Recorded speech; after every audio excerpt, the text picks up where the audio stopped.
5 signs your aura is powerful. You're not like everyone else. Your aura speaks louder than your words. Every soul carries a unique frequency, a spiritual energy that can either uplift or unsettle the world around it. In today's video, 5 signs. Your aura is powerful. You're not like everyone else. We'll explore how your inner light shapes your outer reality and why your energy might feel too much for others to handle. At Spiritual Wisdom, we believe self-awareness is the foundation of spiritual awakening, and understanding your aura is where it begins. As you listen, reflect on your own energy field, your emotions, and the people you attract.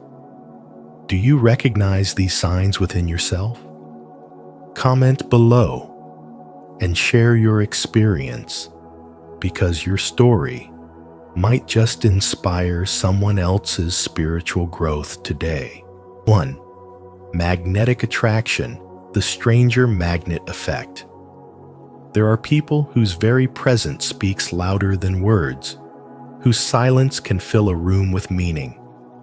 They don't have to seek attention or prove their worth. Attention finds them effortlessly. Their magnetism is not born of appearance or charm, but from something far deeper, their aura. When your inner world is aligned and your soul is in harmony with your higher self, your energy becomes steady, radiant, and alive. You begin to move through life with quiet confidence, and even in stillness, your presence is felt. This is the unspoken language of energy, where your vibration communicates truth before your mouth ever opens, and those around you sense it instinctively. People with powerful auras often experience what's known as the stranger magnet effect. Strangers feel unusually comfortable around them. Within minutes of meeting, people share their pain, secrets, and dreams as though they have known them for years. Children are drawn to them, smiling with pure recognition. Animals feel calm, often sitting nearby or following them with quiet devotion. These moments are not coincidences. They are energetic reactions to balance. When your frequency is strong, stable, and loving, the world responds with trust. Others may not understand why they feel safe near you, but their hearts know, because energy speaks the language of truth that words cannot. This resonance moves beyond personality or social charm. It belongs to a realm of spirituality where your energy field mirrors your inner integrity. When you live in alignment, your aura expands into a silent message that says, "I am real. I am present. I see you."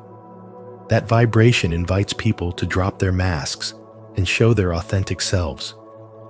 You become a mirror that reflects what others are missing in themselves, a sense of peace, safety, and wholeness. This is the essence of spiritual awakening, the transformation from seeking love externally to radiating it naturally from within. Modern science now supports what ancient spiritual wisdom has always known. According to the HeartMath Institute, the human heart emits an electromagnetic field that extends several feet beyond the body, changing with our emotions and intentions. When you are calm and centered, that field becomes coherent, sending out waves of peace that others can feel. It explains why sitting beside someone grounded brings you serenity, while standing near someone anxious may unsettle you. You are, in truth, a living frequency. Every heartbeat, every breath, sends energy into the world, and the state of that energy determines how life mirrors itself back to you. Your aura does not become powerful by pretending to be spiritual or performing perfection. It grows strong through healing, honesty, and integration. It's the result of walking through pain without losing your light, of facing shadows and choosing compassion instead of bitterness. Every heartbreak, every challenge you've overcome has refined your vibration. You've been broken open to discover what's eternal inside you. That quiet strength is now what others feel. They may not have the words for it, but their souls recognize your energy as truth. Spirituality is not about knowing more. It's about being more aligned.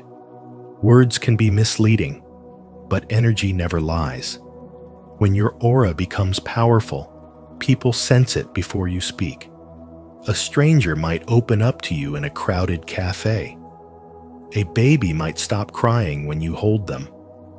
Animals may rest near you because your vibration feels like home. These are not random acts. They are confirmations that your soul is coherent, that your energy brings harmony to chaos.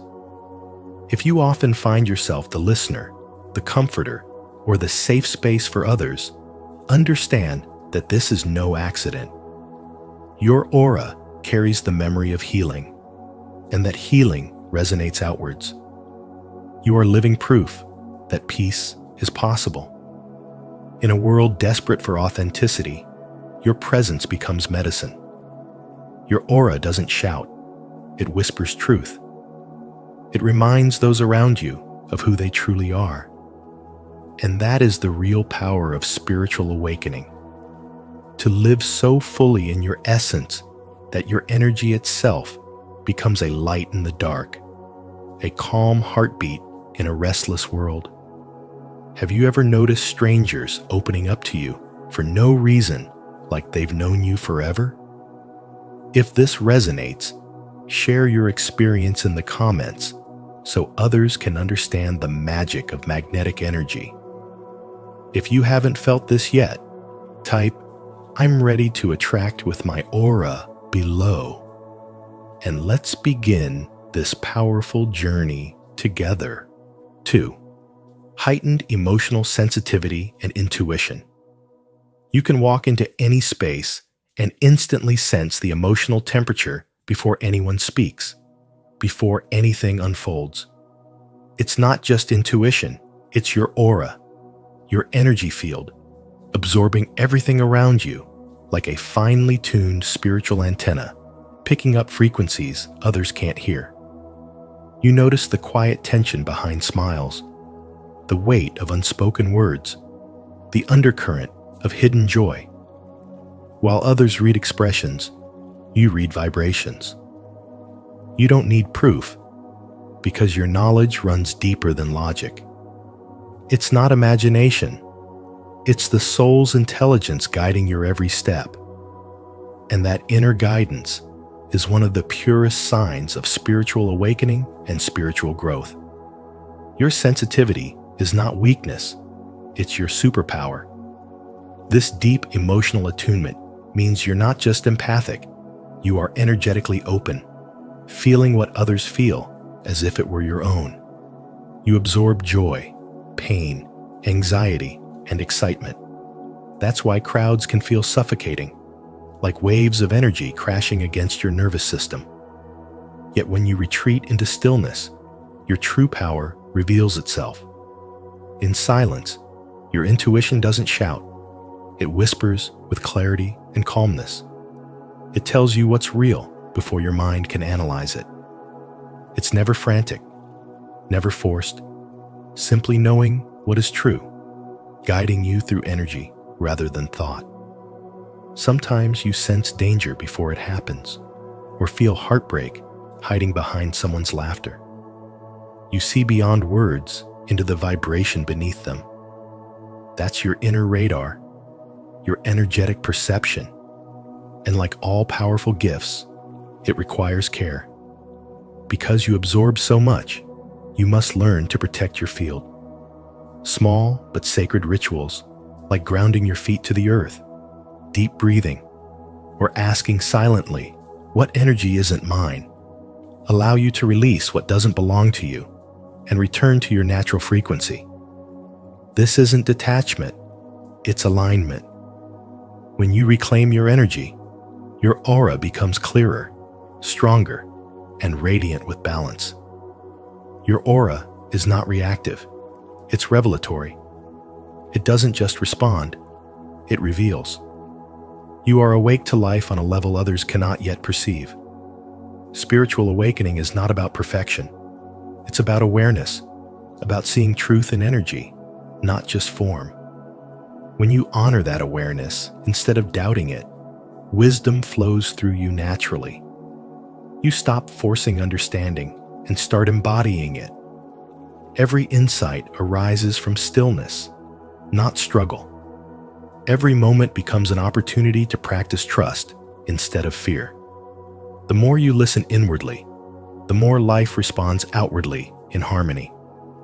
Some will call you too emotional or too sensitive, but they only fear the mirror you hold up.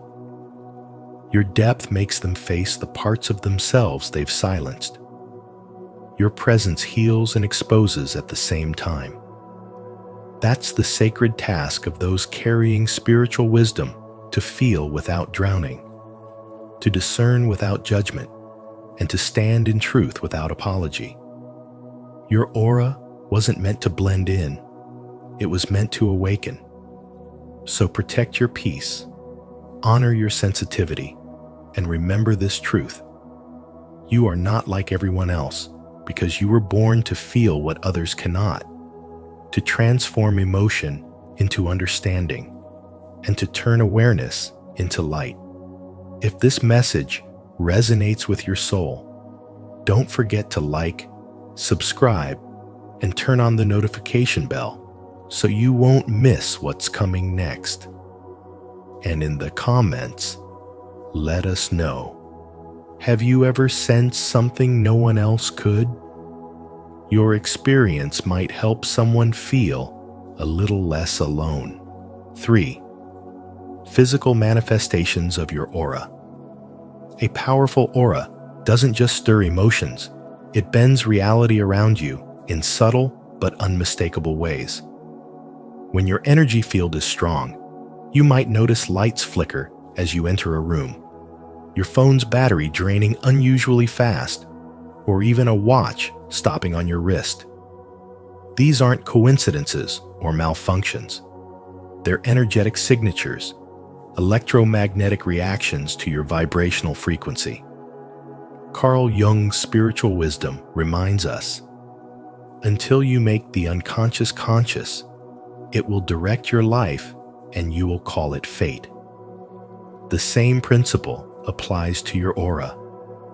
When you're unaware of your own energy, you might dismiss these signs as bad luck or random events, yet they are echoes of your inner force, the universe's subtle reminder that your spirit is far more powerful than you realize.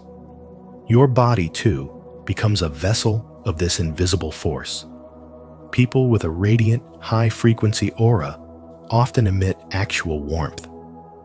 Those who stand near you might feel a wave of heat, or you might notice your hands heating up during moments of intense emotion or focus. This isn't ordinary body temperature.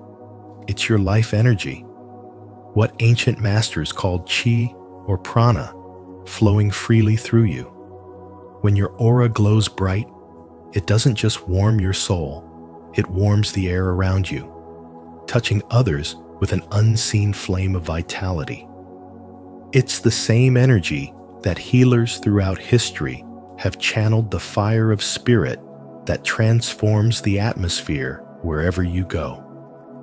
The more in tune you are with your energy, the more you begin to experience what others might call strange coincidences. Goosebumps when you hear the truth, chills when someone speaks from the heart, dreams that later manifest in real life. These are not fantasies. They are forms of communication between your subconscious and the divine field of energy that surrounds you. Carl Jung described this as synchronicity, meaningful coincidences that connect the visible and invisible worlds. When your aura grows stronger, you start to live not just through logic, but through intuition. You sense what others miss, feel what others ignore, and perceive life as a deep spiritual awakening rather than a series of random events. Maya once believed she was cursed with bad luck around technology. Her phone froze constantly, her laptop shut down whenever she was stressed, and her devices seemed to rebel against her emotions. One day, a coworker laughed, "You're like a walking energy bomb." And something inside her clicked. She realized her emotions were influencing her environment. When she was anxious, technology malfunctioned. When she was calm, everything worked smoothly. Through mindfulness, deep breathing, and silence, she began to stabilize her energy. Her aura didn't weaken, it harmonized. She learned that awareness, not avoidance, was the key to mastery. Her story mirrors what many experience during their own spiritual awakening.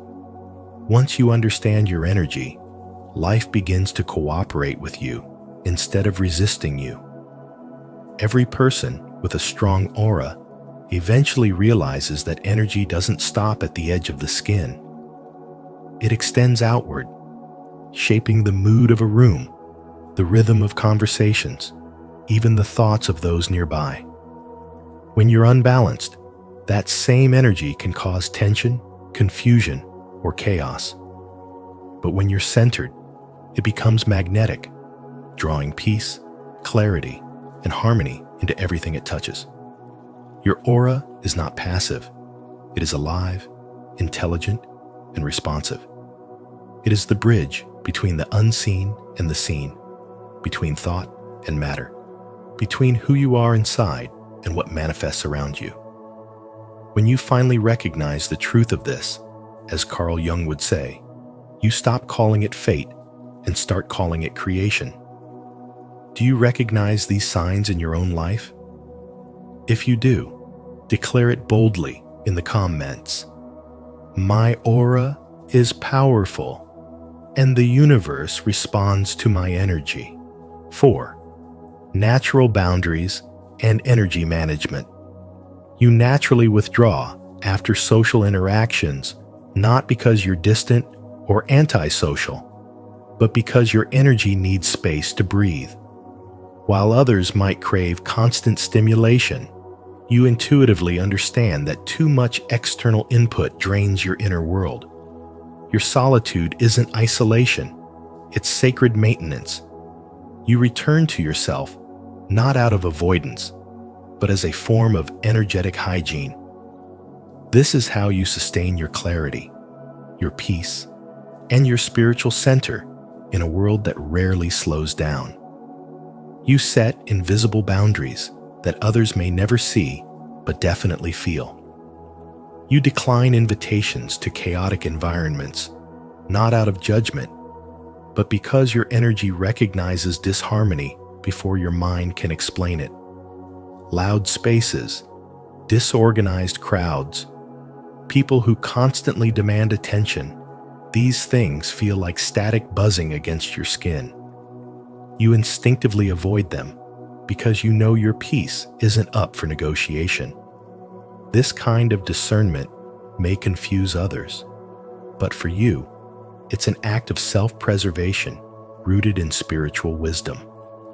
Those who don't understand might say you've changed or become distant, but the truth is, you've simply grown. You're no longer available to energies that pull you out of alignment. You've stopped explaining your need for rest, your silence, your no's. And in that choice, your aura becomes stronger, denser, and more grounded. You're not afraid to pause, retreat, or recharge because you've learned that energy, once depleted, cannot be faked or forced. You've likely developed practices that help you stay rooted. Visualizing roots anchoring deep into the earth during moments of overwhelm keeps your energy stable. You might imagine a golden waterfall flowing from above, cleansing your field of everything that's not yours, negative emotions, intrusive thoughts, toxic residues. These aren't just metaphors, they're spiritual technologies. Each visualization, each breath, each moment of intentional solitude is a declaration. My energy is sacred, and I am its guardian. This instinct to protect your space, your peace, your vibe isn't something you learned from a book. It's something your soul remembered. It's the wisdom you carry from lifetimes of sensing, absorbing, healing. And now, in this life, you've finally realized you don't have to carry everyone. You don't have to stay open all the time. You are allowed to close. You are allowed to rest. You are allowed to disappear and come back stronger.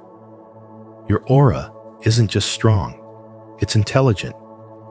It speaks for you before you say a word.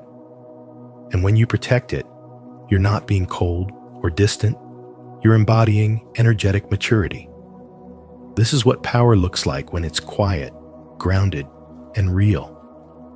If you honor your need for solitude and protect your energy, you're not alone.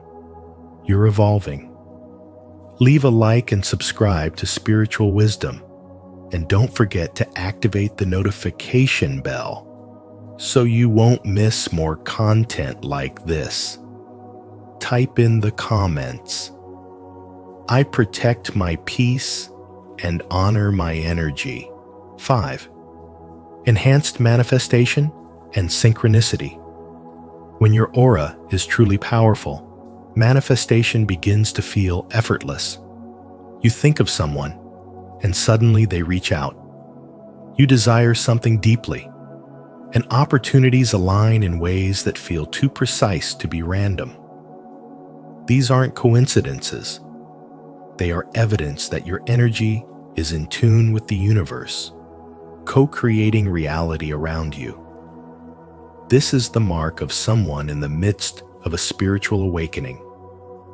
Your inner world is no longer separate from the outer one. Instead, it acts like a magnet, pulling experiences into your life that match your vibration.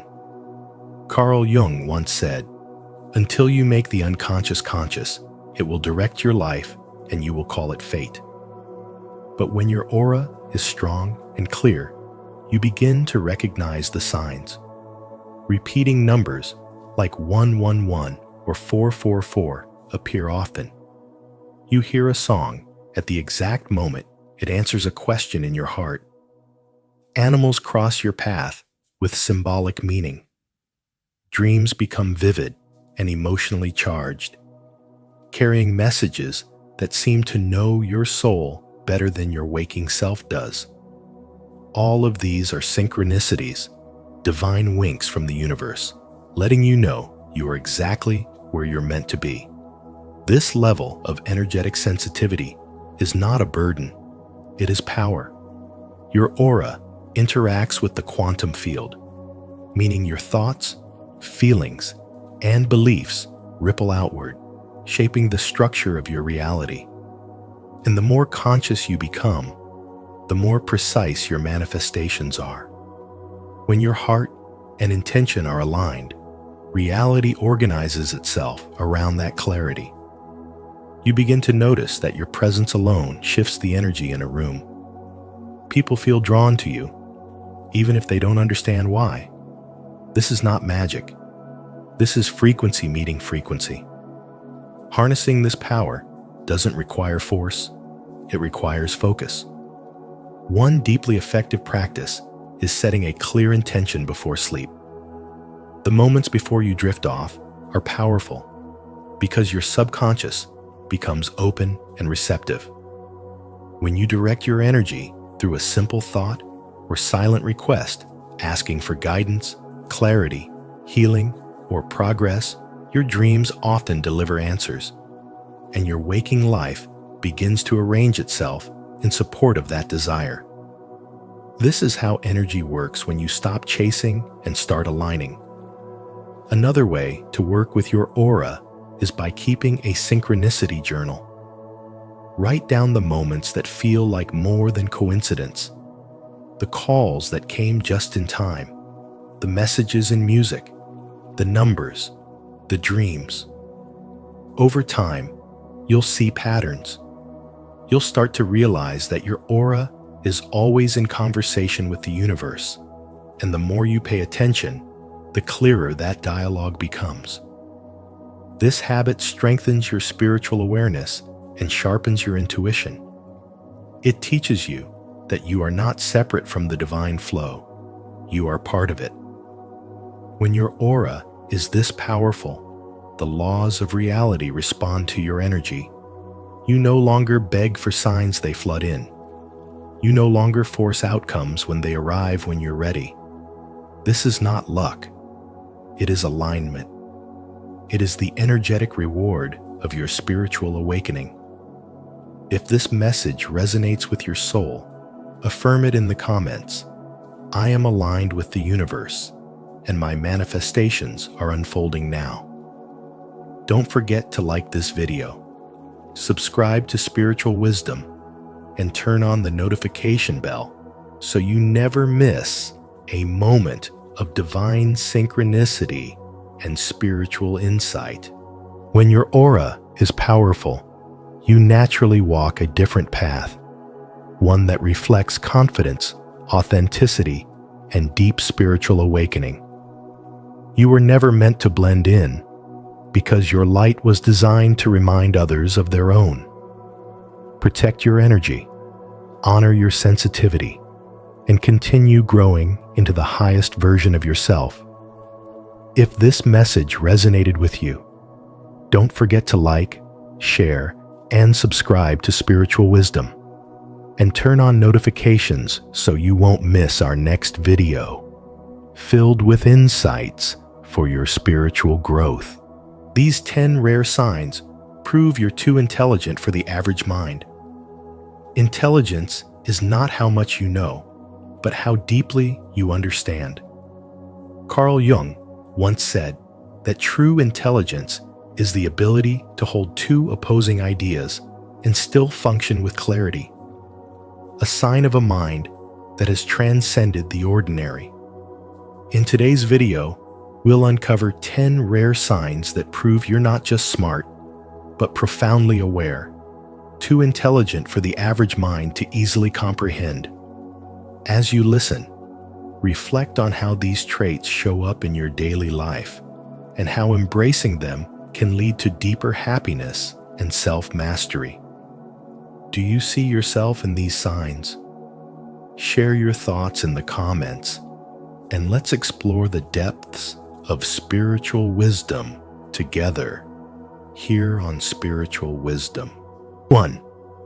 You question everything. You question everything not to rebel, but to understand. You've never been the kind of person who simply accepts what's given.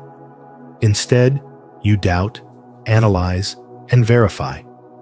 This deep hunger for truth is not just a sign of intelligence, it's a mark of spiritual awakening.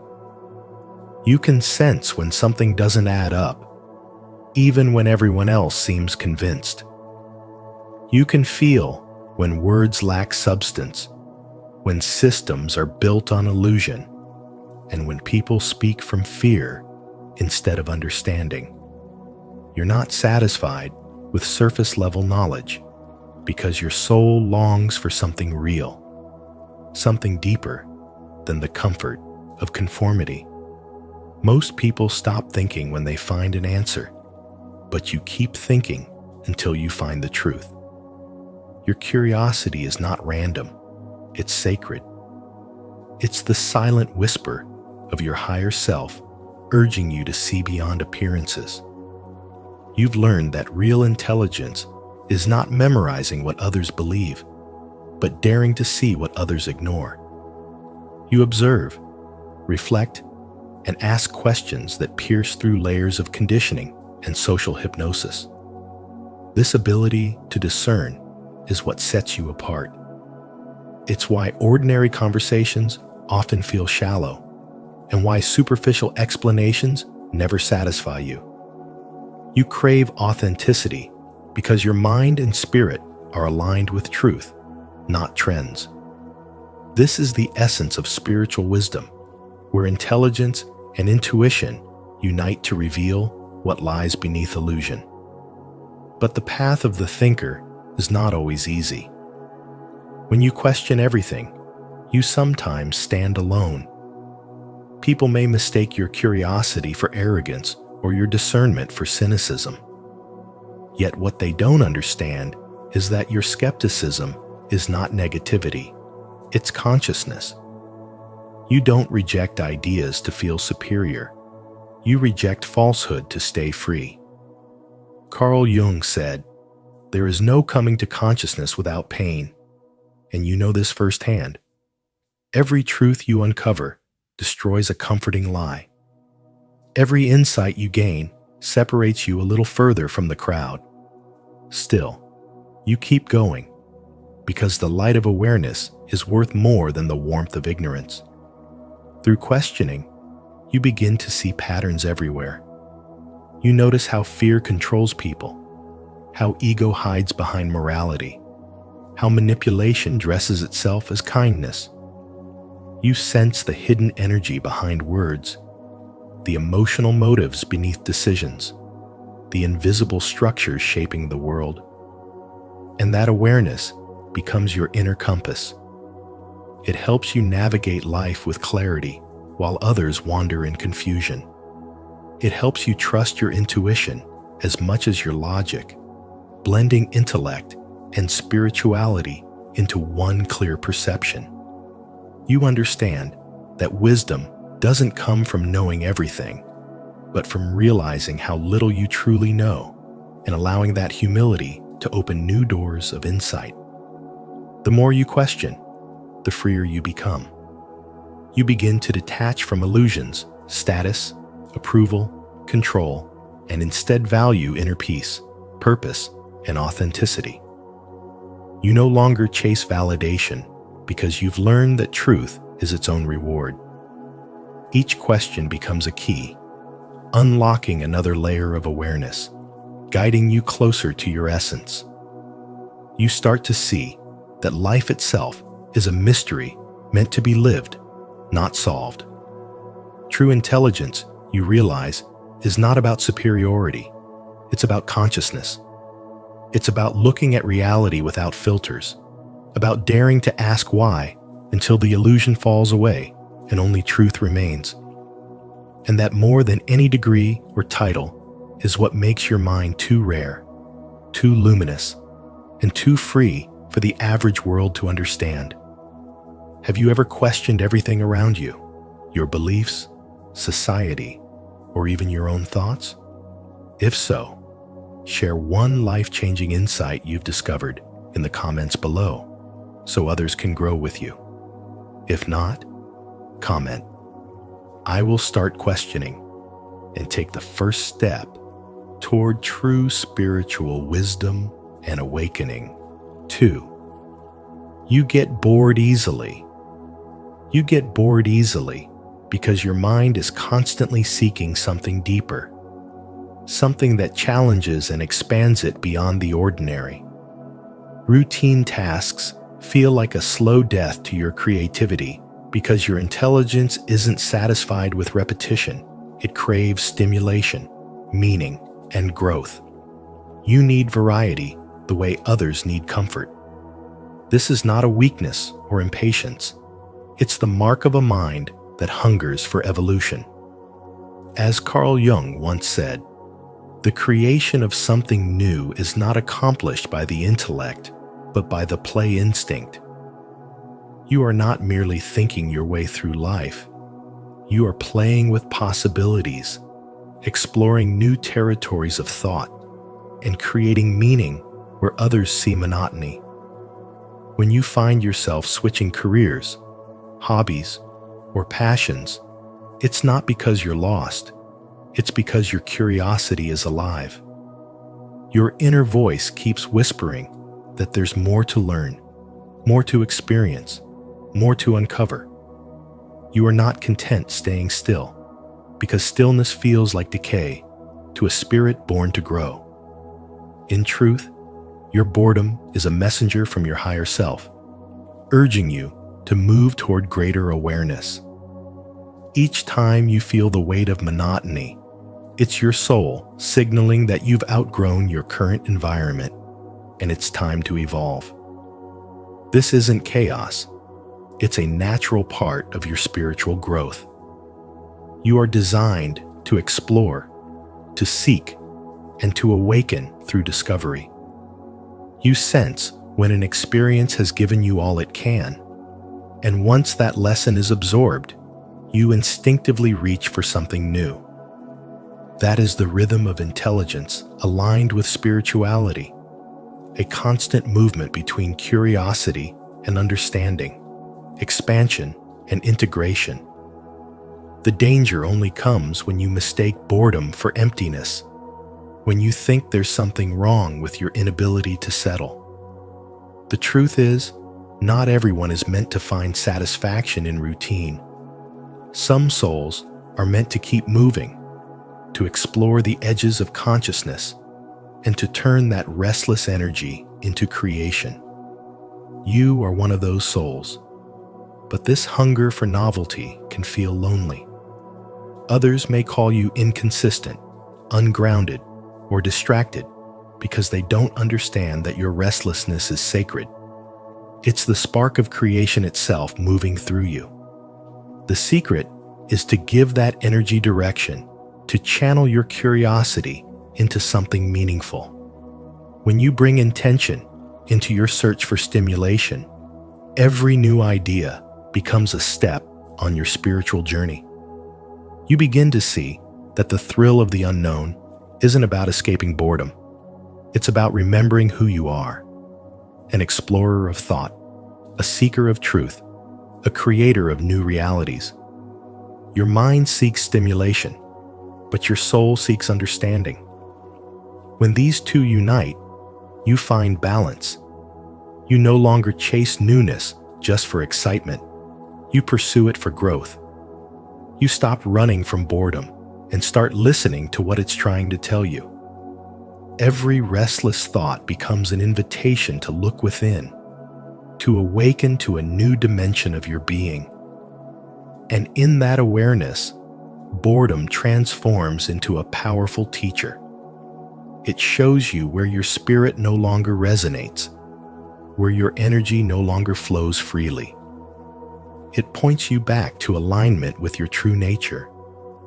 So when you feel uninspired or trapped by routine, remember that it's not a flaw, it's a spiritual signal. It means your consciousness is expanding faster than your environment can contain it. Follow that pull toward new experiences, but do it with awareness. Let curiosity be your compass and spirituality your anchor. Through that harmony, you'll find that your boredom was never the problem. It was always the beginning of your next awakening, a sacred reminder that you were never meant to live on the surface, but to dive endlessly into the depths of life's mystery. 3. You argue with yourself. You often find yourself caught in an invisible debate that no one else can hear. Inside your mind, ideas clash and collide as you analyze everything from multiple perspectives. You question your own reasoning, challenge your conclusions, and rarely take things at face value. This doesn't mean you're confused. It means you're awake. It means your mind operates on a higher level of awareness, where every thought is tested for truth. Carl Jung once said, "Thinking is difficult. That's why most people judge." But you think deeply.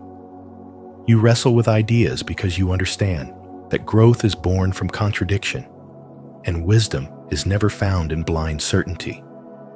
Your inner arguments sharpen your logic and stretch your consciousness beyond the average mind. You look at every belief through both the lens of reason and the mirror of intuition, balancing intellect with soul. At times, this makes you tired mentally, emotionally, even spiritually, but it also refines you. Each internal discussion is like a fire that burns away falsehoods and leaves only clarity behind. It's how spiritual wisdom is born not from external knowledge, but from self-examination. You don't just think, you observe yourself thinking.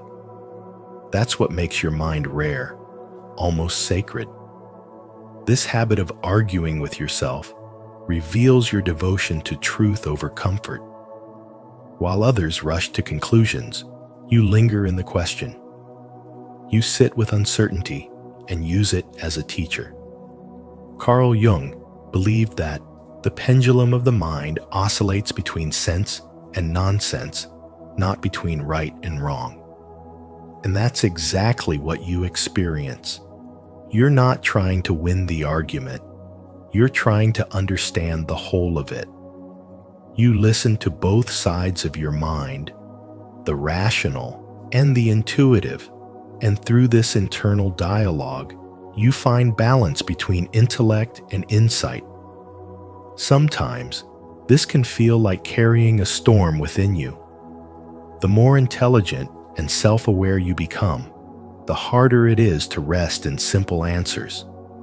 But that's the price of awakening. The deeper your mind goes, the more it demands honesty. You begin to realize that truth isn't something you create, it's something you remember. Through every mental debate, you refine your perception, soften your ego, and grow closer to your authentic self. Your intelligence becomes a mirror that reflects not only knowledge, but consciousness itself. So when your thoughts spiral into long conversations within, don't see it as confusion or chaos. It's the natural rhythm of a rare mind, a mind that refuses to stay asleep. Each argument is a meditation in disguise, each doubt a doorway to deeper knowing. You're not lost, you're evolving.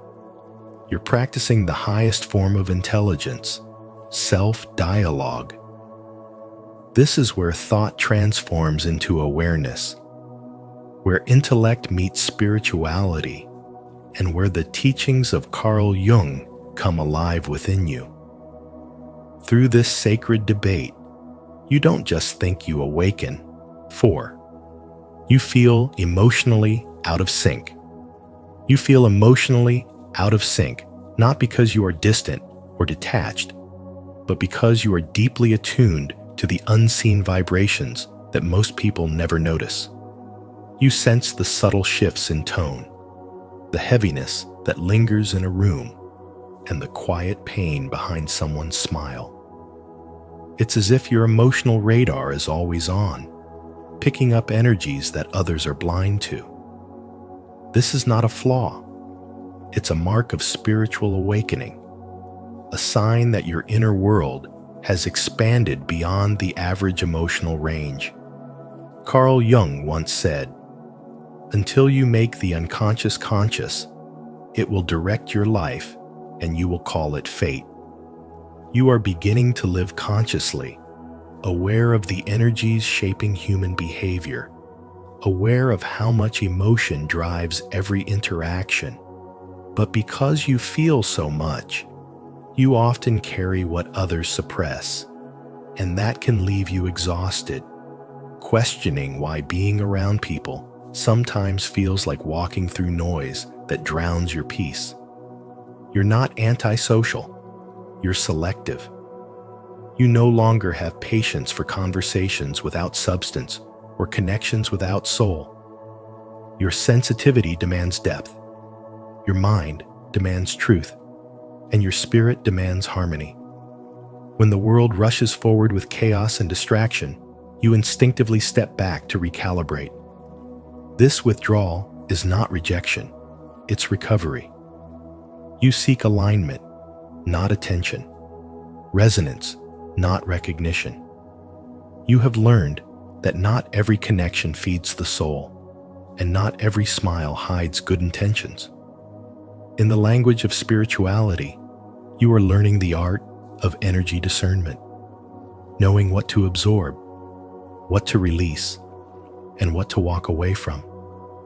Those who experience this kind of spiritual sensitivity live in two realities at once: the external one that seems logical and predictable, and the inner one that whispers with intuition and emotional truth.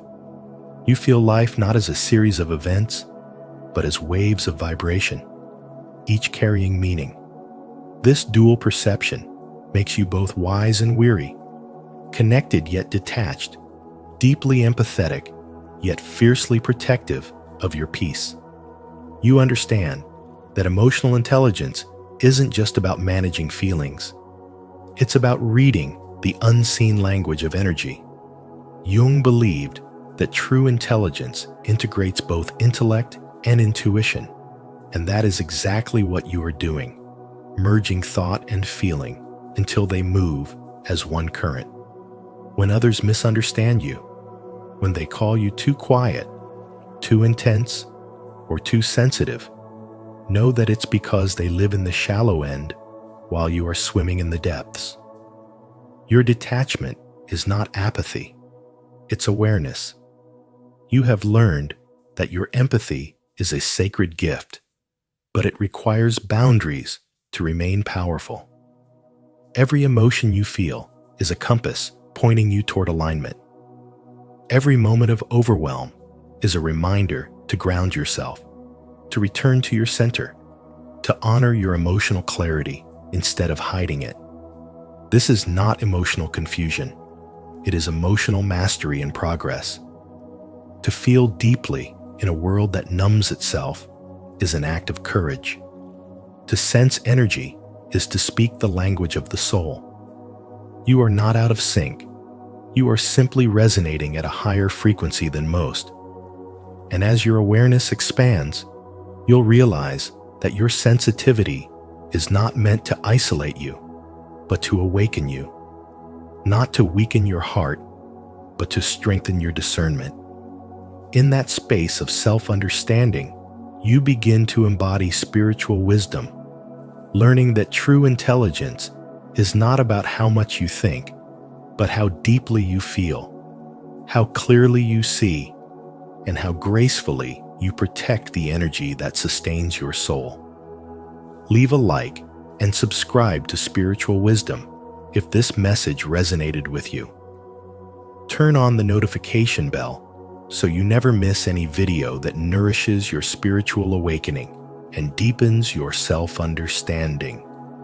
Type in the comments, "I choose emotional harmony and spiritual balance." 5. You struggle to relate. You struggle to relate because your mind operates on a completely different frequency. While most people speak in straight lines, your thoughts move in spirals layered, complex, and multidimensional. You don't just hear words, you absorb tone, energy, and hidden meaning. That's why conversations often feel hollow, as though you're playing a role in a play that no longer interests you. Carl Jung once said, "Loneliness does not come from having no people around you, but from being unable to communicate the things that seem important to you." And that's exactly what you feel, the quiet ache of being surrounded yet unseen. You move through the world with a mind that connects ideas faster than others can express them. And this inner speed creates a gap that few can cross. You're not cold or detached. You simply crave authenticity in a world that thrives on surface interaction.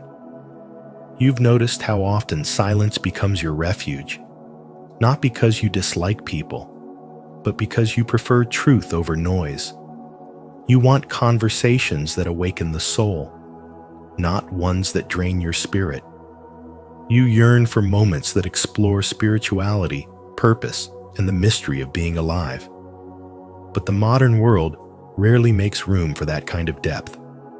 People rush, repeat, and react, while you reflect, analyze, and awaken. That contrast can make you feel like an observer rather than a participant, as if you're walking through a crowd of people asleep. You see patterns in behavior, cycles in emotions, energies in spaces, And this heightened awareness, though powerful, can be isolating. You don't just think, you sense. And that sensitivity, when unshared, can become both your strength and your solitude. At times, you might question whether your intelligence has become a burden. But what you're truly experiencing is the price of spiritual growth. The more awakened your consciousness becomes, the fewer people you can connect with easily. As you evolve, your energy refines, and your soul begins rejecting environments and conversations that no longer match your vibration. You start noticing how draining it feels to explain yourself to those who don't understand. And slowly, you stop trying. You withdraw, not in defeat, but in protection of your inner peace. This is not loneliness, it's recalibration. It's your spirit preparing you for alignment, for higher connections that will understand your silence as much as your speech. Still, there's a tenderness to this experience. When others dismiss your thoughts or misunderstand your emotions, it stings, not because you seek validation, but because you long to share the world that lives inside your mind. You want someone who feels energy the way you do, who reads between the lines and breathes meaning into every moment. Until then, you walk a sacred path few understand. But in this path, you begin to find beauty in solitude. You start realizing that isolation is not emptiness, it's space. Space for your soul to grow, for your mind to expand, for your intuition to lead. You begin embracing your role as both student and observer of life, understanding that spiritual wisdom is often born from the stillness that others fear. And one day, when your vibration has fully aligned, you'll meet others who mirror that same depth. Their presence will not overwhelm you, but ground you. Their silence will not be awkward, but comforting. Until then, you are being shaped by divine design, trained to rely on your own light. So, when you struggle to relate, remember this truth. Your difference is not a curse, it's a calling. You are here to see what others overlook, to feel what others numb, and to remind the world that intelligence without spirituality is empty. But intelligence fused with spiritual growth creates wisdom powerful enough to change lives. 6. You see patterns everywhere. You see patterns everywhere, as if your mind was designed to weave invisible threads between people, events, and ideas that others overlook. What seems like random coincidence to most becomes meaningful to you as a symbol, a sign, a hidden rhythm in the background of existence. You don't just see life, you read it. Every repeated number, every familiar phrase, every synchronicity feels like the universe whispering through coded messages only you can understand. Carl Jung once said, "Synchronicity is an ever-present reality for those who have eyes to see." This is not imagination. It's perception beyond logic. The deep intuitive knowing that life itself is structured with purpose and mystery. Your ability to recognize hidden patterns fuels your creativity and intelligence. You can walk into a room and immediately sense the emotional energy between people, detect the unspoken dynamics, and see how one small action might trigger an entire chain of consequences.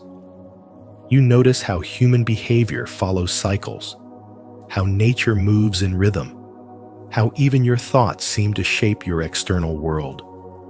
Spiritual wisdom calls this expanded awareness a gift of the awakened mind, a bridge between intuition and intellect. Yet, with this gift also comes the shadow, the endless thinking, the restless questioning, the sleepless nights when you try to make sense of everything.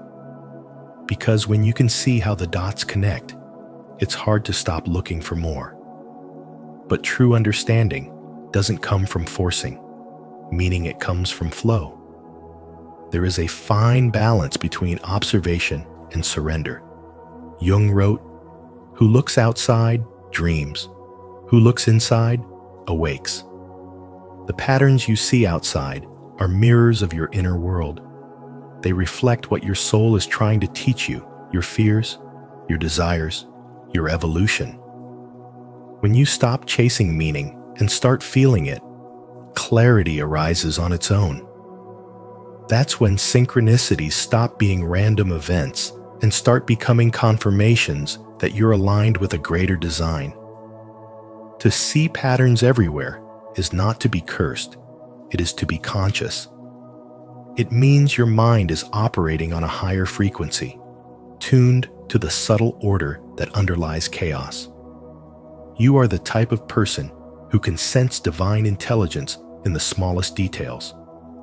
A conversation, a song lyric, a passing thought, and know it's not an accident. The challenge is to remain grounded while navigating these insights. Not every signal needs decoding. Some are meant to be lived, not analyzed. When you let go of the pressure to understand everything, you begin to experience life as a dance rather than a puzzle.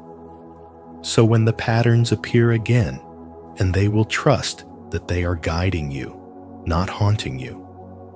They are signs that your consciousness is expanding, that your intuition is alive and listening.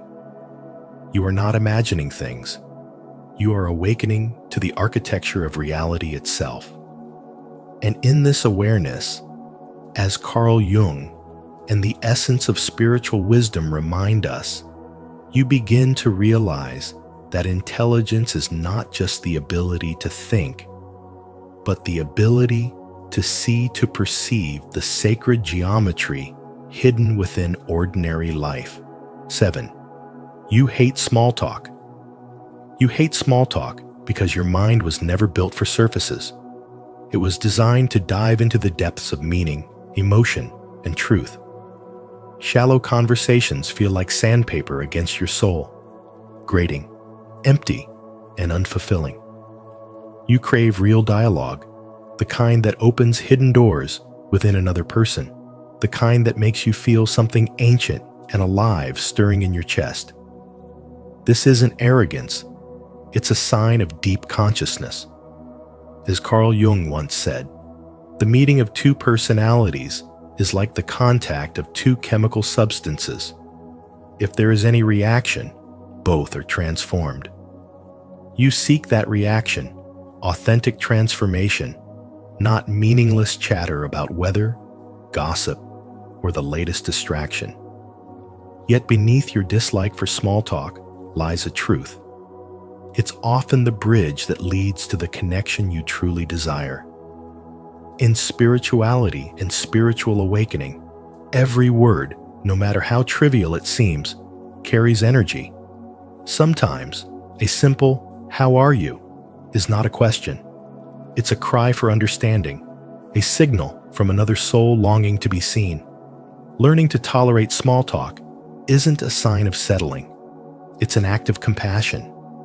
It's how you meet people where they are before you guide them into deeper waters. The wise know that awakening doesn't mean avoiding the shallow. It means finding depth in everything. A truly intelligent soul listens not to the surface of words, but to the vibration behind them, sensing fear, loneliness, or love hidden between lines that most ignore. The more spiritually awake you become, the more you realize that communication is energy exchange. Even meaningless conversations carry patterns of emotion and human need.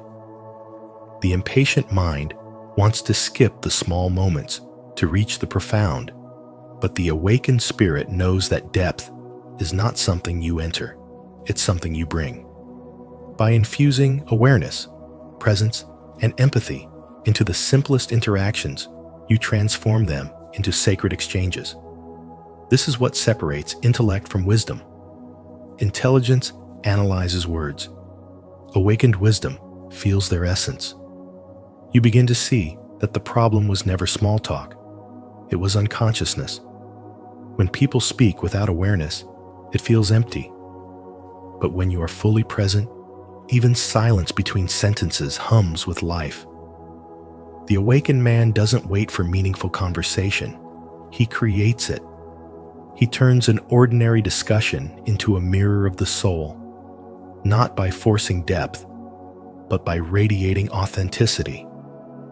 Every question becomes a prayer, every answer a revelation.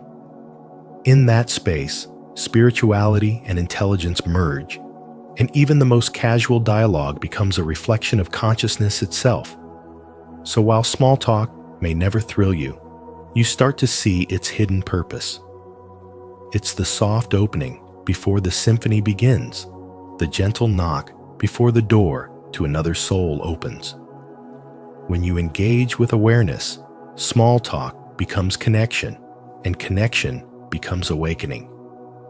That's when you realize that spiritual intelligence is not about avoiding what feels shallow. It's about transforming it into something meaningful, something alive, something divine. 8. You have a dark sense of humor. Having a dark sense of humor doesn't mean you're cruel or detached. It means your soul has learned how to turn pain into wisdom. You see the absurdity and irony woven into life's suffering, and instead of collapsing under it, you transform it into laughter. This isn't insensitivity, it's emotional resilience. It's the quiet sign of someone who has walked through darkness and come out seeing both the tragedy and the comedy of life. Carl Jung once said, "The brighter the light, the darker the shadow." And your laughter at life's shadow side is proof of your inner maturity. You've seen enough of life to know that pain is inevitable, but suffering is optional, and humor becomes your way of reclaiming your power. When you find humor in heartbreak, chaos, or human contradiction, it shows that your mind has evolved beyond ordinary perception. You're not mocking pain, you're mastering it. You understand that everyone carries wounds, but very few can look at those wounds and laugh without bitterness. That laughter is the mark of spiritual strength. It's the soul's way of saying, "I've been there, but I'm no longer defined by it." You've turned emotional scars into sacred symbols of growth. Through this lens, your humor becomes a form of spiritual awakening, showing that you can embrace life's messiness without losing your grace. Your ability to laugh at darkness also reveals a rare kind of intelligence, one that perceives paradox as truth. You know that life is both tragic and beautiful, cruel and compassionate, meaningless and divine. You see both sides and refuse to choose between them. That awareness itself is the essence of spiritual growth.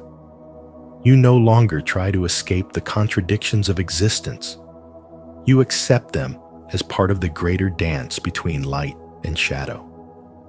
Your laughter becomes the bridge that connects both worlds, the human and the divine. People who misunderstand you might think your humor is inappropriate or strange, but that's only because they haven't yet faced their own darkness. What they call dark is actually the result of your healing. You've learned to laugh at what once broke you, to see beauty in what once frightened you. That's not avoidance, it's transformation. Every time you find humor in pain, you're performing a kind of spiritual alchemy, turning sorrow into insight and wounds into wisdom. It's your way of saying that even the heaviest experiences can be softened by awareness and love. A dark sense of humor, then, is not about denial, but acceptance. It's a sign that you've reached a level of consciousness where you can look at suffering and still smile. It means you've stopped running from your shadow and started dancing with it. In doing so, you teach others that spirituality isn't about pretending everything is light. It's about learning to find light within the darkness. That is the power of your laughter. It's not mockery, it's mastery. It's not ignorance, it's illumination. And in that laughter lies the quiet wisdom of a soul that has truly awakened. 9. You overthink happiness. You often overthink happiness because your mind refuses to accept it at face value. Instead of simply feeling joy, you analyze its source, its duration, and its meaning, as though you're studying a fragile flame that might vanish at any moment. You sense that joy is temporary, that life constantly shifts between light and shadow. And so even in your happiest moments, a quiet awareness lingers the knowledge that nothing lasts forever. Carl Jung once said, "Even a happy life cannot be without a measure of darkness." And that truth resonates deeply within you. Happiness, to you, isn't about constant laughter or an endless pursuit of pleasure. It's about understanding the balance between chaos and calm, gain and loss, joy and sorrow. Because you are attuned to life's impermanence, contentment sometimes feels like sand slipping through your fingers. Yet that very awareness gives birth to spiritual wisdom. You understand that happiness is not something to chase, but something to create, something woven into moments of meaning, purpose, and presence. You find satisfaction not in the temporary highs of comfort, but in the quiet fulfillment that comes from creation, reflection, and truth. When others rush to escape their emptiness with noise and distraction, you sit with silence and listen. You feel the subtle rhythm of life, and you know that true happiness whispers and it never shouts. You see, intelligence and spiritual awakening often come with the gift of depth, and with that depth comes an awareness that pleasure alone cannot fill the soul. You no longer find joy in surface-level excitement or shallow validation. Instead, your heart yearns for alignment, for the harmony between your thoughts, actions, and spirit. The ordinary person seeks happiness outside themselves, but you've realized that happiness born from the external world fades quickly. Real joy is internal, born from living in truth, from expressing your authentic self, and from turning pain into purpose. When you analyze your happiness, it isn't because you're ungrateful. It's because you want to understand the architecture of meaning. You sense that life's beauty lies in contrast, that joy feels profound precisely because you've known sorrow. And in that understanding, you embody Carl Jung's teaching that wholeness is achieved not by rejecting pain, but by integrating it. You transform suffering into art, heartbreak into compassion, and solitude into strength. Every moment of reflection refines your consciousness and deepens your connection to life itself. You may feel misunderstood at times because your happiness doesn't look like everyone else's. You don't need constant stimulation or validation. You find peace in creation, in learning, in quiet moments where your mind and soul merge into awareness.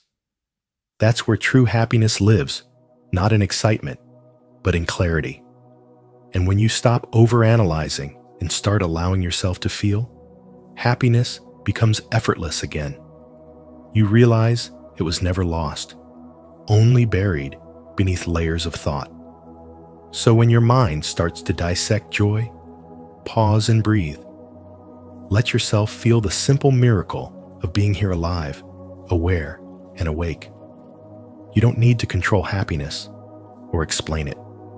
You only need to experience it fully, as it is. Because happiness, in its truest form, isn't a goal to reach, it's the natural state of a soul at peace with both its light and its darkness. 10. You feel like an outsider. Even when surrounded by people who love you, there are moments when you feel strangely apart, as if you're watching life unfold rather than truly living it. This sense of separation is not a flaw, it's awareness. You are not disconnected from the world, you are simply perceiving it from a higher vantage point. Your solitude is not loneliness, but a sacred retreat, a place where your deep mind recharges and your spirit realigns. Carl Jung once said, "Loneliness does not come from having no people around you, but from being unable to communicate the things that seem important to you." That is the mark of an awakened mind, one that senses what others cannot name, one that sees truth where most only see the surface. You've learned to observe human nature as though from a balcony above the crowd, recognizing the unspoken motives behind actions, the hidden sorrow behind smiles, the fear behind anger. This heightened perception can make you appear distant, yet it is compassion in its purest form. You no longer need to react to everything you see because you understand that every soul is finding its way at its own pace. This emotional distance is not detachment, but mastery. It allows you to remain peaceful while others lose themselves in chaos. You stand rooted in self-awareness while the world rushes by, and that, in essence, is spirituality in motion. There's a quiet power in your solitude, a depth that frightens shallow minds. You find nourishment not in noise, but in silence, not in crowds, but in contemplation. When others crave distraction, you seek meaning. When they chase pleasure, you search for purpose. Your spirit finds connection not in the many, but in the few, those rare souls whose depth mirrors your own. These are the moments when you realize that being an outsider is not a curse, but a compass, guiding you toward authenticity, truth, and inner peace. The spiritually awakened don't need the world to understand them. They only need to understand themselves. You are not meant to blend in with the ordinary because your consciousness has outgrown it. The very detachment you once resisted becomes your sanctuary. You no longer crave to be heard. You are content to simply know. You no longer chase validation. You carry quiet certainty within. This is the essence of spiritual awakening: to walk among others while no longer being lost among them, to love deeply yet remain free, to see life not as chaos, but as a profound mirror of the soul. You are not an outsider. You are evolution in human form, an awakened mind moving gracefully through a world still learning how to see. To embrace your unique path and honor the depth of your individuality, take a moment to declare it. Comment below. I embrace my difference as a reminder that being an outsider is often the mark of true spiritual awakening and uncommon intelligence.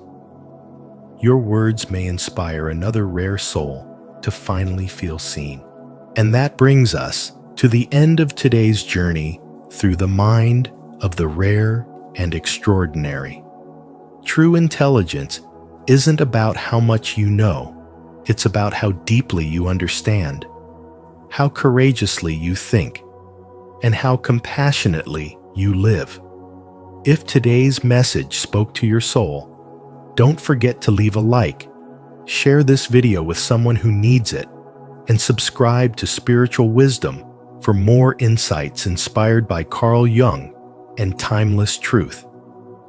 Turn on the notification bell so you won't miss our upcoming videos that continue to awaken your higher mind and deepen your spiritual wisdom.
Unlock the quantum code. What happens when your subconscious finally connects? Until you make the unconscious conscious, it will direct your life and you will call it fate. Carl Jung's timeless words remind us that the greatest transformation happens not outside, but within.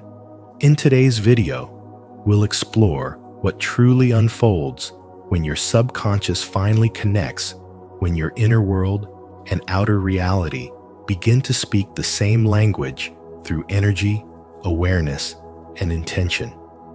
Have you ever felt that life's patterns were guiding you towards something deeper, almost as if the universe was whispering in code? If so, you're in the right place. Stay with us, reflect deeply, and share in the comments how your subconscious has revealed hidden truths in your own journey of spiritual awakening. 1. Reality control and subconscious reprogramming. Your reality is constantly being molded by invisible systems designed to influence your thoughts, emotions, and behaviors. Every advertisement, every social expectation, every cultural message works subtly to shape what you believe is possible for you. Over time, this external conditioning infiltrates your subconscious, the true command center of your life. It's where your deepest beliefs, fears, and self-concepts are stored, silently dictating how you experience the world. When Carl Jung said, "Until you make the unconscious conscious, it will direct your life and you will call it fate," he was revealing a profound truth about human existence, that most people are not truly living. They are being lived by the hidden programs within them. From birth, you've been absorbing data from your environment like a sponge, your family's values, society's standards, and the world's definitions of success and love. These impressions become imprinted into your subconscious mind, shaping your emotional responses and behavioral patterns long before you ever make a conscious decision. Without realizing it, your life becomes a mirror reflecting these inherited beliefs.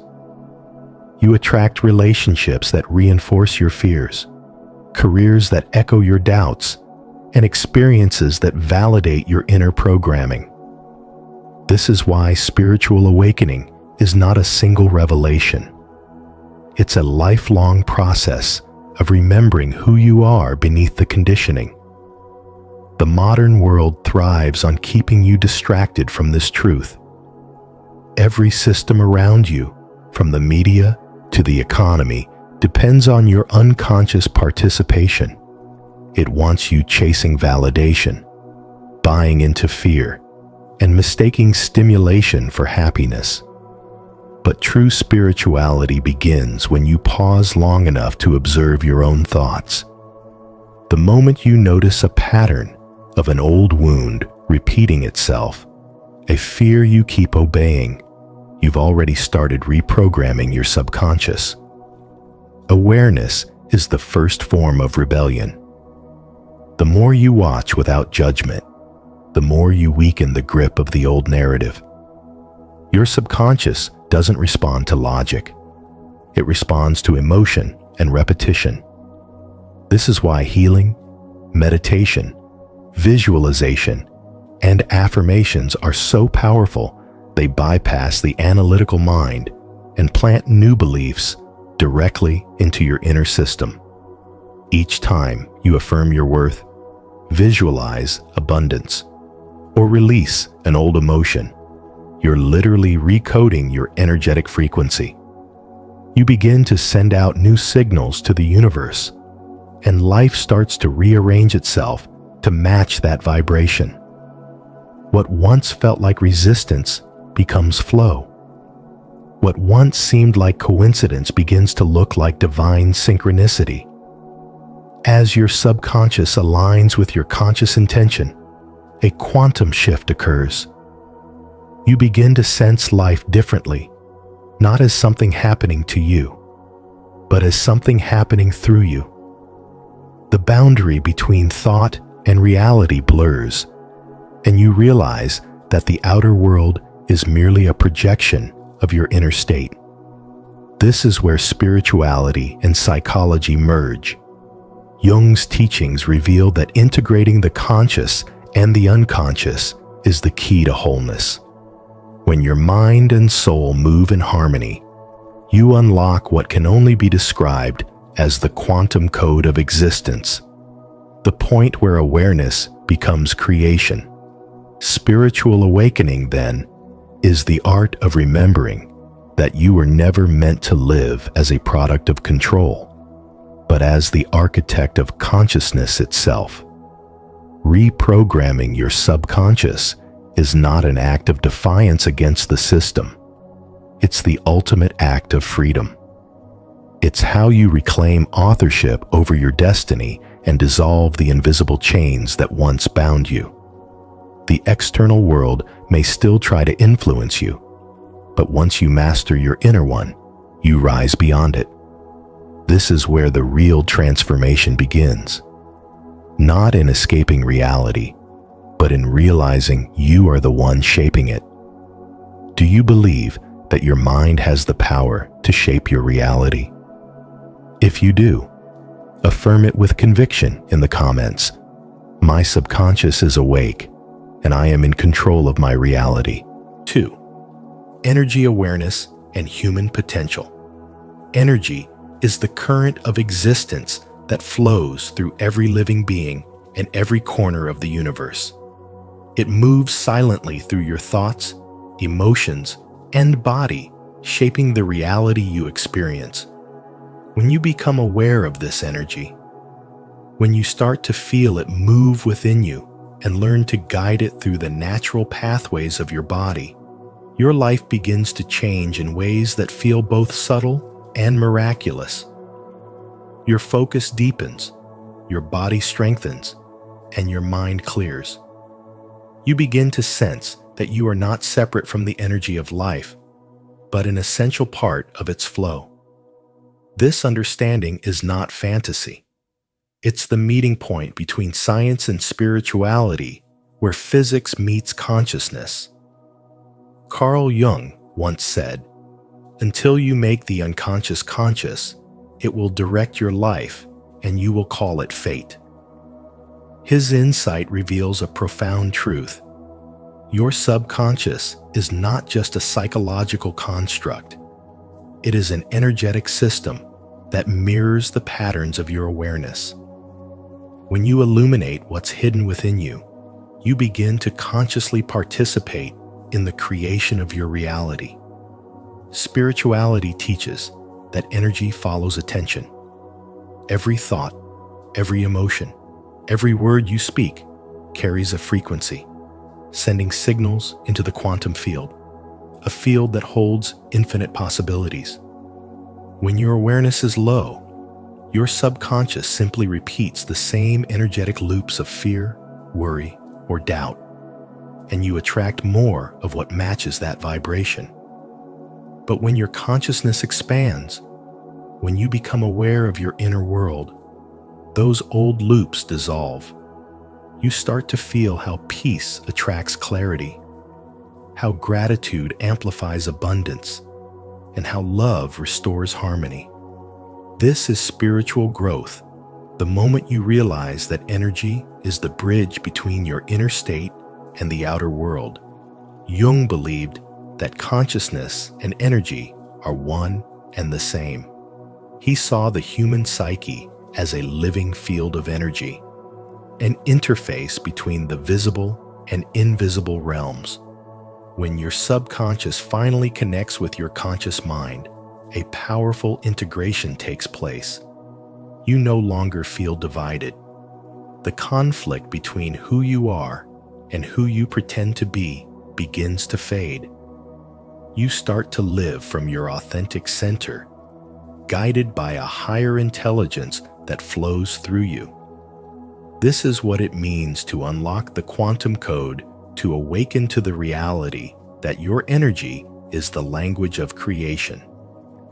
Ancient spiritual practices like meditation, breathwork, and mindful presence were designed to help you sense and direct this energy. Every conscious breath strengthens the flow of life force within you. Every moment of stillness realigns your energy with the rhythm of the universe. And every act of awareness turns unconscious reactions into deliberate creation. The more you cultivate this awareness, the more you realize that energy is not something outside of you, it is you. Through this awareness, you learn that spiritual growth is not about escaping life, but mastering your energy within it. It's about responding instead of reacting, creating instead of complaining, observing instead of resisting. Every challenge you face is an energetic initiation calling you to refine your vibration, to rise beyond the chaos of the mind and return to the harmony of the soul. You are not a victim of energy, you are its conductor. The field around you responds to the frequency you emit. So when you feel unbalanced, it's not a sign of failure, but a reminder to realign with your natural frequency of peace. The secret is simple, yet profound. Energy flows where your attention goes. Direct it toward love, and life mirrors it back. Focus it on fear, and the same law applies. The more consciously you guide your energy, the more your external world begins to reflect the serenity and strength within. This is the heart of spirituality, and the true purpose of spiritual growth is to awaken to your role as a conscious creator of reality, to harmonize with the universal flow, and to remember that the power you seek has always been your own. 3. Quantum entanglement and universal connection. Quantum entanglement reveals a profound truth that modern science is only beginning to understand, that everything in the universe is deeply connected beyond the limits of space and time. What happens to one particle instantly influences another, no matter how far apart they are. This isn't just physics, it's a mirror of your own inner reality. Your thoughts, emotions, and intentions don't stay confined within your mind. They ripple outward, touching people, places, and even possibilities across the fabric of existence. As Carl Jung once said, until you make the unconscious conscious, it will direct your life, and you will call it fate. In this way, quantum entanglement is not just a phenomenon of matter. It's a revelation of consciousness, reminding you that your inner world is not separate from the outer world. It's part of the same cosmic network. Once your subconscious begins to awaken to this truth, something extraordinary happens. You stop seeing yourself as a separate being and start feeling the pulse of the universe moving through you. Every emotion becomes an energy signal. Every thought becomes a vibration that contributes to the harmony or disharmony of the whole. This is why Jung's idea of the collective unconscious fits perfectly within the quantum perspective. There is a shared field of awareness that links every soul, every dream, every experience. You are never thinking alone. You are resonating within a universal field that records and responds to every frequency you emit. Spiritual wisdom teaches that when your inner frequency rises through love, gratitude, and awareness, you begin to shift your entire reality because you are aligning with the higher order of the cosmos. The illusion of separation begins to fade the moment you recognize that everything from the beating of your heart to the movement of galaxies follows the same rhythm. Fear loses its power because you realize there is nothing outside of you. Everything is happening through you. As Rumi beautifully wrote, "You are not a drop in the ocean. You are the entire ocean in a drop." When this understanding sinks into your subconscious, you begin to live differently. You no longer struggle to control life. Instead, you collaborate with it. You trust the unseen intelligence that connects every event, every encounter, every breath, knowing that the universe is always responding to your vibration. Synchronicities become your language with the divine, those perfect coincidences that arrive when your inner and outer worlds merge into harmony. You start to see how your thoughts shape events, how your emotions attract reflections of themselves, how your focus determines your experience. Each act of awareness becomes a form of creation, and each moment of love becomes a wave that expands across the quantum field. This is why awakening is not an escape from reality, but a deeper participation in it. When you are conscious of your energy, you realize that every prayer, every intention, every heartbeat is being received and mirrored by the universe instantly, just like two entangled particles responding across an infinite distance. Quantum entanglement is not just a scientific mystery. It is a living metaphor for who you are. You are a bridge between spirit and matter, a conscious creator wired into the universe's intelligence. When your subconscious finally connects, you remember that you were never disconnected at all. You were simply unaware of your own power. The moment awareness meets energy, transformation begins.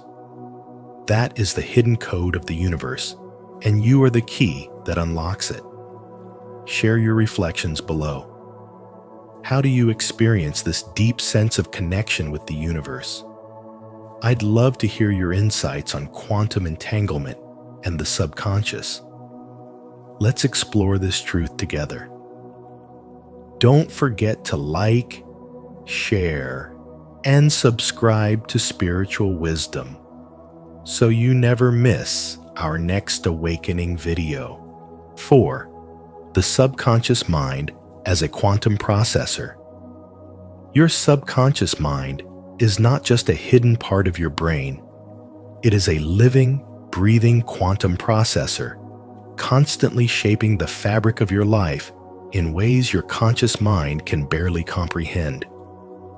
While your conscious mind thinks linearly, analyzing, comparing, and deciding, your subconscious operates at the level of pure energy, processing information millions of times faster, effortlessly connecting emotion, memory, and frequency into one unified field of creation. As Carl Jung said, "Until you make the unconscious conscious, it will direct your life, and you will call it fate. In the realm of spirituality and spiritual awakening, this truth becomes the foundation of transformation, because what you hold in your subconscious becomes the invisible blueprint of your destiny. Your subconscious cannot tell the difference between what is real and what is imagined. It responds only to emotion and repetition. This is why visualization, affirmation, and deep feeling have the power to reprogram your internal world. When you visualize something with emotion, wealth, peace, love, or success, you are not pretending. You are sending coded signals into the quantum field. The energy of belief becomes matter in motion, and over time, the universe begins to organize itself around that vibration. Modern neuroscience echoes this spiritual wisdom, showing that when you vividly imagine an experience, your brain activates the same neural circuits as if you were truly living it. This means your subconscious perceives imagination as reality, and through that perception, you begin to manifest it. Jung believed the subconscious was not isolated, but connected to the collective unconscious, a shared field of wisdom linking all human souls. Through this deeper connection, your mind becomes a receiver and transmitter of frequency within the universal energy web. This is why, when you raise your vibration through positive focus and self-awareness, you start to experience synchronicities, perfect alignments that feel guided by something greater than chance. People appear in your life at the right time, doors open effortlessly, and opportunities that once seemed impossible begin to flow toward you. These are not coincidences. They are reflections of resonance. When your inner world vibrates in harmony with your desires, reality adjusts to meet that frequency. Yet the subconscious is not only a field of potential, it also holds your pain, fears, and old emotional imprints that distort your frequency. Spiritual awakening, then, is not only about creating new beliefs, but cleansing old ones. Jung called this process individuation, the integration of the shadow into the light.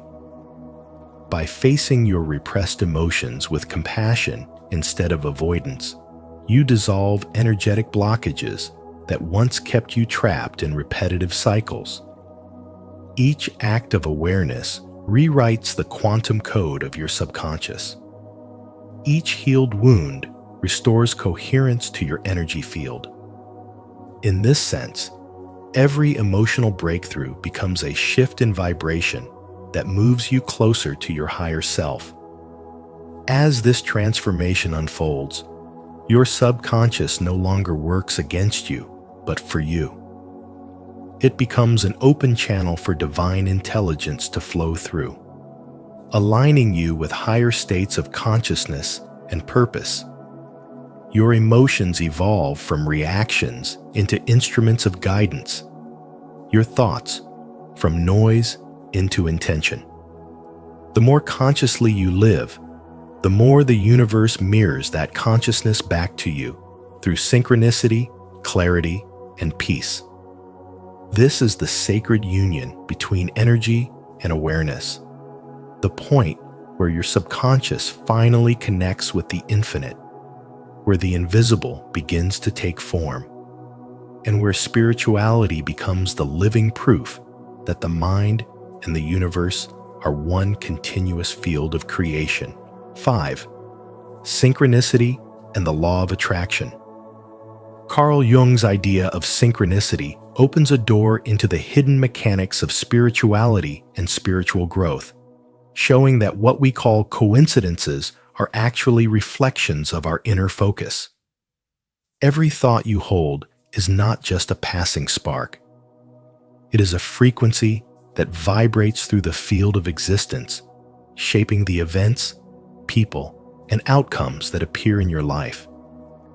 The energy of your mind is a signal broadcasted into the universe, And what you pay attention to is what returns to you. When your thoughts are scattered, life feels chaotic.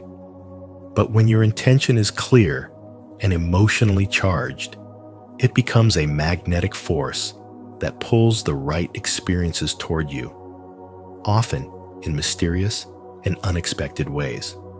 Synchronicity is the universe's way of speaking in symbols and timing rather than words. When you start noticing repeated numbers, meaningful encounters, or perfect timing that feels almost scripted, it's not luck. It's your consciousness aligning with the greater pattern of life. Jung understood that the psyche and the universe mirror one another, and that our inner world is not separate from the outer one. Every emotional frequency you emit ripples through the quantum field, gathering experiences that match its vibration. Fear, doubt, and scarcity create resistance, while gratitude, faith, and clarity invite flow. Your subconscious mind is the bridge between the seen and unseen, translating your dominant inner state into physical experience. The law of attraction operates on this same principle. Energy attracts like energy. It is not merely about thinking positively, but about feeling in harmony with what you seek. When your emotions and beliefs support your vision, your subconscious begins to reorganize reality to reflect it. The more awareness you bring to your inner dialogue, the faster the synchronicities appear. They are not accidents.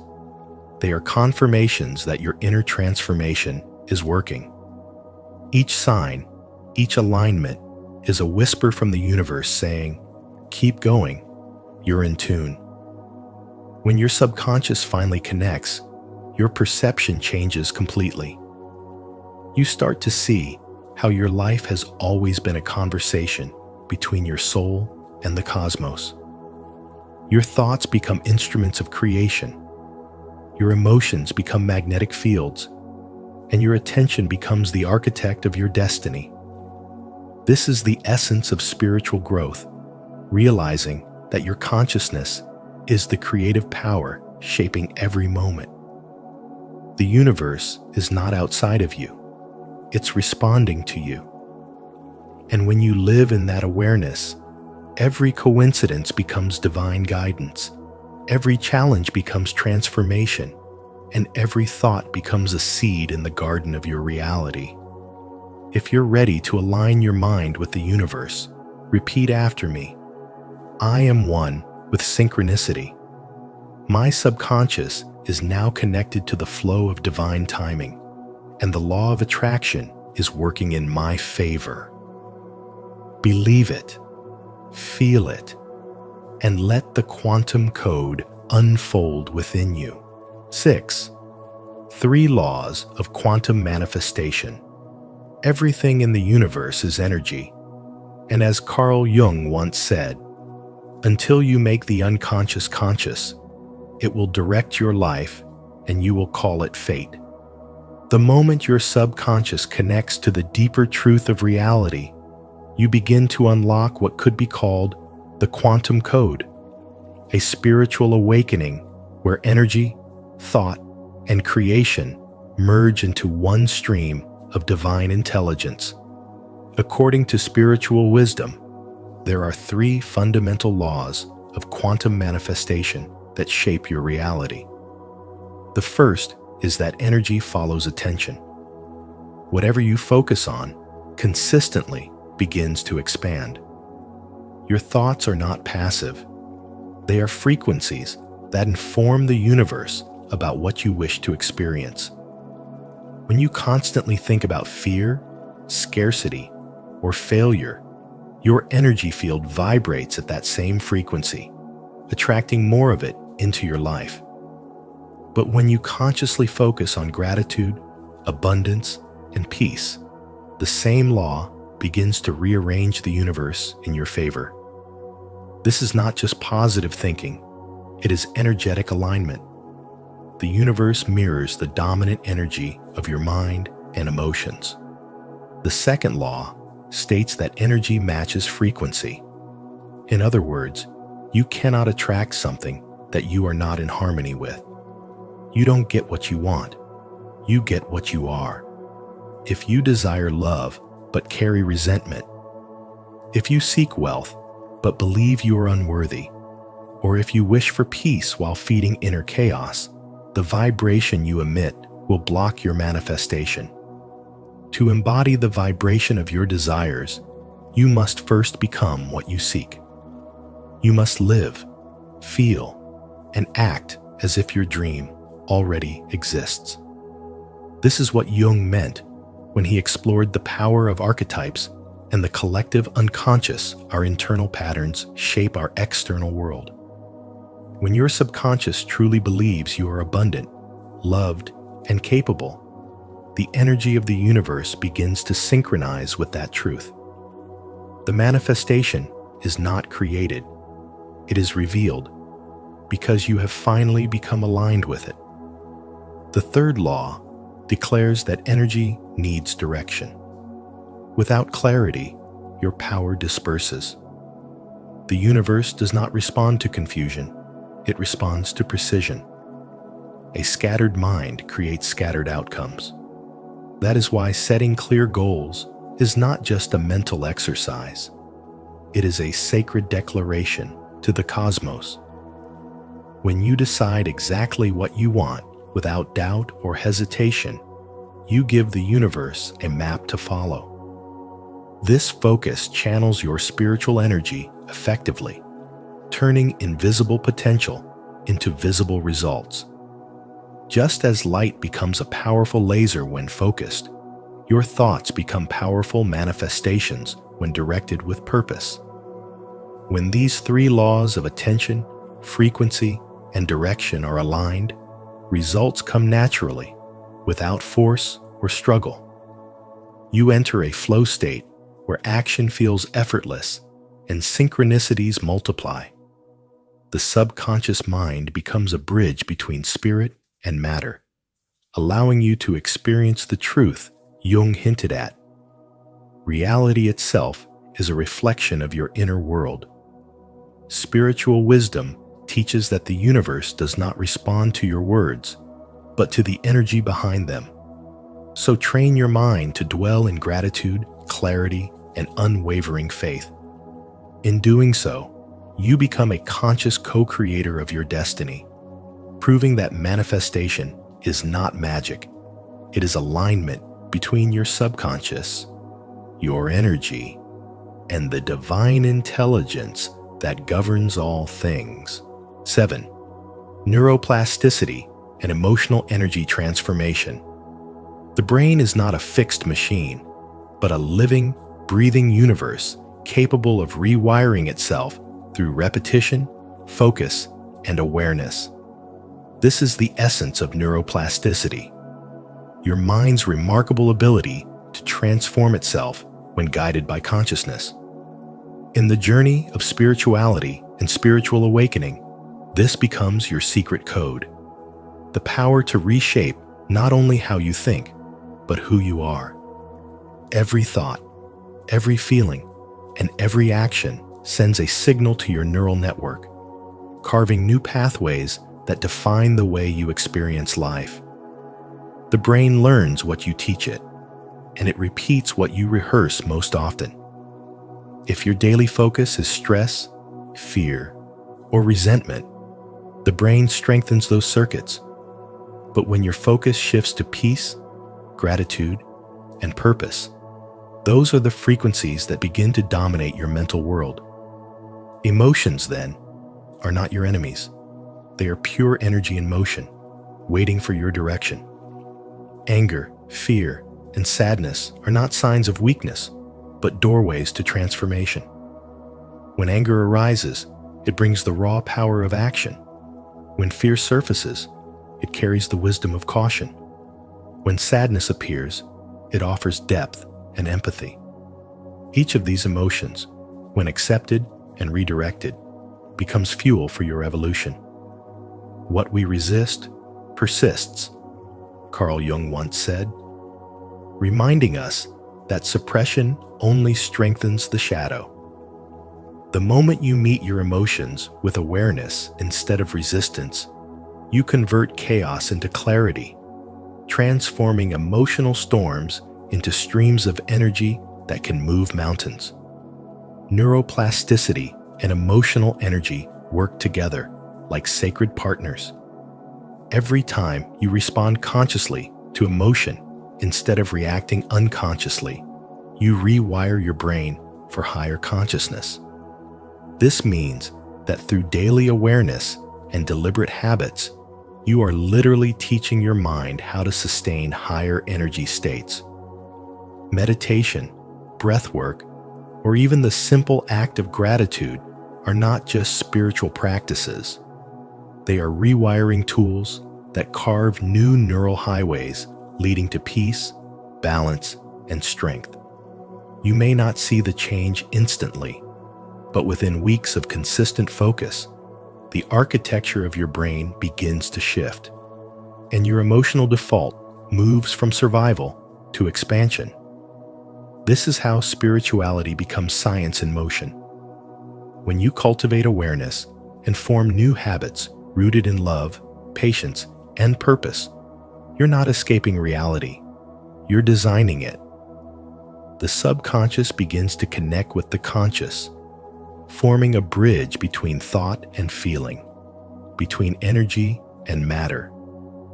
Your emotional energy transforms from reactive waves into intentional currents, and the frequencies you emit start to match the life you desire. Spiritual awakening is not some mystical accident. It's the natural outcome of a brain that has learned to harmonize with higher states of being. It's the point where neuroplasticity meets soul evolution, where every emotion becomes a teacher, every thought a sculptor, and every conscious choice a brushstroke painting the masterpiece of your awakened self. To honor your journey of transformation and mental mastery, declare your commitment today. Comment below, "My mind is rewiring for greatness," to affirm your faith in the power of neuroplasticity and inspire others to rise with you in this awakening of emotional energy and spiritual wisdom. 8. Quantum visualization and reality shifting tools. Visualization bridges the unseen world of thought with the tangible realm of experience, acting as the sacred intersection where mind becomes matter. When you create a clear image in your mind and infuse it with emotion, your energy field begins to resonate with that frequency, quietly signaling to the universe that this is your chosen reality. In spirituality, this process is not a metaphor. It is a law. Everything begins as vibration, and the energy of your thoughts is what first shapes the matrix of your life. As Carl Jung once said, "Until you make the unconscious conscious, it will direct your life and you will call it fate." Visualization is how you begin to reverse that process, transforming fate into conscious creation and directing your subconscious mind toward your highest vision. The mirror method is one of the most intimate tools for this transformation. When you look directly into your eyes and affirm words of truth, love, and power, you are not simply talking to yourself. You are communicating with the deeper intelligence that shapes your destiny. Every time you say, "I am enough," "I am powerful," or "I am whole," your subconscious begins to rewrite the story it once believed. Over time, those affirmations dissolve self-doubt and build new neural pathways that align you with inner confidence and peace. Alongside that comes grounding, the essential practice of drawing your awareness back into your body and reconnecting with the steady pulse of the earth. While spiritual growth often lifts your energy to higher realms of awareness, grounding ensures you remain rooted in the physical plane, so the energy you cultivate can materialize in real life instead of remaining a fleeting spiritual high. Scripting is another profound practice that turns your thoughts into blueprints of manifestation. When you write your desires as though they have already come true, you are training your subconscious to accept a new vibrational identity. Words are not empty. They are frequencies that mold energy.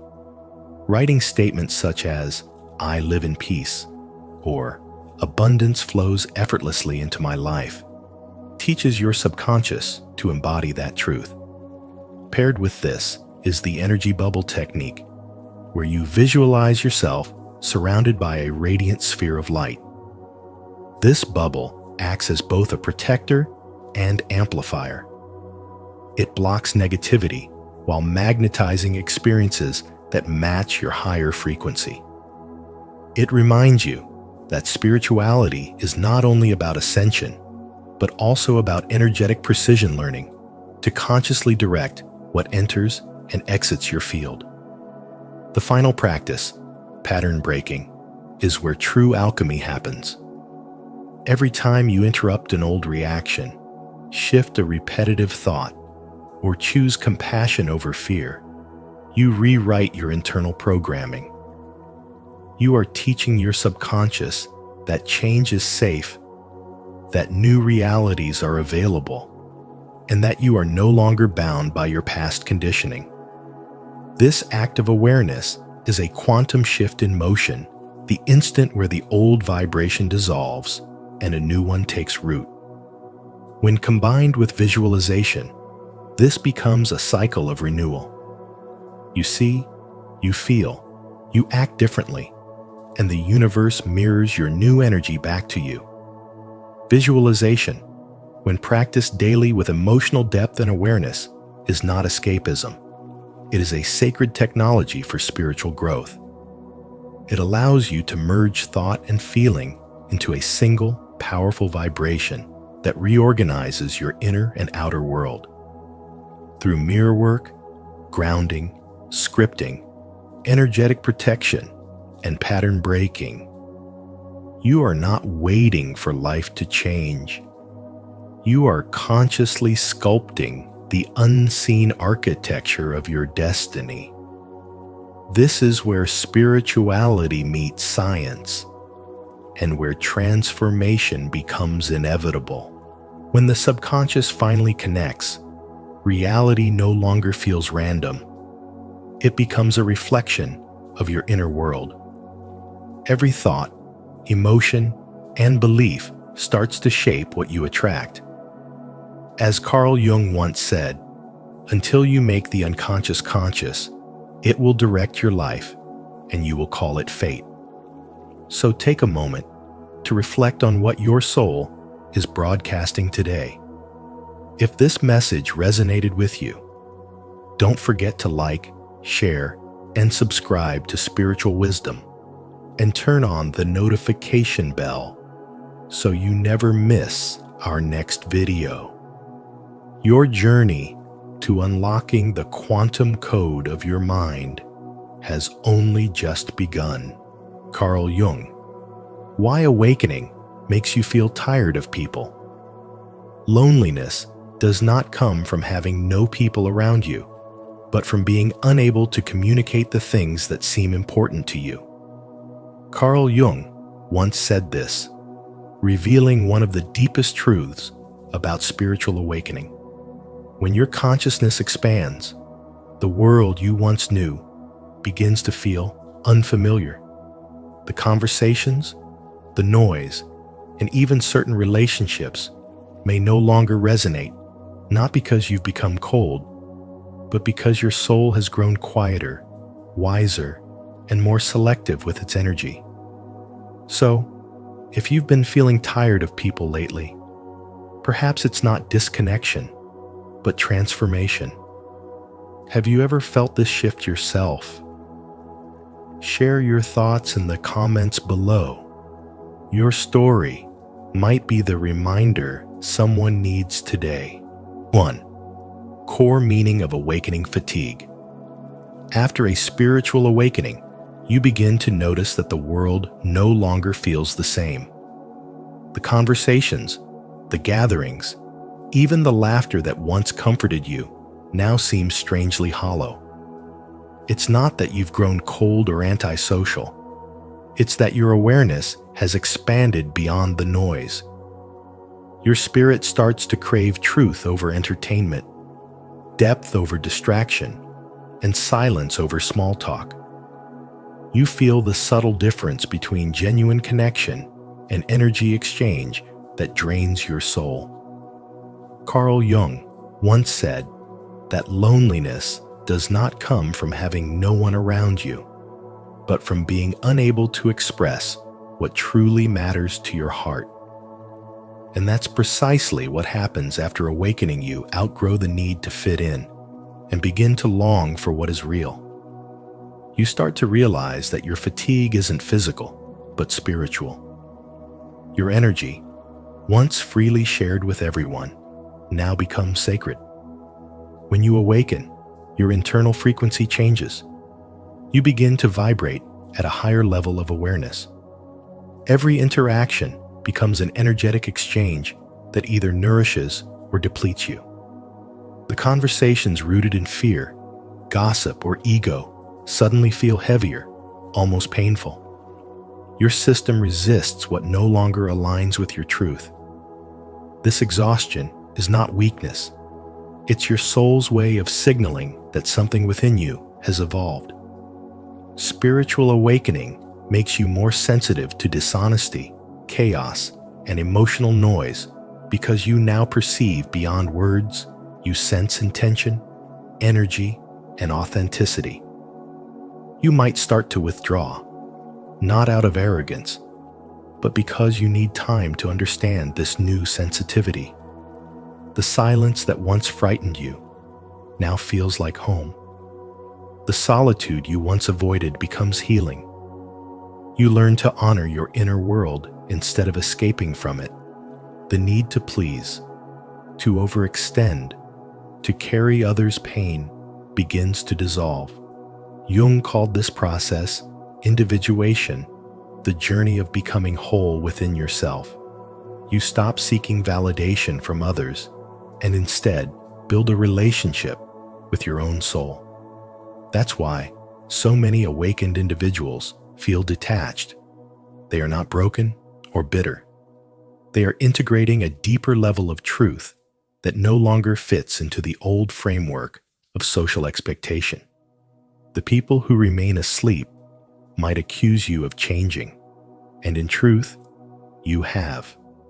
You've changed from seeking company to seeking peace.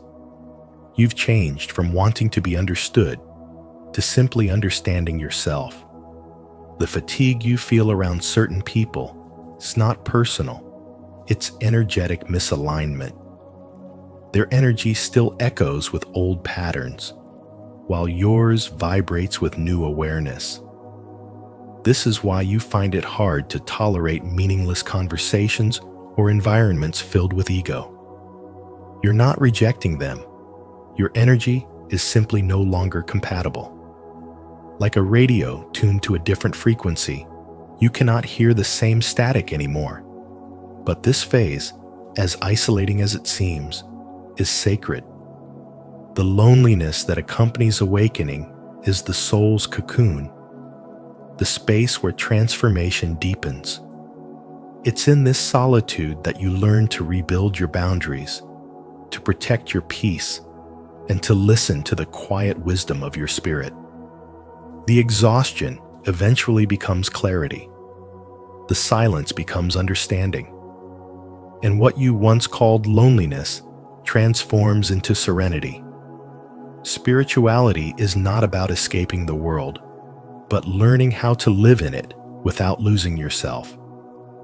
You begin to see that love does not mean self-sacrifice, that compassion does not mean absorption, and that connection is only true when it flows in both directions.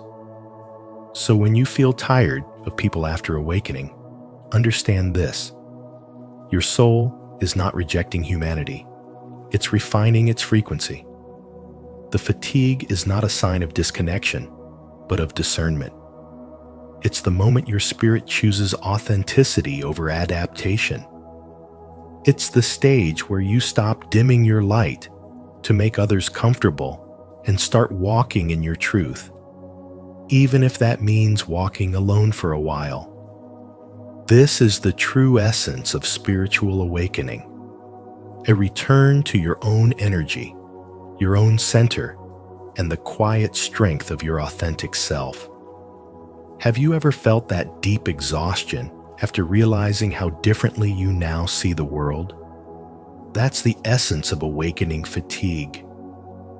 Share your experience in the comments so we can grow together. And if you haven't reached that stage yet, type "I'm awakening" to affirm your journey and join this path of spiritual wisdom and transformation. 2. Jung's explanation, individuation and the persona. Carl Jung called this process individuation, the sacred unfolding of your true self beneath the layers of who you were taught to be. It's the moment when your spirit begins to awaken and you realize that much of what you once called connection was actually performance. For so long, you've worn the persona, a mask crafted to keep you safe to please, to be accepted, to fit neatly into the expectations of others. But when spirituality begins to stir inside you, that mask starts to crack. You begin to feel an inner restlessness, a sense that pretending no longer feels natural, that your energy is too sacred to spend on shallow exchanges or empty routines. Suddenly, conversations that once seemed normal begin to feel hollow, and you find yourself retreating from the noise because something deep within you is asking for truth, silence, and depth instead of approval. This is the fatigue of awakening the body and nervous system still trying to replay the old patterns of compliance, while the soul demands authenticity. It's not that you dislike people, it's that your vibration is changing. Your system is detoxing from the habit of small talk and superficial validation, learning instead to breathe in stillness, honesty, and meaning.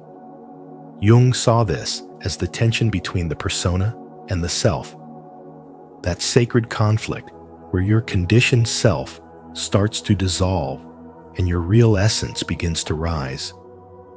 The tiredness comes from fighting between two worlds, the external one built on expectation and the inner one blooming with truth.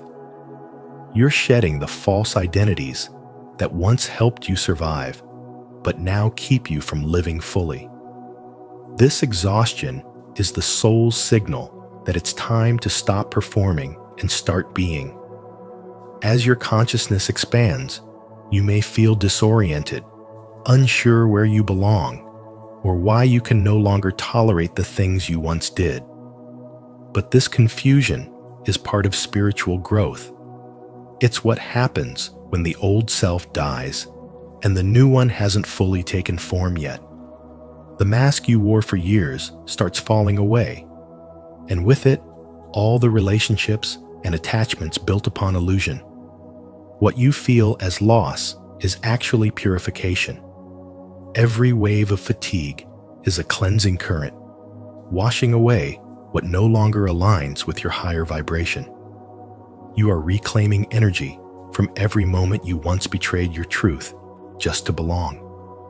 That's why you crave solitude not as escape, but as renewal. In silence, your energy resets, your intuition sharpens, and your inner being starts to harmonize with the rhythm of authenticity. Spirituality teaches that when you are finally honest with yourself, you no longer need to force connection. You begin to attract what resonates with your soul rather than what pleases your mask. The tiredness is not a weakness, it's an initiation. It's the universe whispering, "Rest, because your energy is evolving. As Jung said, until you make the unconscious conscious, it will direct your life and you will call it fate. You are now making it conscious. You're awakening to the truth of who you are. And as you release what's false, your relationships shift from performance to presence, from obligation to resonance. In this sacred exhaustion, you are not losing people. You are gaining yourself. The fatigue fades the moment you stop pretending. Then what remains is peace, the quiet strength of a soul finally aligned with its own light. If this message from Carl Jung resonated with your awakening journey, don't forget to like this video, subscribe to Spiritual Wisdom, and share your thoughts in the comments below. Let's grow together on this path of individuation and true self-discovery. 3. The shadow and deep sensitivity. As you awaken, you begin to see through the layers of illusion that once felt normal. You no longer see people only by their smiles or words, but by the vibration that lies beneath. You sense the sadness hiding behind laughter, the insecurity hidden beneath arrogance, the exhaustion behind perfection. You notice your own shadow too, the denied parts of you that once lived unseen. This awakening doesn't make you superior. It simply makes you aware. Carl Jung once said, "Until you make the unconscious conscious, it will direct your life and you will call it fate." And that's what awakening does. It forces you to see both your inner darkness and the collective pain of others. It's not that people suddenly changed.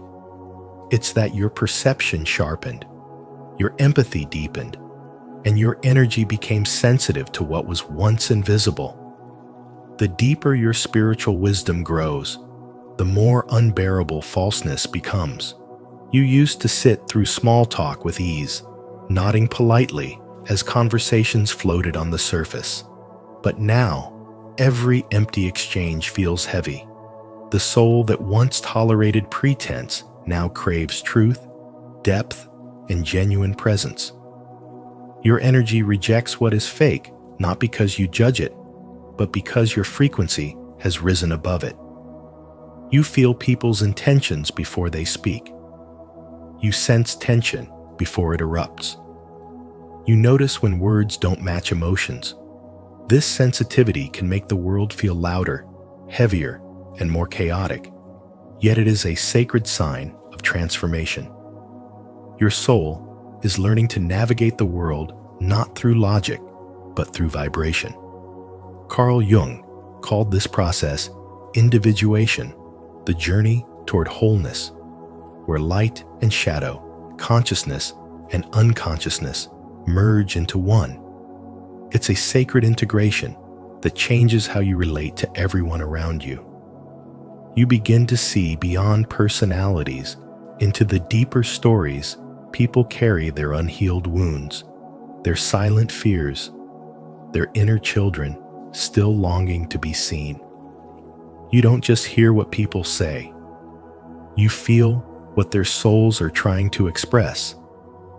That's why awakening can make you feel tired of people, not because you lack compassion, but because you can no longer pretend.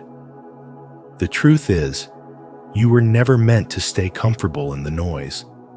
Your fatigue is not rejection, it's evolution. As your spiritual awakening unfolds, you learn that solitude is not loneliness, it's recalibration. Every moment you spend in silence, your energy reorganizes itself, shedding layers of old vibrations that no longer belong to you. You stop needing to explain yourself because peace has become your language. You no longer chase validation because truth has become your home. To the awakened soul, presence is everything. Carl Jung once wrote, "Who looks outside dreams. Who looks inside awakes." And so you keep looking within, learning to love from a higher place, not through attachment or sacrifice, but through clarity and understanding. You realize that love is not about fixing others. It's about staying rooted in your own light so deeply that your very presence becomes healing. That is the essence of spiritual wisdom, seeing the world as it is, feeling it deeply, and still choosing to respond with awareness instead of reaction. Comment below. I embrace my shadow with love, if you're ready to turn your deep sensitivity into spiritual strength. Let this be your declaration that awareness, not avoidance, leads to true awakening. 4. The nervous system upgrade. Awakening is not only a spiritual journey, but also a profound physiological transformation that reshapes the very wiring of your being. During this process, your nervous system begins to shift from a constant state of alertness, emotional absorption, and survival mode to a higher frequency of awareness. At first, this transition feels disorienting. You may wake up feeling tired, overstimulated by sounds, lights, and even the smallest conversations. Everything that once seemed normal now feels too loud, too fast, too heavy. But this isn't a weakness, it's evolution. Your body is learning to operate in a new way, moving from reaction to observation, from emotional chaos to energetic clarity. The exhaustion is not a punishment. It's an initiation into a new way of being, where your nervous system finally starts to synchronize with your expanded consciousness. For empaths, this shift can be especially intense.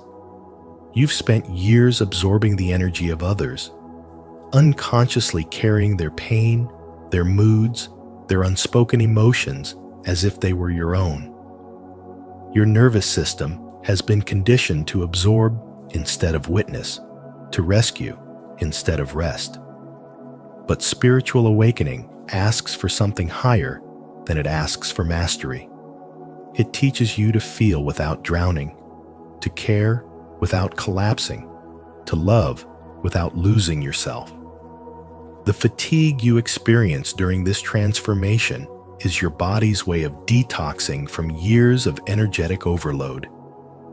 You are no longer meant to live on adrenaline or emotional reactivity. You are learning to function from peace, not pressure.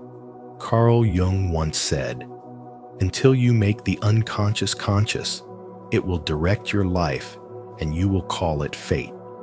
This is the essence of your transformation, bringing unconscious emotional patterns into awareness so that your body, mind, and soul can finally operate as one. As your spiritual awakening deepens, you begin to notice subtle changes within. The same situations that once triggered you now seem lighter. You start observing rather than reacting, feeling rather than fixing. Your nervous system, once overstimulated, learns the art of regulation. You begin to sense the energy behind people's words, to recognize truth, not by logic, but by resonance.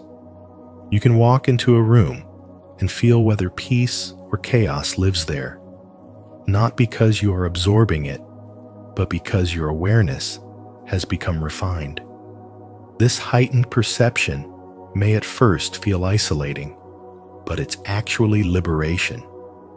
You are no longer controlled by external noise. You are anchored within your own frequency.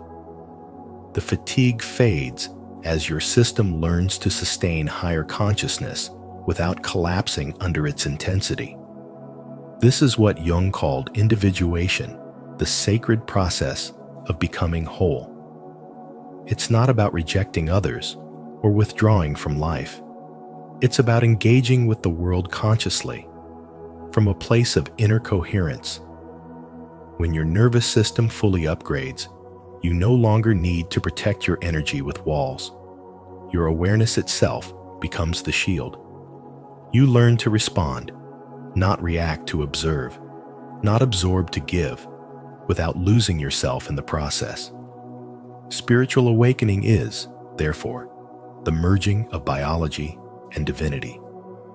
It is your nervous system learning to hold light without burning out, to remain grounded while expanding beyond form.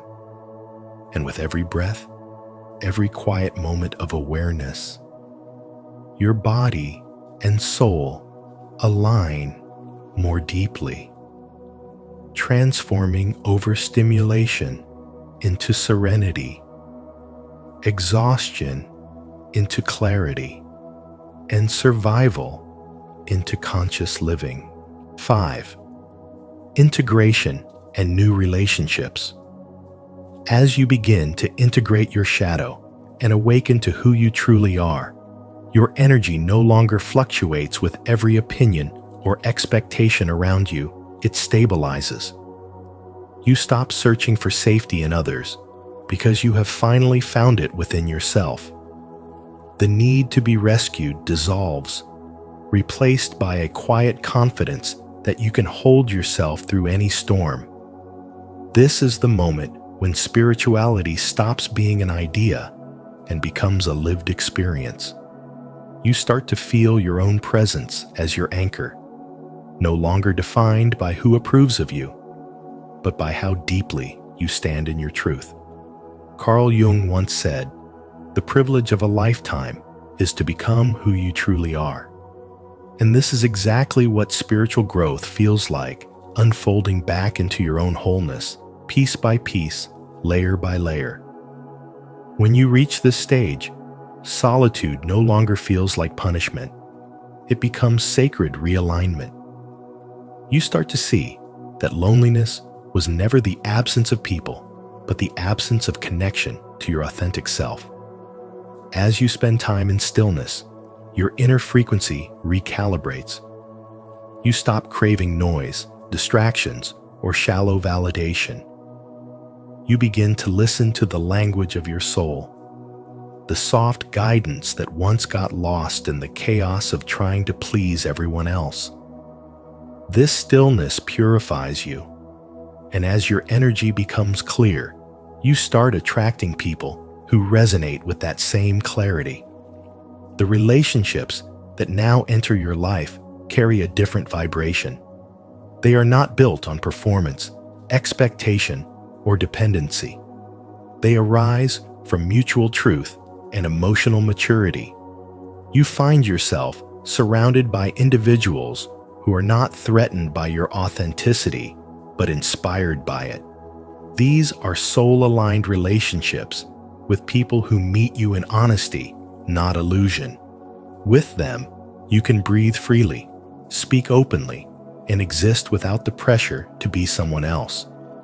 The connection feels calm, yet powerful, simple, yet profound, because it's no longer fueled by fear, it's anchored in presence. As your spiritual growth deepens, you start noticing that some people naturally drift away. The bonds that were built on insecurity or shared wounds can no longer hold when your energy no longer vibrates at that frequency. It's not betrayal, it's evolution. You realize that you don't have to chase anyone or hold on to what's trying to leave. The universe is simply clearing space for what aligns with your new level of consciousness. You begin to understand that endings are not losses. They are doorways into deeper truth. Every goodbye teaches you to rely less on the external and more on your own center. Through this process, love itself transforms. It becomes less about possession and more about resonance. You stop needing others to complete you because you finally feel complete within. The people you now attract mirror that inner wholeness. They're not here to fill a void, but to walk beside you in mutual growth. You start to see that genuine connection doesn't drain you. It nourishes you. It doesn't pull you out of alignment. It grounds you even more deeply in it. And as you continue to embody this authenticity, your presence alone becomes magnetic. You no longer seek to be understood by everyone because you understand yourself. You no longer fear being alone because solitude feels like home. This is the quiet power of spiritual growth. The realization that the relationships meant for you will recognize your soul without you having to prove your worth. What you attract now is a reflection of your integration, your stability, and your truth. You no longer reach for love. You radiate it. Leave your likes and subscribe to Spiritual Wisdom, and turn on the notification bell so you won't miss any future insights about your awakening journey and deeper human connections. Type in the comments, "I am ready to attract relationships that align with my higher self." 6. The deeper lesson. Awakening, as Carl Jung revealed through his profound spiritual wisdom, is not about distancing yourself from people. It's about returning so deeply to your inner world that you can meet others from a place of peace, clarity, and authenticity. When you awaken, something within you shifts. You stop chasing validation, and you begin to crave truth. You no longer wish to fill the silence. Instead, you listen to it. You begin to see that the exhaustion you feel around people isn't hatred. It's the soul's quiet rebellion against inauthenticity. As Jung once said, "Who looks outside, dreams. Who looks inside, awakes." When you start looking within, you realize how much of your energy used to be spent keeping up appearances, managing others' expectations, and playing roles that were never truly yours. Awakening strips all of that away. It leaves you raw, honest, and beautifully exposed to your true self. At first, this transformation can feel lonely. You'll lose some connections because the vibration of your new awareness no longer matches the frequency of those who thrive in illusion. But what you lose externally, you gain internally. You find the courage to sit with yourself, to feel without fleeing, to breathe without performing. Jung called this process individuation, the journey of becoming who you truly are beneath the masks. He said, "The privilege of a lifetime is to become who you truly are. And that privilege requires solitude, silence, and surrender." Feeling tired of people, then, is not a failure. It's evidence of your soul refining its resonance. You are no longer compatible with small talk because your heart longs for truth. You no longer resonate with gossip because your mind is learning peace. The more you awaken, the more you understand that your fatigue comes not from people themselves, but from the energy of pretense, the heaviness of falsehood, and the emptiness of shallow connection. You begin to crave stillness because that's where your spirit heals. You learn to interact not out of need or habit, but from wholeness. You listen with empathy, but without absorption, love without attachment, and give without depletion. Slowly, you realize awakening does not separate you from humanity. It transforms how you relate to it. You stop projecting your wounds onto others and start recognizing their pain with compassion. You stop trying to fix everyone and begin respecting divine timing. You understand that everyone is walking their own path of awakening, even if they don't see it yet. So when you feel tired of people, remember, your soul is recalibrating. It is teaching you the art of sacred distance, the ability to stay kind without being consumed, to stay open without losing your boundaries. Solitude becomes your sanctuary, not your punishment. It's where you hear the whispers of your higher self, where your intuition strengthens, and where peace becomes your natural state. In this sacred quiet, you realize that true connection doesn't come from being surrounded by people. It comes from being rooted in truth. That is the essence of Carl Jung's spiritual wisdom, the awakening that doesn't make you superior, but whole, not detached, but deeply aligned. Feeling tired is simply your soul resting from lifetimes of pretending, as it learns once more how to live, love, and exist in divine authenticity. If awakening has made you feel distant from people, remember this truth.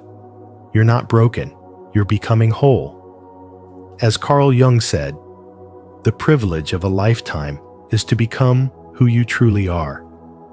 Each wave of fatigue, each moment of solitude is your soul's way of clearing space for deeper, more authentic connections. So instead of seeing your sensitivity as a weakness, treat it as sacred awareness, guiding you toward alignment. Let this be your practice. Honor your energy, speak your truth, and connect from wholeness, not habit. If this message resonates with you, share it with someone walking a similar path. And tell me in the comments, when did you first realize your energy no longer matched the world around you? I'd love to read your story. This is spiritual wisdom, and your awakening is only the beginning.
"13 signs your aura is too powerful for most people to handle."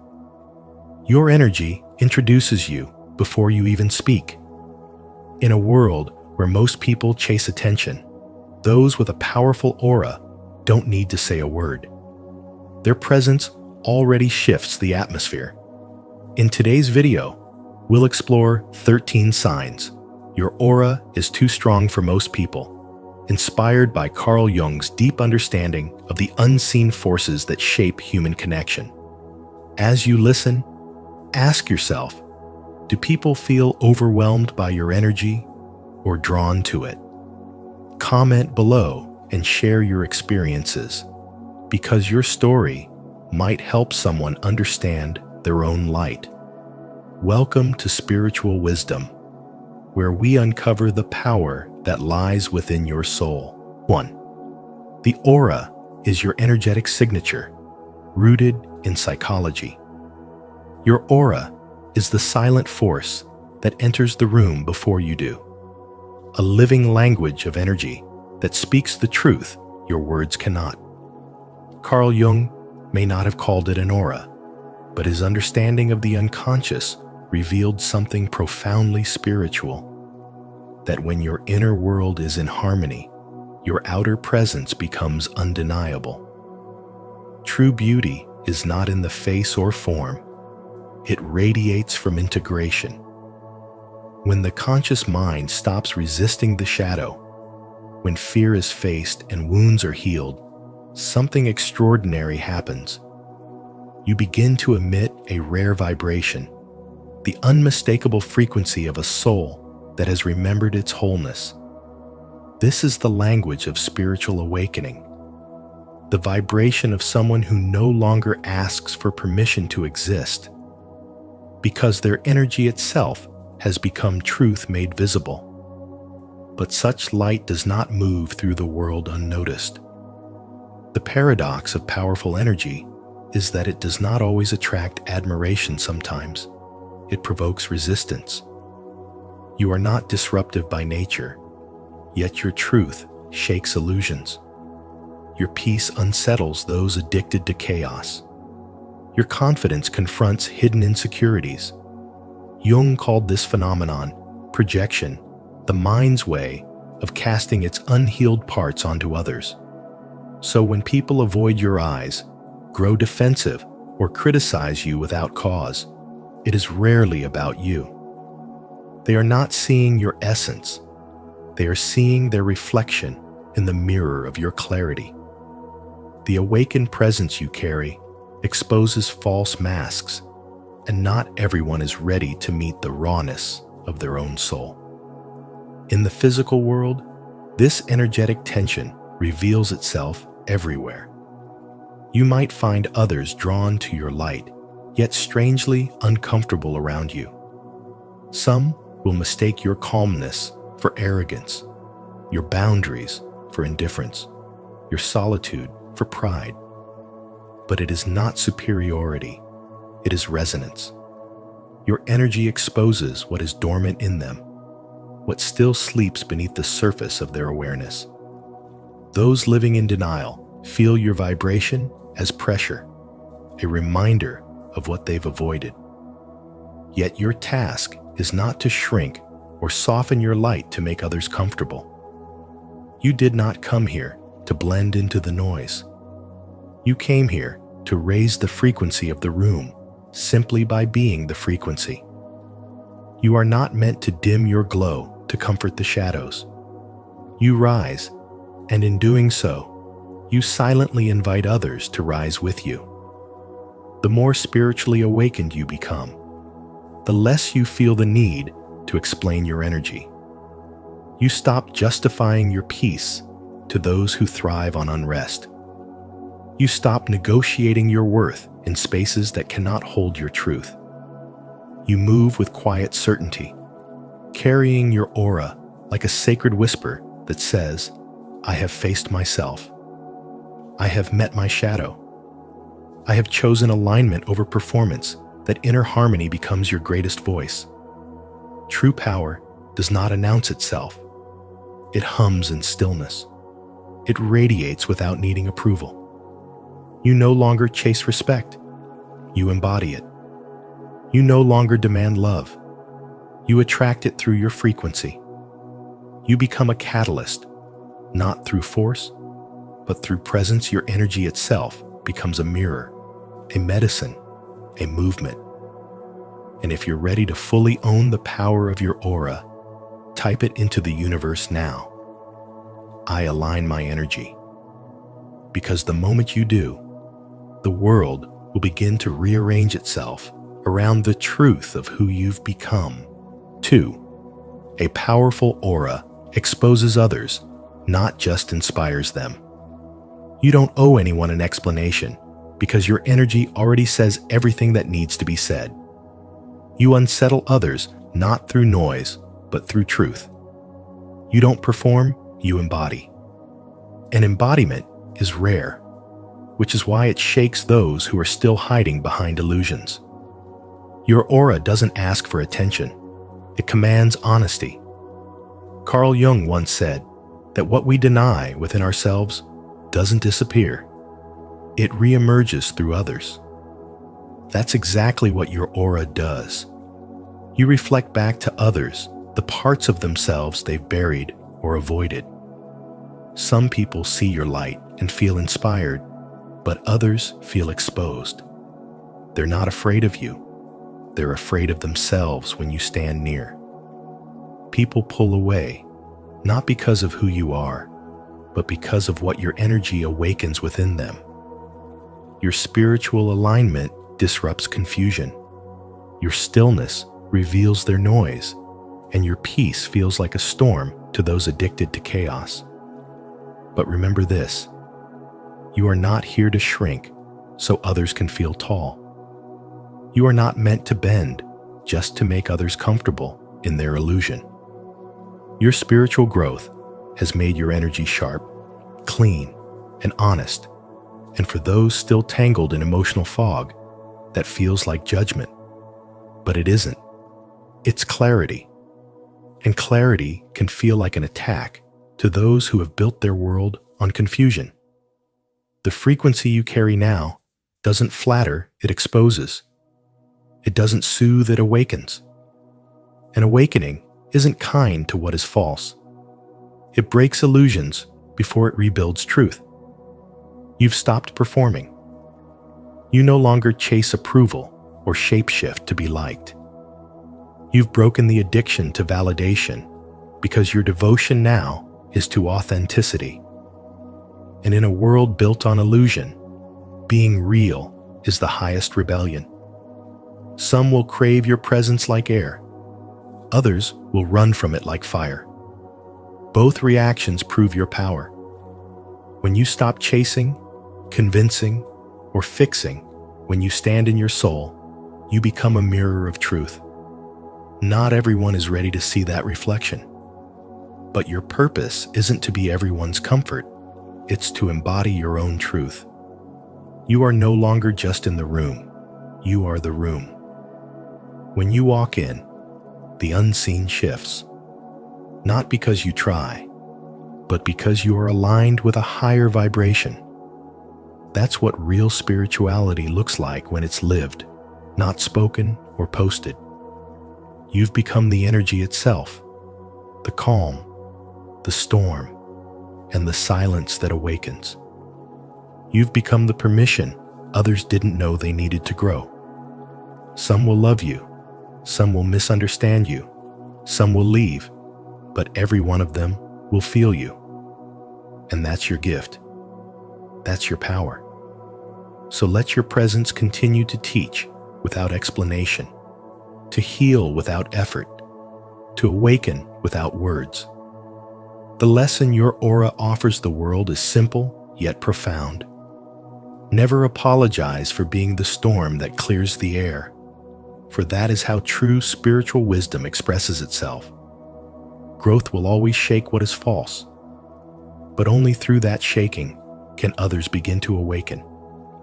If you feel this truth in your bones, comment below, "I own my authentic energy."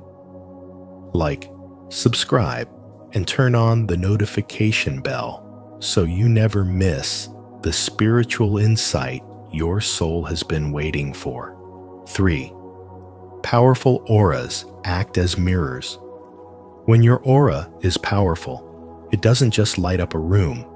It strips away illusions and reveals what others desperately try to hide.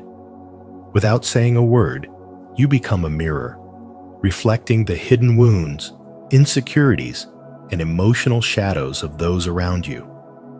Carl Jung once said, "Until you make the unconscious conscious, it will direct your life and you will call it fate." That is precisely what your presence does. It brings the unconscious to light. Many mistake this reflection for judgment, but it is not condemnation.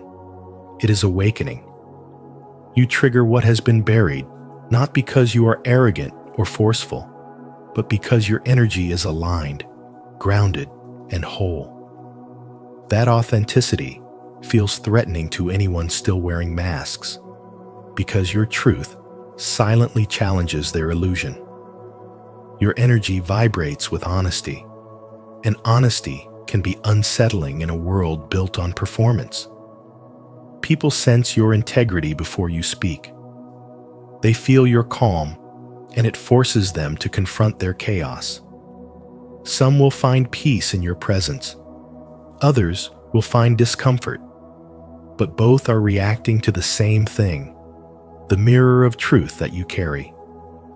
Carl Jung called it the meeting of two personalities that is like the contact of two chemical substances. If there is any reaction, both are transformed. Your aura does exactly that. It transforms the energy around you. Those who are ready will rise. Those who resist will retreat. Their reactions are not truly about you. They are reflections of their own inner state, responding to the frequency of your soul. You don't need to prove yourself or seek validation, because your spirit has already made peace with solitude. You don't chase attention. You attract awareness through your stillness. The world notices you not because you are loud, but because you are real. As Rumi said, what you seek is seeking you. Your self-assurance draws to you the energy that matches your vibration while exposing the rest. That is why your aura often provokes extremes: deep admiration or silent envy, curiosity or avoidance. Either way, you alter the atmosphere without effort, simply by existing in alignment with your truth. Such energy is not born by chance. It is forged through experience. You have faced darkness, confronted your fears, and purified your heart through pain. Each wound became wisdom.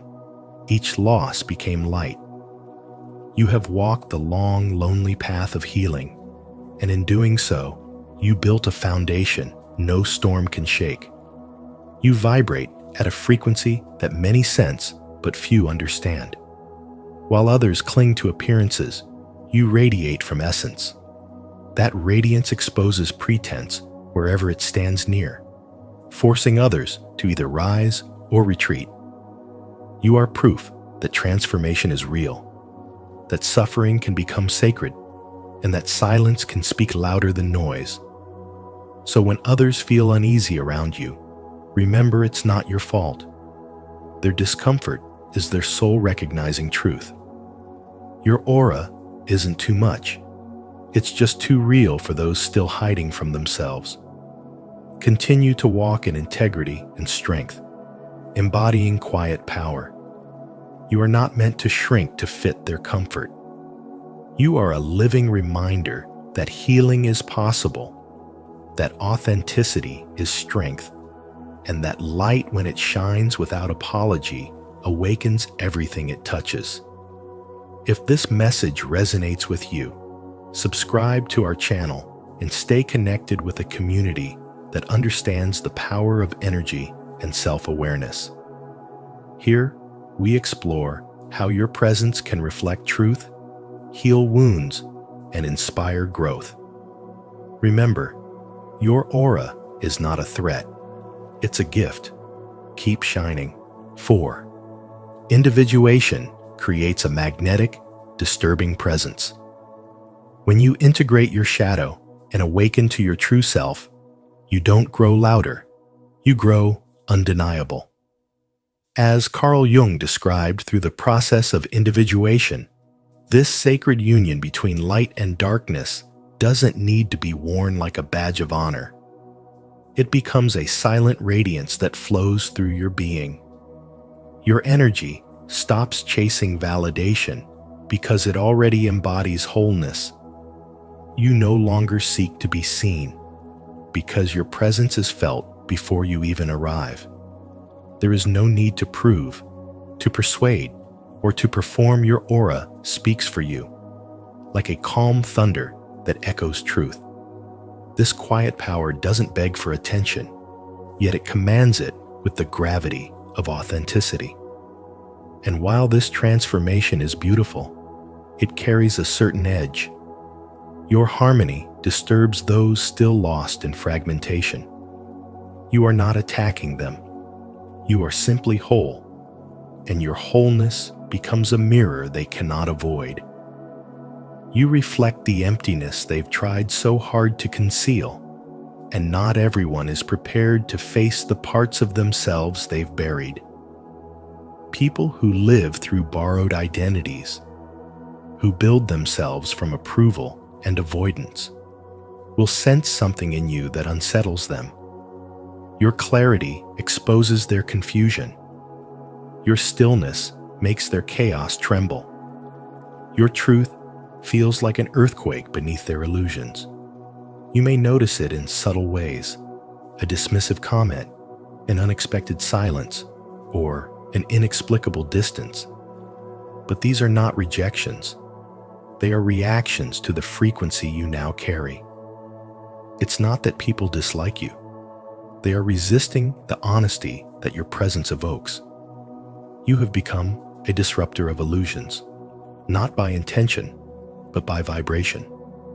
In workplaces, your quiet confidence can silence entire rooms. In friendships, your groundedness challenges pretenses. In families, your existence alone breaks generational patterns. You are no longer a participant in dysfunction. You have become the mirror that reveals it. This is the essence of spiritual awakening.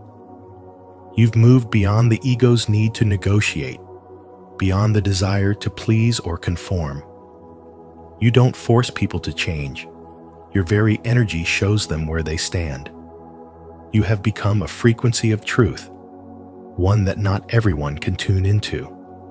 And the dissonance they feel is their soul's discomfort, not your fault. But do not shrink yourself for their ease. You were not born to harmonize with confusion. You were born to illuminate it. Like a lighthouse piercing through fog, your authenticity cuts through illusion and guides the lost toward clarity. Your presence may disrupt, but it also liberates. Never apologize for the light you carry. Never dilute your essence to make others comfortable. You are not meant to blend into the background of dysfunction. You are meant to awaken the sleeping, even if your light blinds them at first.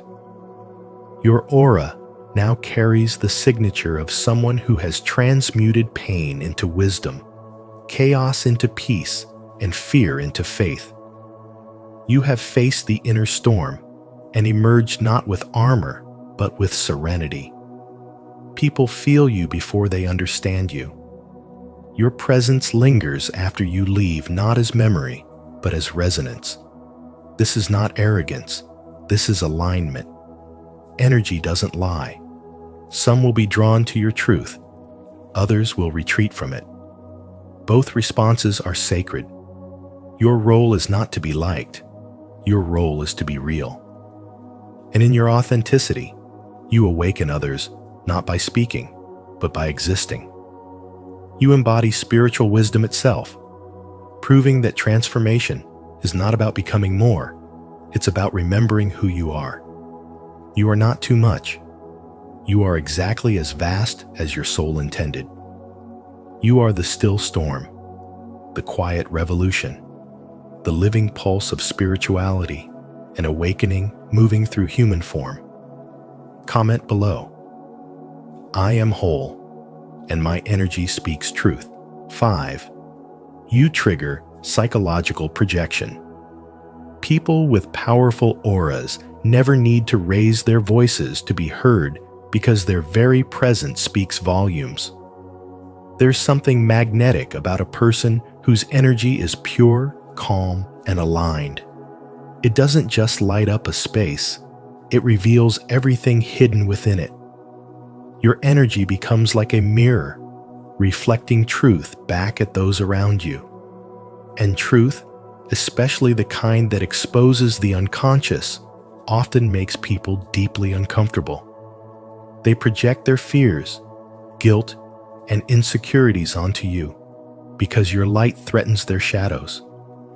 As Carl Jung once said, until you make the unconscious conscious, it will direct your life and you will call it fate.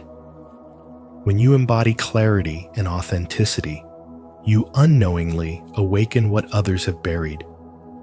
Their envy, their resentment, their unhealed wounds all rise to the surface in your presence, not because you are the cause of their pain, but because your aura triggers their transformation.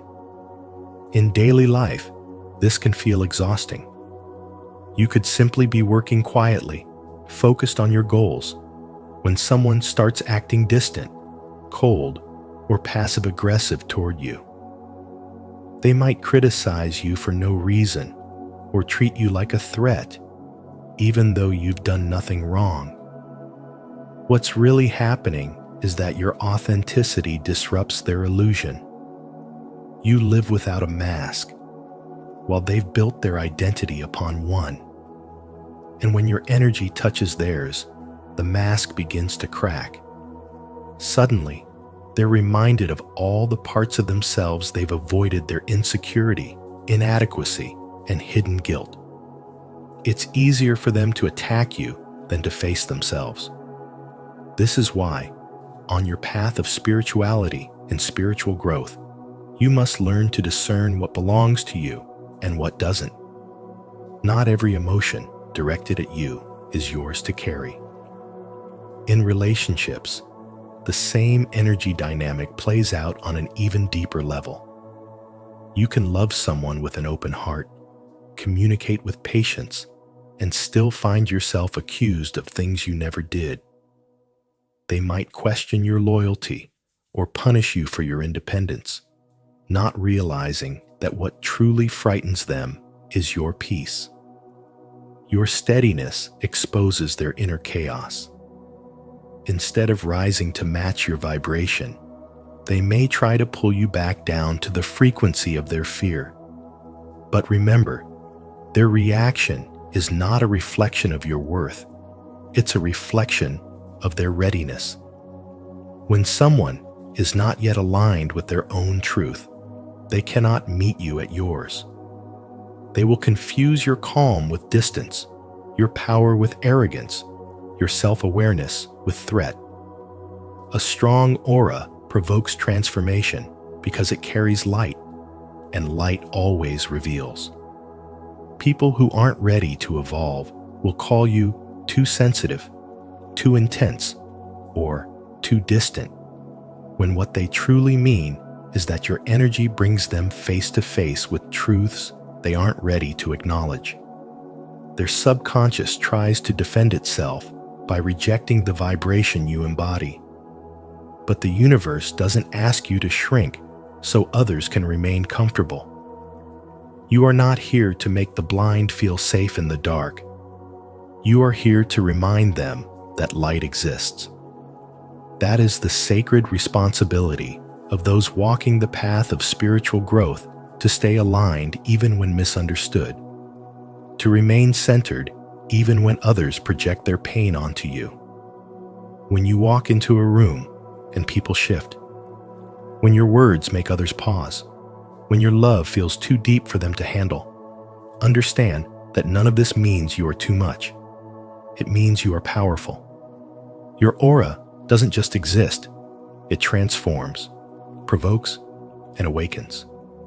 It shakes illusions, dissolves ego, and exposes the truth beneath every mask. And while not everyone will appreciate it, those who are ready to awaken will never forget how your presence made them feel. So, stay centered, keep your vibration high, and never apologize for your light. It's not your fault that others fear it. It's your purpose to hold it. 6. Your energy elicits intense reactions from strangers. When your energy field is strong, it doesn't ask for attention, it demands a reaction. You may notice that strangers either open up to you instantly or become uncomfortable in your presence. This isn't random. It's the invisible impact of your vibration interacting with their subconscious mind. Your aura, which carries the emotional and spiritual resonance of who you truly are, stirs up the emotions others haven't yet dealt with. They don't know why they feel exposed or unsettled around you, but it's because your frequency naturally brings the hidden to light. Many people live behind emotional masks, unaware of how much they've suppressed. Then you walk into the room, calm, authentic, whole, and suddenly their defenses shake. Some are drawn to you, pulled by a deep sense of safety, as if your energy gives them permission to be real. Others, however, may act defensive or cold because your presence reminds them of everything they've buried.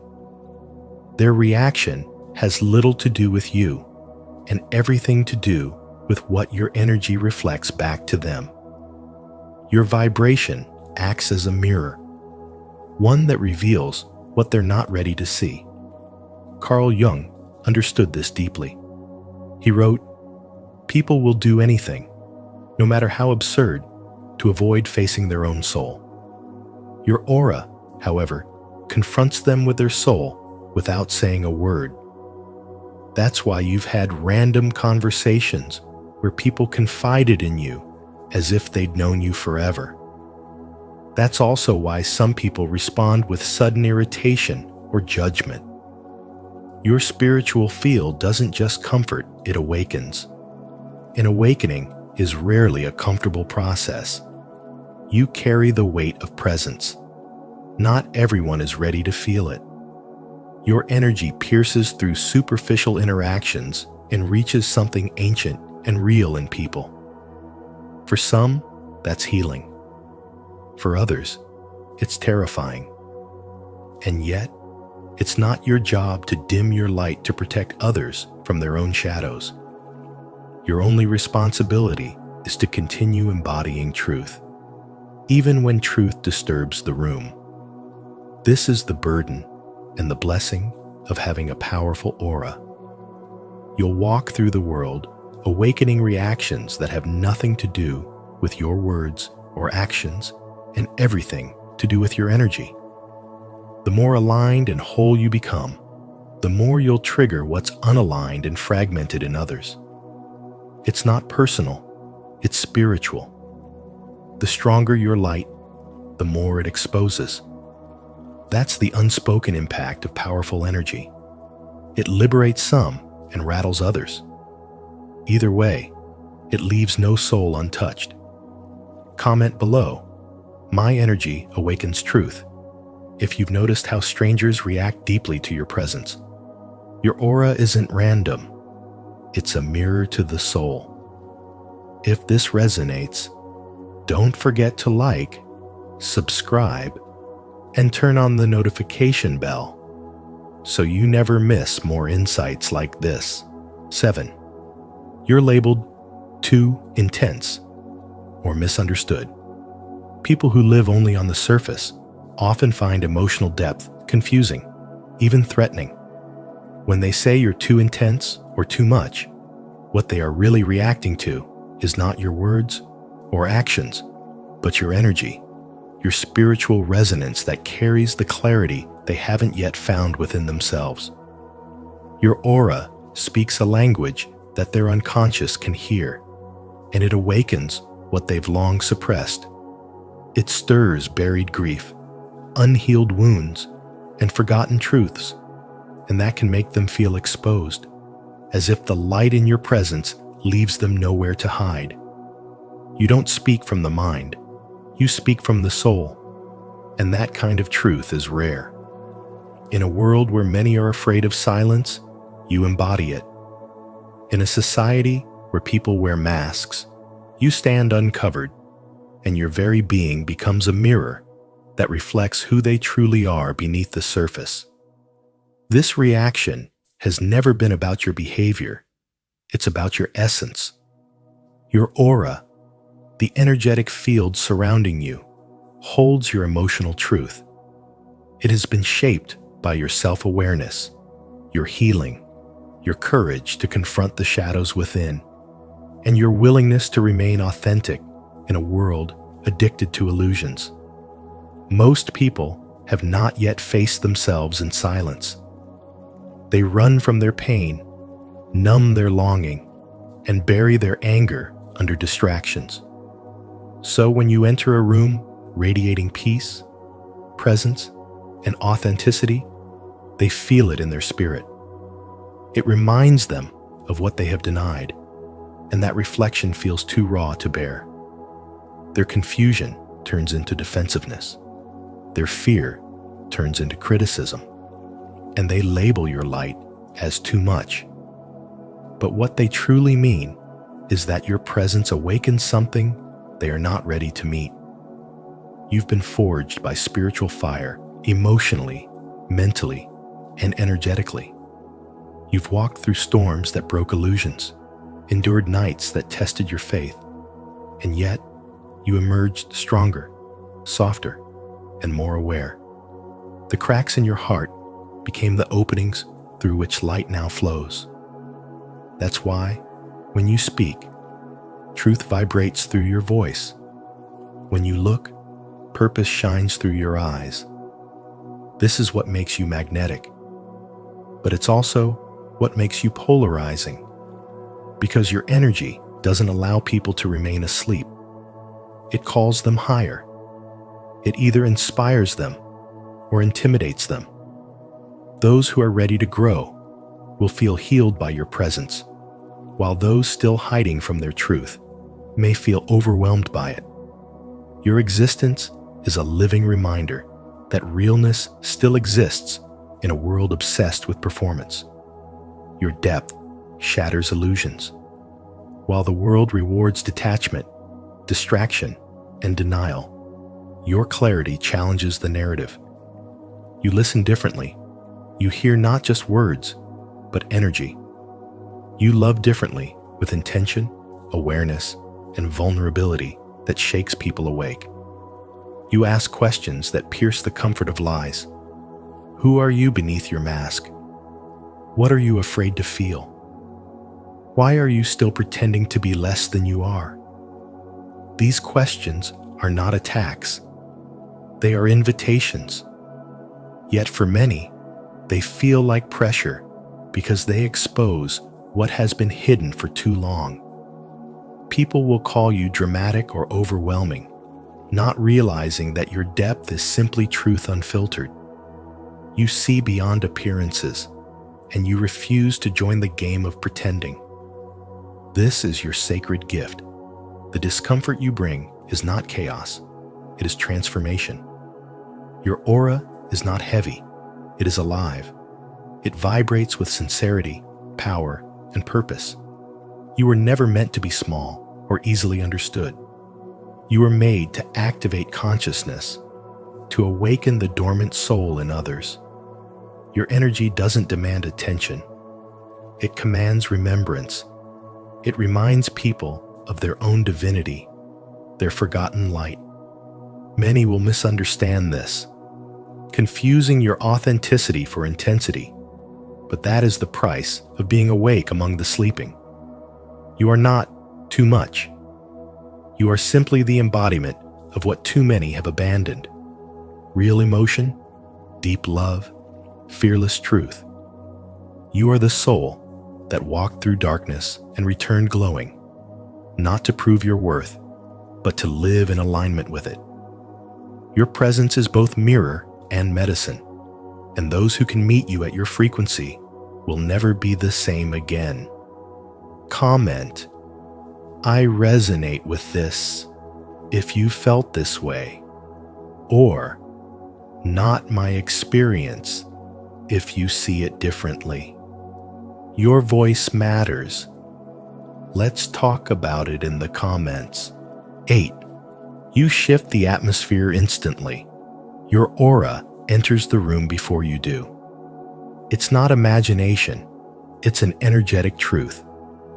You carry a frequency that either lifts the space or shakes it to the core, depending on the emotional state of those around you. This shift is immediate, undeniable, and deeply felt by both the conscious and unconscious mind. When your aura is powerful, it doesn't just complement a space, it alters it. That alteration might bring clarity and peace, or it might provoke discomfort and resistance. But either way, it never leaves things the same. You've likely experienced moments where people stared at you without knowing why, or suddenly changed their behavior once you walked in. That's not about your appearance. It's your energy field stirring their emotional waters. People who have unresolved chaos within them feel exposed around you because your presence highlights the imbalance they carry. You aren't trying to confront anyone. Your alignment simply reflects what they've been avoiding. Your stillness triggers their noise. Even animals and children respond to this energy. A dog might approach you with deep calm or run off with anxiety, sensing your frequency. Children, with their intuitive purity, often become fixated on you or strangely shy, not because of who you are on the surface, but because they feel the soul-level charge your aura emits. They sense truth in a world often cluttered with masks. In modern life, this power can be misunderstood. A woman named Maya once shared that in every workplace she entered, the atmosphere shifted. Colleagues would either open up emotionally within minutes or begin to distance themselves for no clear reason. She began to wonder if something was wrong with her. But in time, she realized the truth. Her energy was a mirror. It reflected the unresolved in others, not because she was trying to, but because she lived in deep inner alignment. That level of coherence made others feel their own fragmentation more clearly. Your aura is a field of influence. It communicates more loudly than words ever could. You don't have to try to be noticed, you are noticed. Not because you want attention, but because your energy commands it. And that command comes not from ego, but from authenticity. When you are whole within yourself, you create tension for those who are split between their truth and their persona. This is not your fault. It's the natural consequence of becoming someone who no longer hides. You shift the atmosphere, not by doing, but by being. Your energy is a catalyst. Let it be. Don't dim it to fit into emotionally stagnant rooms. Don't shrink it to soothe discomfort. If your aura disturbs the room, maybe the room needed to be disturbed. If you're still tuned in, comment below, "I shift energy," to let us know you're feeling this truth. Your voice helps us grow this space of awareness and light. 9. People confide in you unintentionally. People open up to you without warning. They share things they've kept hidden for years. Their regrets, wounds, private stories, and suppressed emotions. You don't ask for it, yet they pour it out. This isn't a coincidence. Your aura creates a field of safety, a silent invitation that tells people you're safe here. They feel seen in your presence, not judged. You don't just hear them, you feel them. And in a world where most people are starving for emotional safety, your energy becomes their refuge. Carl Jung once said, "Knowing your own darkness is the best method for dealing with the darkness of other people." That's exactly what you radiate. People trust you because, whether you speak it or not, your energy carries the wisdom of survival. You've walked through your own shadows, and that silent knowing draws others in. Your aura doesn't just glow, it mirrors truth. It tells people, it's okay to feel, it's okay to heal. And so, without understanding why, they tell you everything. But what they don't realize is that this gift can become a burden. You're left holding the weight of stories that aren't yours. People leave lighter, while you walk away heavier. It's subtle at first, a little fatigue, a little brain fog, the quiet pressure of being too emotionally full. Then one day, you realize you've become everyone's healer, yet no one knows when you're hurting. That's why energetic boundaries aren't just helpful, they're essential. Being kind doesn't mean being a container for other people's pain.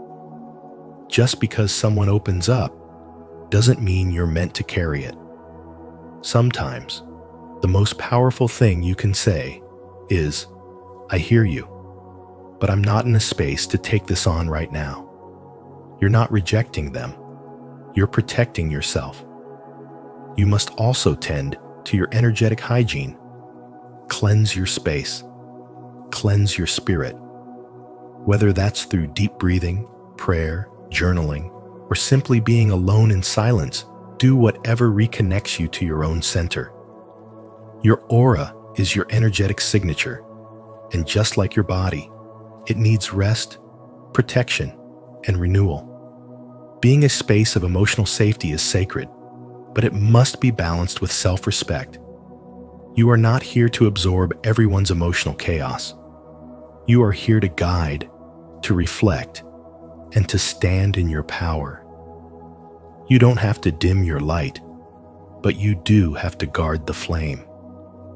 Have people ever opened up to you out of nowhere, as if your presence gave them permission to be real? If you've experienced this, share your story in the comments so others can relate and learn.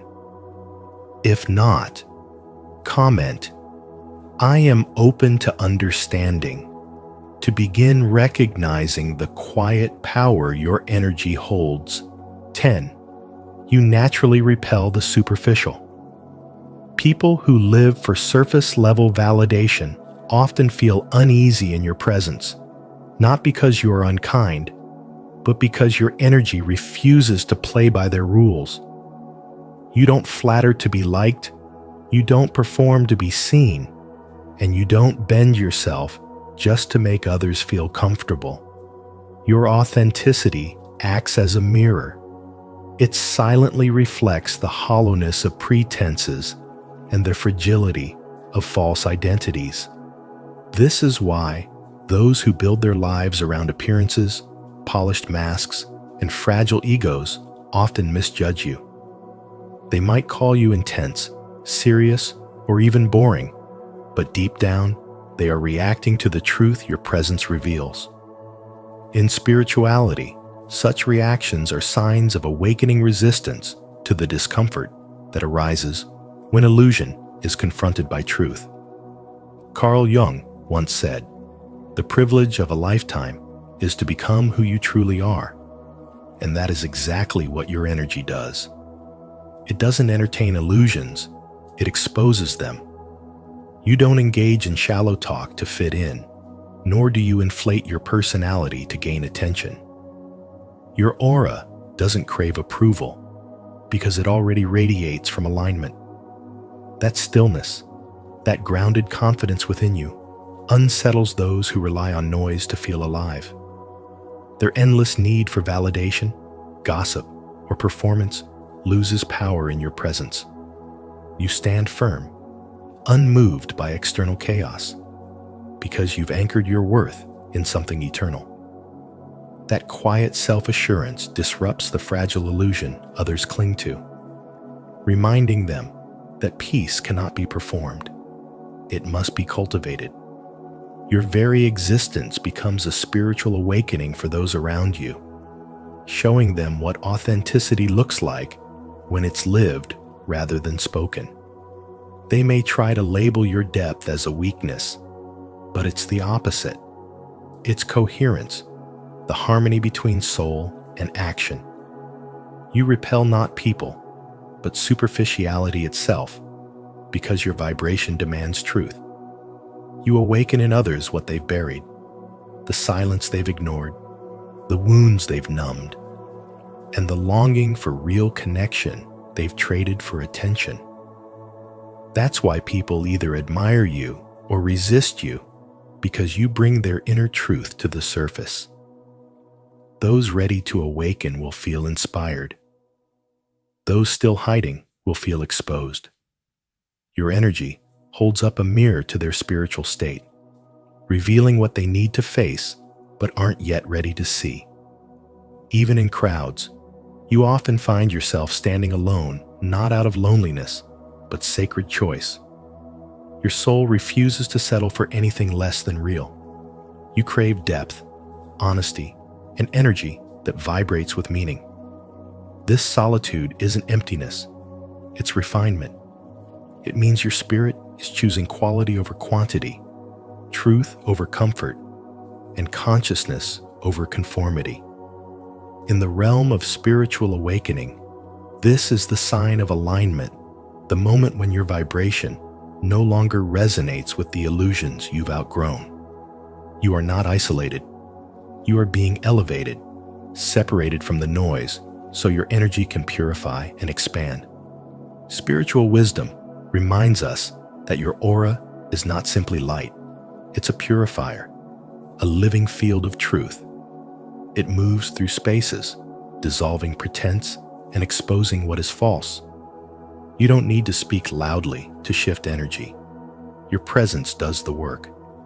In a world consumed by distraction, your authenticity becomes medicine. Your stillness, a sanctuary. Some people can't handle it because your energy doesn't allow them to hide. You're not too much. You're precisely what the world needs, but rarely meets.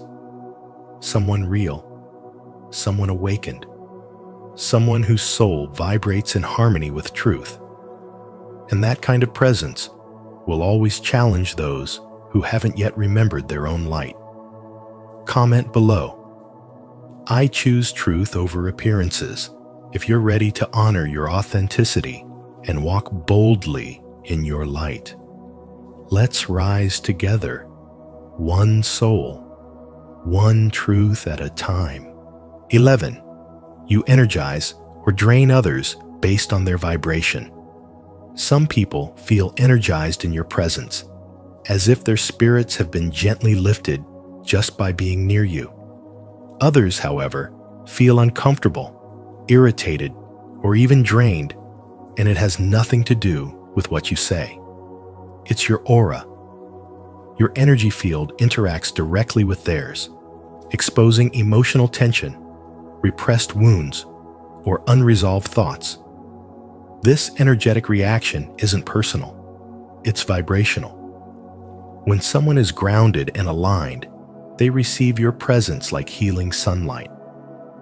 But when someone is fragmented or hiding behind defense mechanisms, your light becomes a mirror, and they may flinch at their own reflection.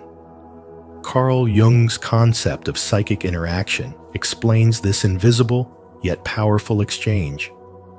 He believed that people constantly project unconscious material onto others, and that deeper personalities like yours tend to attract stronger projections. Your aura doesn't just exist, it communicates. It speaks directly to the unspoken, stirring truth in others, even if they aren't ready to hear it. That's why people sometimes misunderstand you or retreat from your presence. You are not just a person to them. You are a trigger, a spotlight, a spiritual wake-up call. Think of those times when someone told you they felt peaceful around you, as if a weight had lifted, even though you barely spoke. That's not coincidence. It's a testament to your frequency. But also think about when you walked into a room and immediately felt drained. Maybe your body tensed up, your mood shifted, or you sensed hostility without reason. That wasn't just intuition. It was your energetic boundaries being tested. You absorb what's around you more deeply than others, and your body responds before your mind even knows why. In the workplace, your calm confidence may be seen as a threat to those fueled by competition and control. They may act cold, passive-aggressive, or overly critical, not because you're wrong, but because your presence unsettles their masks. Your steadiness makes their inner chaos louder. Your honesty makes their avoidance harder. And your compassion highlights their disconnect. That's why the same aura that uplifts one person might disturb another. You don't change, but their reaction does, based on their level of inner harmony. This dynamic is not something you need to fix. It's something you must understand. When your aura is strong and integrated, it becomes a tuning fork for truth. Those attuned to love, growth, and integrity will resonate with you. Those clinging to illusions, ego, and denial will resist you. Both are reflections, not judgments. Your role is not to dim your energy to be accepted. Your role is to discern, to choose wisely who gets access to your presence and who doesn't. When someone tells you that you're too much, it often means your authenticity demands a level of self-honesty they're not ready for. When someone says they feel calm just being near you, it's because their soul recognizes yours. You are the energetic mirror, the amplifier, the quiet force that reveals what's hidden. And that power is sacred, protect it. 12. You're a magnet for toxic people without boundaries. Toxic or narcissistic people don't just stumble into your life by accident. They are often drawn in by the rare frequency your energy radiates. There is something magnetic about your integrated aura, something steady and whole that they subconsciously crave. These individuals, who haven't done the inner work to heal or evolve, are instinctively attracted to your light, not because they respect it, but because they want to consume it. They see in you what they are unwilling to cultivate within themselves: self-awareness, emotional strength, and spiritual harmony. Your aura acts like a beacon. It doesn't scream for attention, but its authenticity speaks volumes in a world full of facades. That's why people come to you with their problems, their emotional messes, their unresolved traumas. Without realizing it, you become their healer, their counselor, their emotional sponge. But the danger here is subtle. When your boundaries aren't firm, your compassion can quickly turn into self-sacrifice. You give, they take. You listen, they unload. You soothe, they depend. And somewhere in that cycle, your energy begins to fray at the edges. This dynamic is not about blame, it's about awareness. As Carl Jung once said, people will do anything, no matter how absurd, to avoid facing their own souls. So instead of turning inward, toxic people reach outward to you. They want access to your energy without earning the wisdom that created it. They want the fruit, not the roots. And if you're not mindful, their chaos becomes your confusion. You start to wonder why your presence stirs up intensity in others, why people either cling to you or lash out without provocation. The answer lies in your frequency. Your aura is a mirror, and for many, what they see reflected is the truth they've long avoided. Your stability highlights their instability. Your peace confronts their inner storm. Your light exposes their shadows.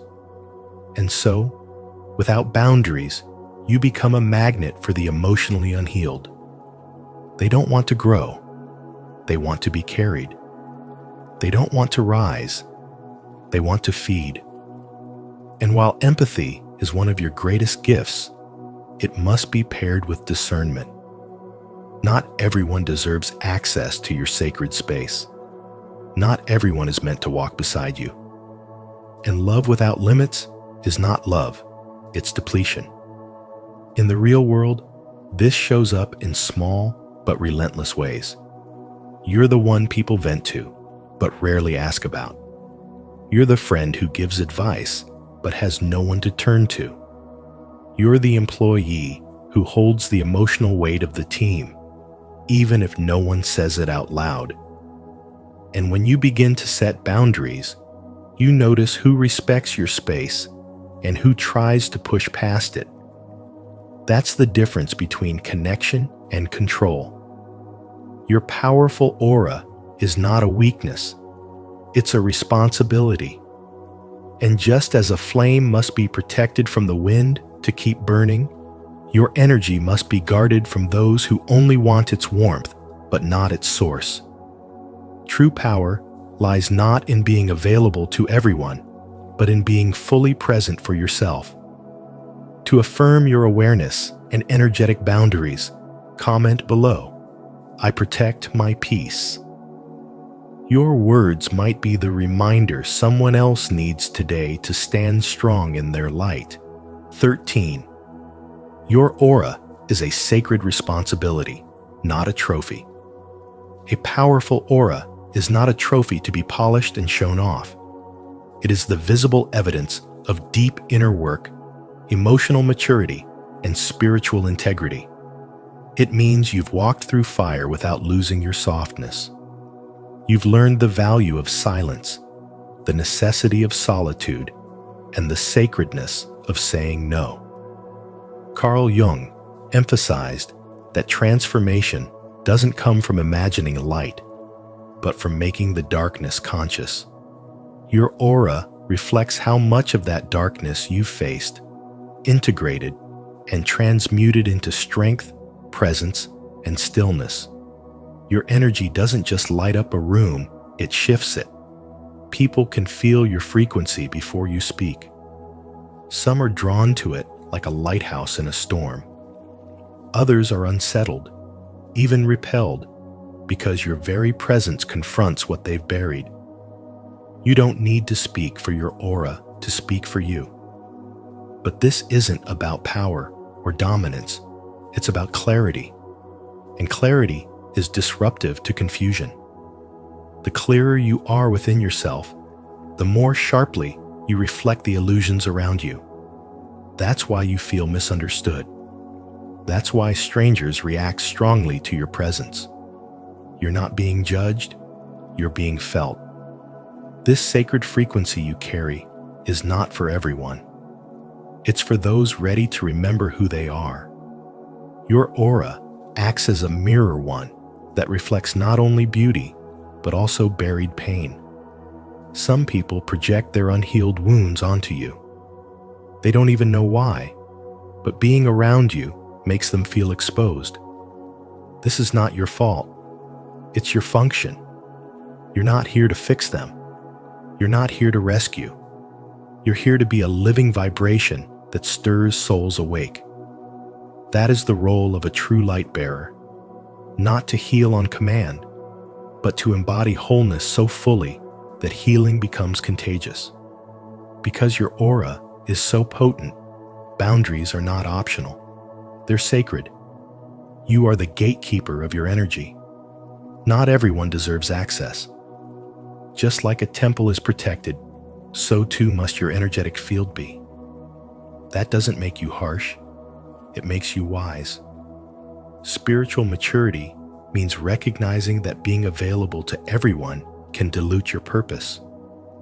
You weren't meant to be everywhere, for everyone, all the time. Your time, your space, your essence, they are offerings. And offerings are sacred because they're rare, intentional, and aligned. The more integrated you are, the more people will mistake you for being too much, too deep, too quiet, too intense. But that's not your burden to carry. The discomfort they feel is not your responsibility to resolve. It is a reflection of their own fragmentation. You didn't cause it, you revealed it. Let them call it whatever they need to. Your job is not to shrink into something safer. Your job is to remain in your truth. This is what it means to live with a powerful aura, not to be admired, but to be unshakable. Not to impress, but to embody. Not to shine above, but to awaken within. As we uncover the 13 signs of a powerful aura, let this be more than just insight. Let it be a mirror to your inner strength. Your presence here means you're not afraid of your light. Comment below. My aura speaks before I do, to affirm your power and inspire others on the same path. Let's continue this journey together. Remember, your aura is not just energy. It is the living expression of your soul's frequency. When it shines too brightly, it can make others uncomfortable, but never dim your light to be understood. Stand firm in your truth, protect your peace, and let your presence continue to awaken those who are ready. If this message resonates with you, don't forget to like, share, and subscribe to Spiritual Wisdom, and turn on the notification bell so you won't miss any of our upcoming videos, filled with deeper insights and timeless wisdom.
Life is short.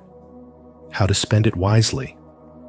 Your vision will become clear only when you look into your heart. Who looks outside dreams. Who looks inside awakes. These timeless words from Carl Jung remind us that life's true richness isn't measured by how long we live, but by how deeply we live each moment. In this fast-paced world, we often chase endless goals and forget that every sunrise is a sacred invitation to start again. So today, as you watch this video, I invite you to pause and reflect. How are you truly spending your life? Are you investing your time in what nourishes your soul? Share your thoughts in the comments below, and let's grow together on this journey toward greater awareness, purpose, and inner peace, only here on Spiritual Wisdom. 1. Time is finite. Make every day count. Time is finite. Make every day count. The average human life lasts around 30,000 days, yet most people drift through them as if they have an eternity ahead. They speak of someday as if it were a promise written in stone, not realizing it's an illusion that slowly consumes their present. Days become weeks, weeks become years, and what was once a dream turns into regret. Spiritual wisdom reminds us that life doesn't truly begin when we start managing time. It begins when we start valuing it. When we awaken spiritually, we see that every passing hour is not something to control, but something to honor, a sacred opportunity to experience meaning, connection, and depth. Carl Jung once said that hurry is not of the devil, it is the devil. In our pursuit of more, we have forgotten the art of being. We measure our success by how busy we are, yet busyness often hides emptiness. A spiritually awakened mind doesn't seek to fill every minute, it seeks to fill every moment with awareness. When you stop chasing time and start living within it, the present becomes your sanctuary. Each sunrise turns into a quiet reminder that life is not about doing everything, but about doing what truly matters. You see, time is not linear for those who are spiritually awake. It is experiential. One deeply lived day, full of gratitude and presence, holds more value than 1,000 days lived in distraction. A man who wakes up conscious of his breath, his thoughts, and his heartbeats experiences life in its raw truth. He no longer waits for the perfect moment to live. He realizes that the perfect moment is now. When you live from this place of awareness, even ordinary moments, sipping coffee, talking to a friend, watching the sunset, become extraordinary. The illusion of someday is one of the greatest forms of spiritual blindness. We tell ourselves, we'll rest later, love later, forgive later, but later never comes. We become prisoners of our own procrastination. Jung believed that human suffering often arises from living anywhere but the present, from being divided between the past and the future, always longing for what is not here. But when you return to the present moment, something miraculous happens. Time slows down. You feel life flowing through you again, not as a series of obligations, but as a living, breathing miracle. The spiritually awakened person understands that time is the most sacred currency. You can't earn more of it, but you can spend it wisely. Spend it loving those who matter, creating what inspires you, and nurturing your inner world. Stop giving your time to things that drain your soul of gossip, comparison, resentment, and fear. Instead, invest it in silence, reflection, and gratitude. The more aware you are, the more timeless your life becomes. In that state, every moment becomes a portal to eternity.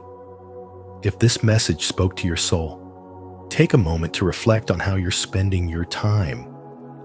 Every second is a gift. Use it wisely. Comment below, "I will make every day count," to affirm your commitment to living with purpose and intention. 2. Change your time perception to slow life down. As you grow older, you begin to feel that time is speeding up, not because the days themselves have changed, but because you have stopped truly living them. When life falls into predictable routines, waking up at the same hour, driving the same roads, seeing the same faces, your mind no longer creates new memories. Days merge into one another, and years seem to vanish into a blur. Yet when you break the routine, when you expose yourself to new experiences, new sensations, and new perspectives, your brain begins to record life more vividly again. Travel, learning, meeting new people, even taking a different path home. All these awaken your awareness and stretch your sense of time, making life feel fuller and more meaningful. This is the essence of spirituality and spiritual growth. Learning to be deeply alive in every moment instead of merely existing in the flow of sameness. Every time you step outside your comfort zone, time slows down. When you fully engage with life, paying attention to each detail, the sound of rain, the texture of food, the subtle warmth of sunlight on your skin, you shift from rushing through life to truly experiencing it. These moments of presence expand your consciousness. You stop measuring life by the ticking of a clock and start feeling it as an unfolding energy that flows through you. In spirituality, this awareness is called living in the now, a timeless state where you no longer chase the future or cling to the past. You simply are, and in that being, time dissolves. This is why children experience long, wonder-filled days. They live through discovery. Adults lose that magic because they replace curiosity with repetition. To slow down time, you must bring back the curiosity that routine has taken away. Think about how a single week of travel can feel longer than a month of doing the same things at home. It's because your mind absorbs more information when you are exposed to new sights, sounds, and emotions. The more vivid your experiences, the longer your days feel. That's why spiritual growth requires you to seek depth instead of speed, to choose awareness over automation. When you live mechanically, your days vanish. But when you live consciously, every moment becomes sacred. True wisdom doesn't come from how many years you've lived, but from how deeply you've experienced them. Life becomes rich, not by adding more time to your years, but by adding more life to your time. So slow down. Notice the small details you usually overlook. Speak to people with genuine attention. Let yourself feel wonder again. Replace distraction with observation and boredom with curiosity. Time will begin to open up for you because your awareness is what stretches it. The more awake you are, the slower life feels. Spirituality is not about escaping the world, but awakening to it, to realize that the quality of your moments determines the quality of your entire existence. Life isn't rushing past you. You're simply not seeing it clearly enough. Once you begin to live with presence and gratitude, time no longer slips away. It expands, softly, beautifully, in rhythm with your soul. 3. Focus on what truly matters, not what just keeps you busy. Focus only on what truly matters, because busyness without purpose is the fastest way to waste a lifetime. You can fill every hour with tasks, messages, and obligations, but when you stop and look inward, you'll realize that most of it was noise disguised as progress. Carl Jung once said, "Your vision will become clear only when you look into your own heart." And that's the essence of spiritual wisdom, to move from distraction to direction, from busyness to meaning. Ask yourself, if you were lying on your deathbed today, what moments, people, or creations would you wish you had given more of your energy to? This deathbed test strips away illusions and brings you face to face with truth. Only a few things will matter in the end, and they are rarely the things that keep you busy now. So take a moment, write down everything you're chasing, then circle your top 3 goals, the ones that speak to your soul, not your ego. Everything else is noise, a temptation to scatter your light instead of focusing it. Every time you say yes to something meaningless, you're quietly saying no to what gives your life purpose. The 2-list rule is simple but sacred. Keep your top 3 visible every day, and let the rest fall away like dust. This act of focus is an act of love for your own potential, for your time, and for the few people who truly matter. When you start focusing on fewer things, you stop living in fragments and begin to live with clarity. Seneca once said, "It is not that we have a short time to live, but that we waste much of it." Busyness can make you feel alive for a moment, but meaning makes you alive for a lifetime. You'll notice that when your energy is centered, you attract more peace, deeper joy, and richer experiences. Your life becomes slower, but more vivid, quieter, but more powerful. Spiritual wisdom reminds you that fulfillment doesn't come from how much you do, but from how consciously you do it. Distractions will keep coming through screens, conversations, and the endless noise of comparison. But the wise learn to guard their attention as they would guard a sacred temple. Protect your focus like it's your most valuable possession, because it is. Each day, give your energy only to what will still matter when you're old. Your purpose, your relationships, your growth, your peace. When the world tries to convince you that success means doing everything, have the courage to do less, but do it better. In the end, life is short, but that's not the problem. The problem is we act as if it isn't. So use this awareness not as fear, but as fuel. Every hour is a chance to align your choices with your soul's truth. Choose meaning over motion, focus over frenzy, and purpose over performance. Because one day, when you take that final breath, you'll realize that a life well spent isn't one that was filled, it's one that was fulfilled. Do you agree that life is too short to waste on distractions? If you do, affirm your clarity in the comments. I choose what truly matters. Let this be your declaration of living with purpose and intention. 4. Nurture relationships, the real currency of life. Relationships are the real currency of life, and their value grows through quiet consistency rather than grand gestures. Every small act of care, every look, every word, every moment of genuine attention is like a deposit in a sacred account of trust.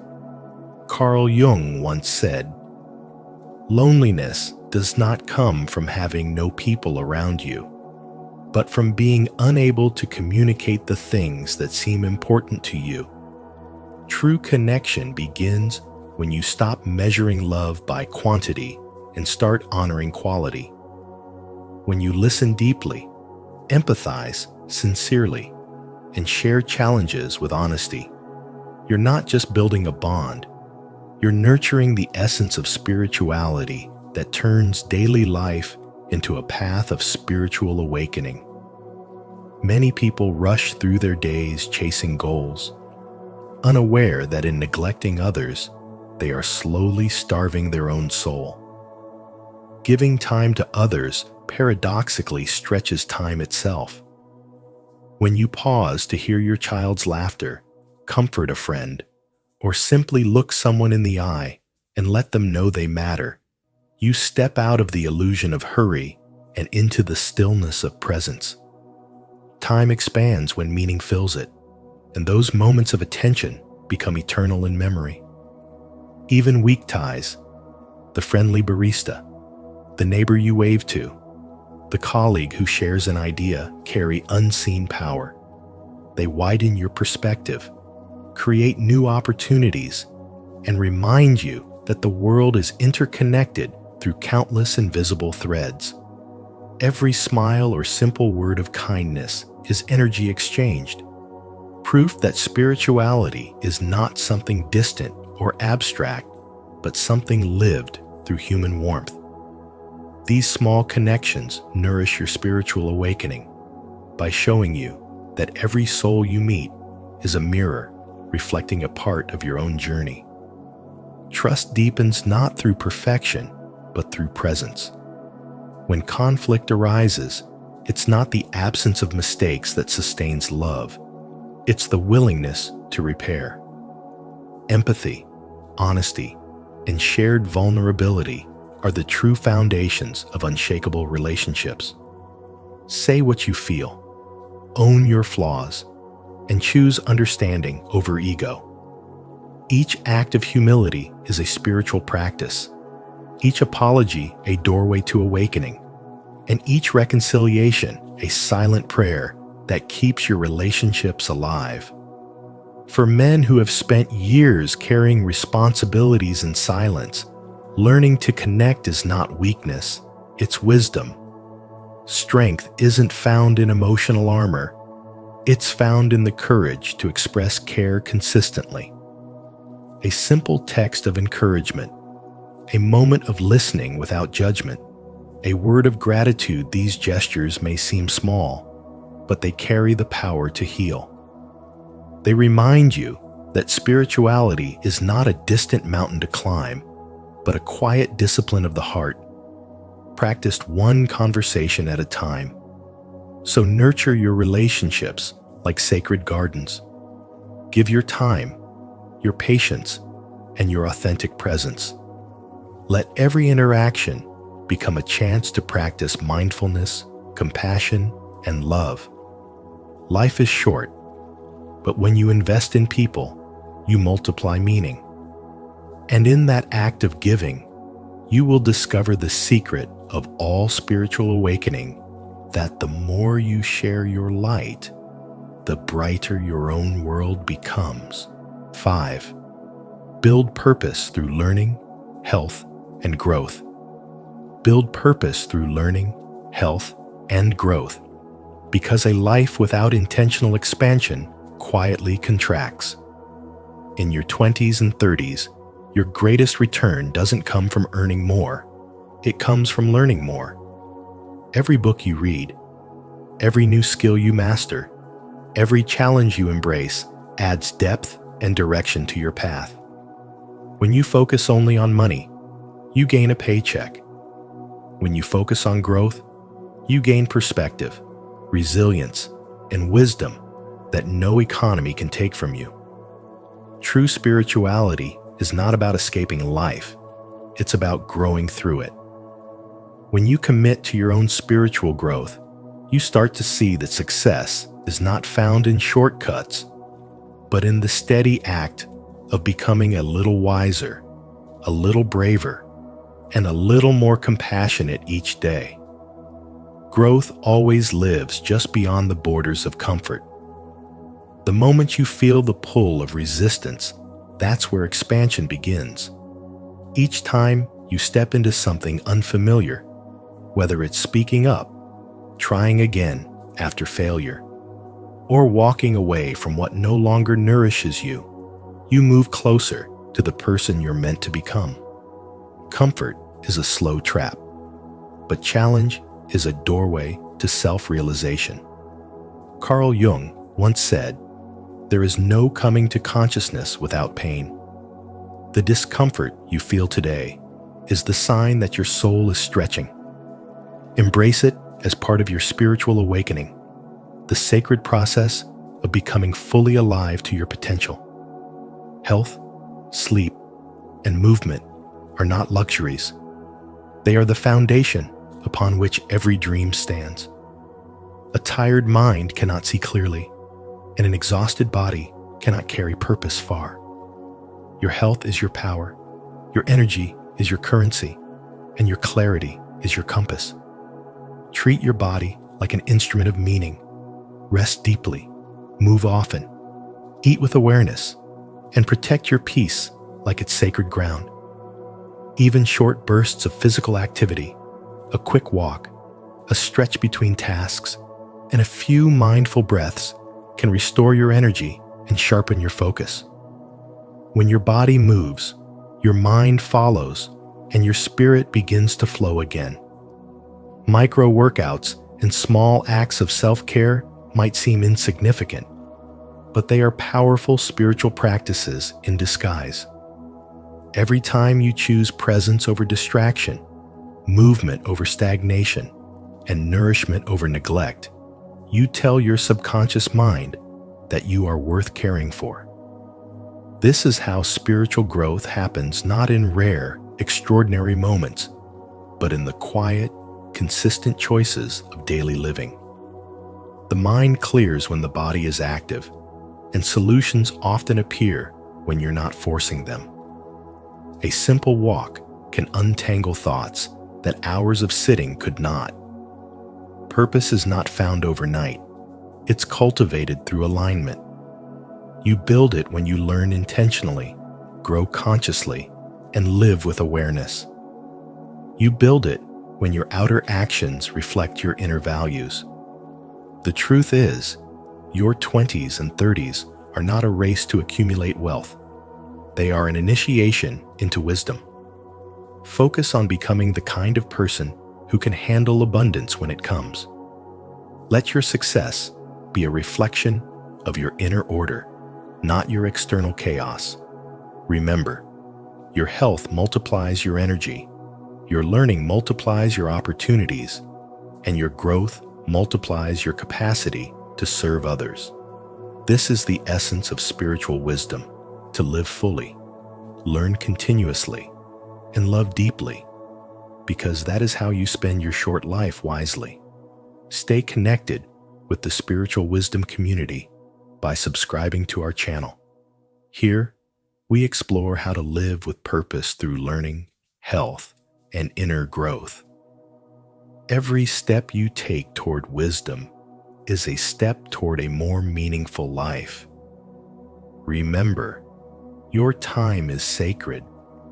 Use it to evolve, to heal, and to grow into the best version of yourself. 6. Master your emotions and mental energy. Mastering your emotions is mastering your life, because every feeling you experience is simply energy passing through you, not a permanent truth about who you are. Scientifically, emotions last around 90 seconds in your body before they fade. After that, any suffering you continue to feel is a choice your mind keeps repeating. The next time anger, fear, or sadness rises, pause and breathe. Remind yourself that you have power over your response. Carl Jung once said, "Until you make the unconscious conscious, it will direct your life and you will call it fate." That means your emotions are not enemies to suppress, but signals inviting you to understand yourself more deeply. When you respond instead of react, you transform chaos into clarity. Emotional intelligence is not about pretending to be calm all the time. It is the strength to stay open, honest, and vulnerable even when it feels uncomfortable. It's choosing understanding over control, presence over pride, and connection over ego.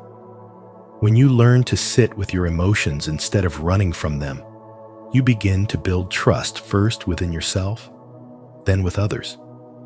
People don't follow perfection. They follow authenticity. This is where spiritual wisdom meets psychology. When you manage your energy instead of trying to manage your time, everything begins to align. Most people chase minutes and lose meaning, but wise people protect their energy like sacred currency. Your success is not determined by how many hours you have in a day, but by how much life you bring into those hours. Energy management is learning to recognize where your focus flows and guarding it fiercely.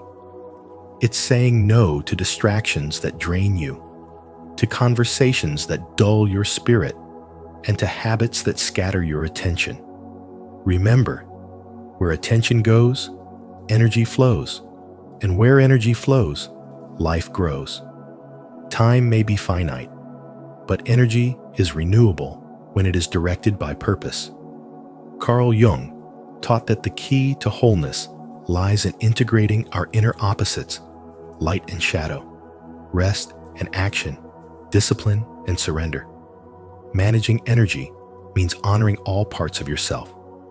Your body that needs movement and rest, your mind that needs silence and stimulation, your heart that needs both solitude and connection, and your spirit that needs meaning and direction. When you shift from asking, "How can I do more?" to, "How can I feel more alive while doing it?" life becomes less about survival and more about mastery. You start living intentionally, designing your days around what nourishes you instead of what exhausts you. In moments of tension, remember Viktor Frankl's timeless wisdom. Between stimulus and response, there is a space. In that space is our power to choose our response. That space is your throne. It's where true freedom begins. Breathe into that space before you speak, before you act, before you decide. Use it to ask yourself whether this reaction aligns with the person you're becoming. When you do, you stop wasting your sacred energy on battles that don't deserve your presence. Emotional mastery is not suppression of its transformation. You are not meant to control your emotions, but to communicate with them. Every emotion is a messenger carrying wisdom from your unconscious to your conscious mind. When you listen, you learn. When you learn, you grow. When you grow, your energy expands, and you begin to attract experiences that mirror your inner peace. That is spiritual awakening, the moment you realize that your emotions are not obstacles on your path. They are the path itself. And when you learn to manage your inner energy with awareness and compassion, success naturally follows, not as a reward, but as a reflection of your inner alignment. This is the essence of Carl Jung's spiritual wisdom, the power to live awake, to feel fully, and to spend your short life not in reaction, but in creation. 7. Redefine wealth and creativity. Money was never meant to buy happiness. It was meant to buy freedom.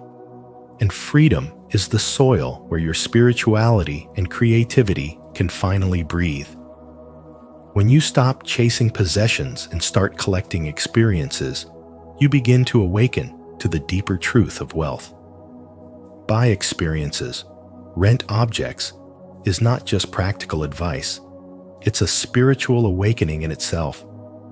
It reminds you that joy doesn't live in what you own, but in how fully you live. Each experience shapes your consciousness, while every object eventually fades or demands maintenance. The man who understands this truth no longer seeks status, he seeks presence.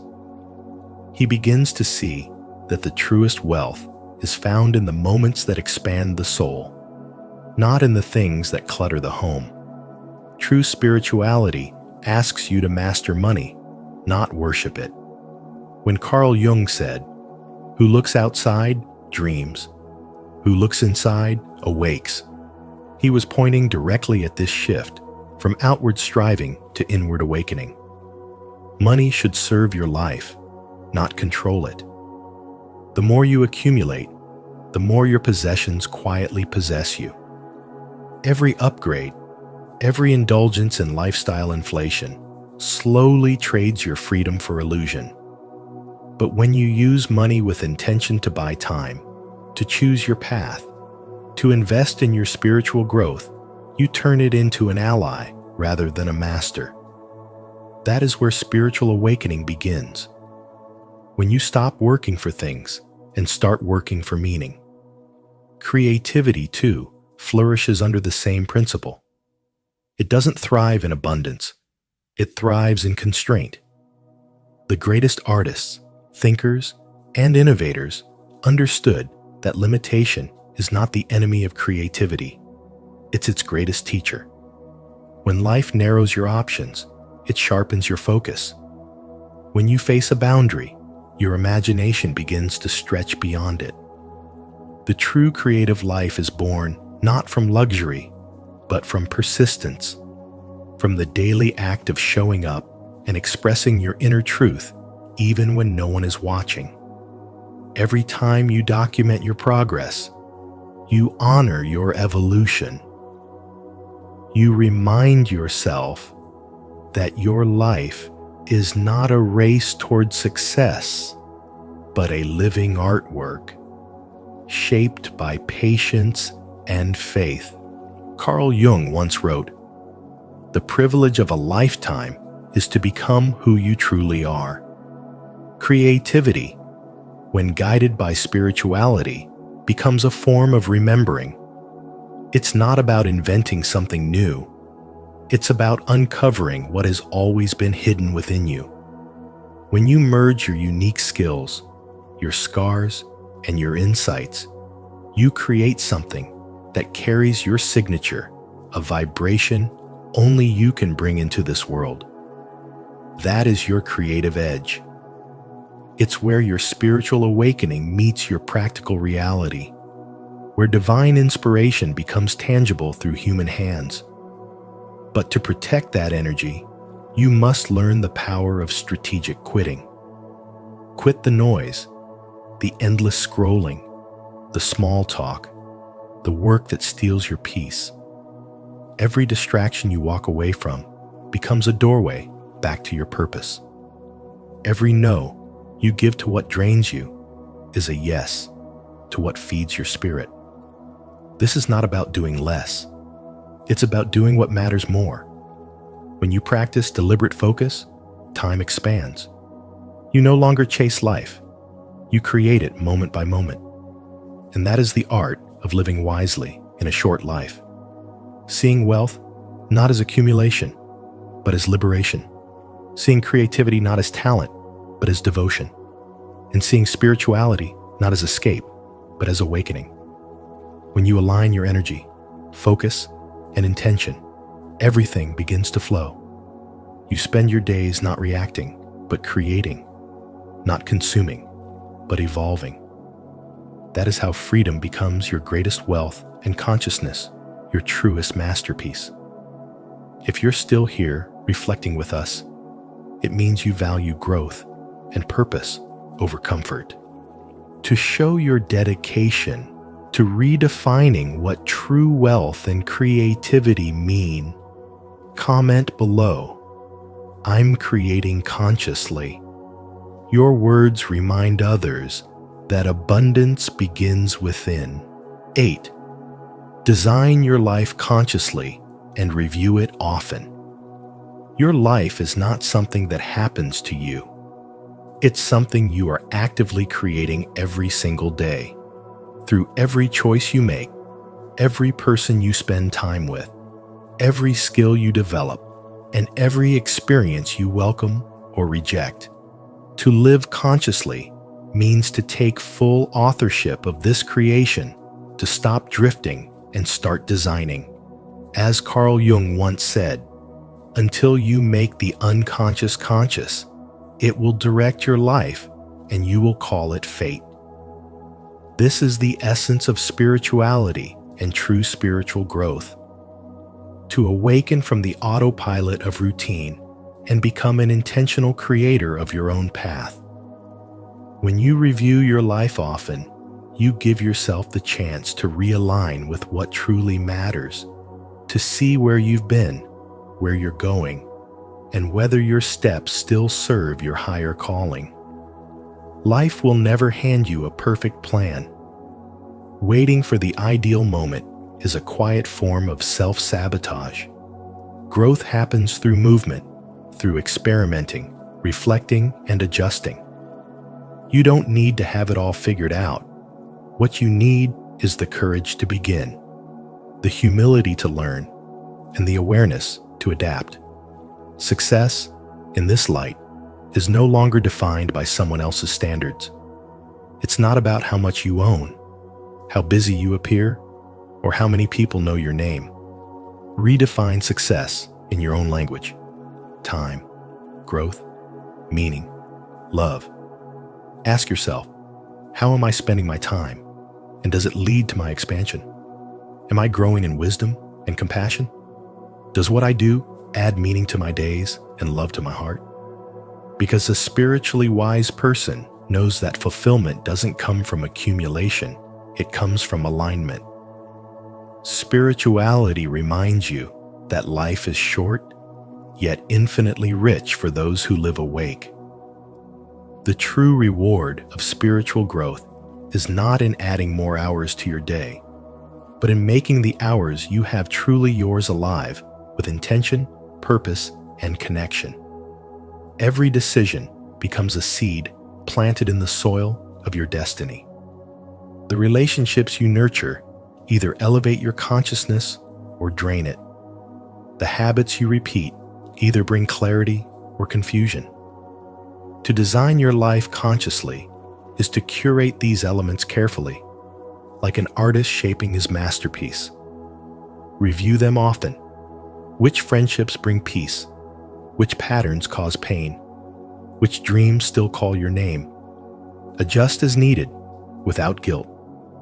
A conscious life is flexible, responsive, and ever-evolving. When you live this way, your life stops feeling like a race against time and begins to feel like a sacred dance with it. So spend your time wisely, not by filling every hour, but by filling every moment with presence. When you eat, truly taste. When you work, fully give. When you rest, fully rest. That's how spirituality transforms ordinary time into sacred time. The truth is, the world doesn't need you to do more. It needs you to be more aware, more loving, more authentic. The real measure of success is not how much you have achieved, but how deeply you have lived and how much light you have shared.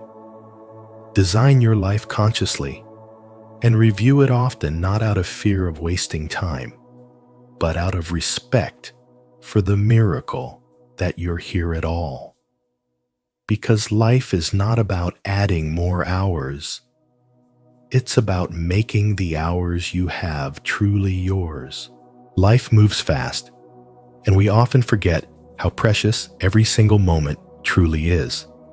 As Carl Jung once said, your vision will become clear only when you look into your heart. So take this reminder to slow down, live with intention, and spend your time on what truly matters: love, purpose, and inner peace. If today's message from Spiritual Wisdom has inspired you, don't forget to like, share, and subscribe to our channel. Turn on the notification bell so you won't miss any of our upcoming videos filled with insight and spiritual reflection. Your journey toward a more meaningful life continues here, one moment, one choice, one breath at a time.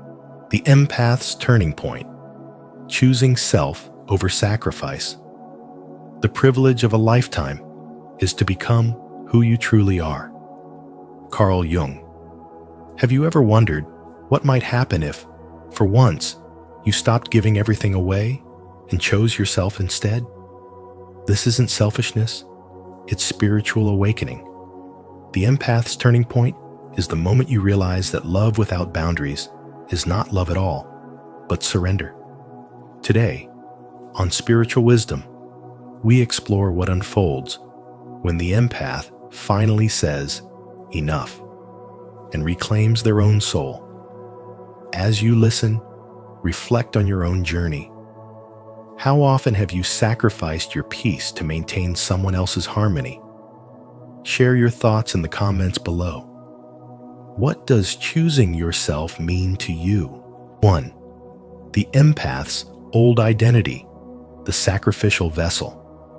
For much of their life, the empath walks through the world as a vessel of sacrifice, absorbing the unspoken pain, guilt, and projections of others while mistaking that burden for love. They are conditioned to believe that to serve is to be worthy, that to give until it hurts is the highest form of compassion. Yet, beneath this illusion of virtue lies a quiet exhaustion that seeps into the soul, a sense of living as a mirror for everyone but themselves. Their identity becomes entwined with the needs and emotions of others, and they confuse self-erasure with spiritual nobility. Every act of self-denial is praised as kindness, every boundary ignored as proof of purity, and slowly, their own light begins to fade beneath the weight of everyone they've tried to save. This is the empath's old identity, the sacrificial vessel that believes love must always mean loss. They carry the emotional debris of the world, hoping that through their suffering, others might find peace. They become experts at reading faces, soothing tempers, and silencing their own truth for the sake of harmony. But spirituality is not about dissolving into others. It is about remembering the sacredness of the self.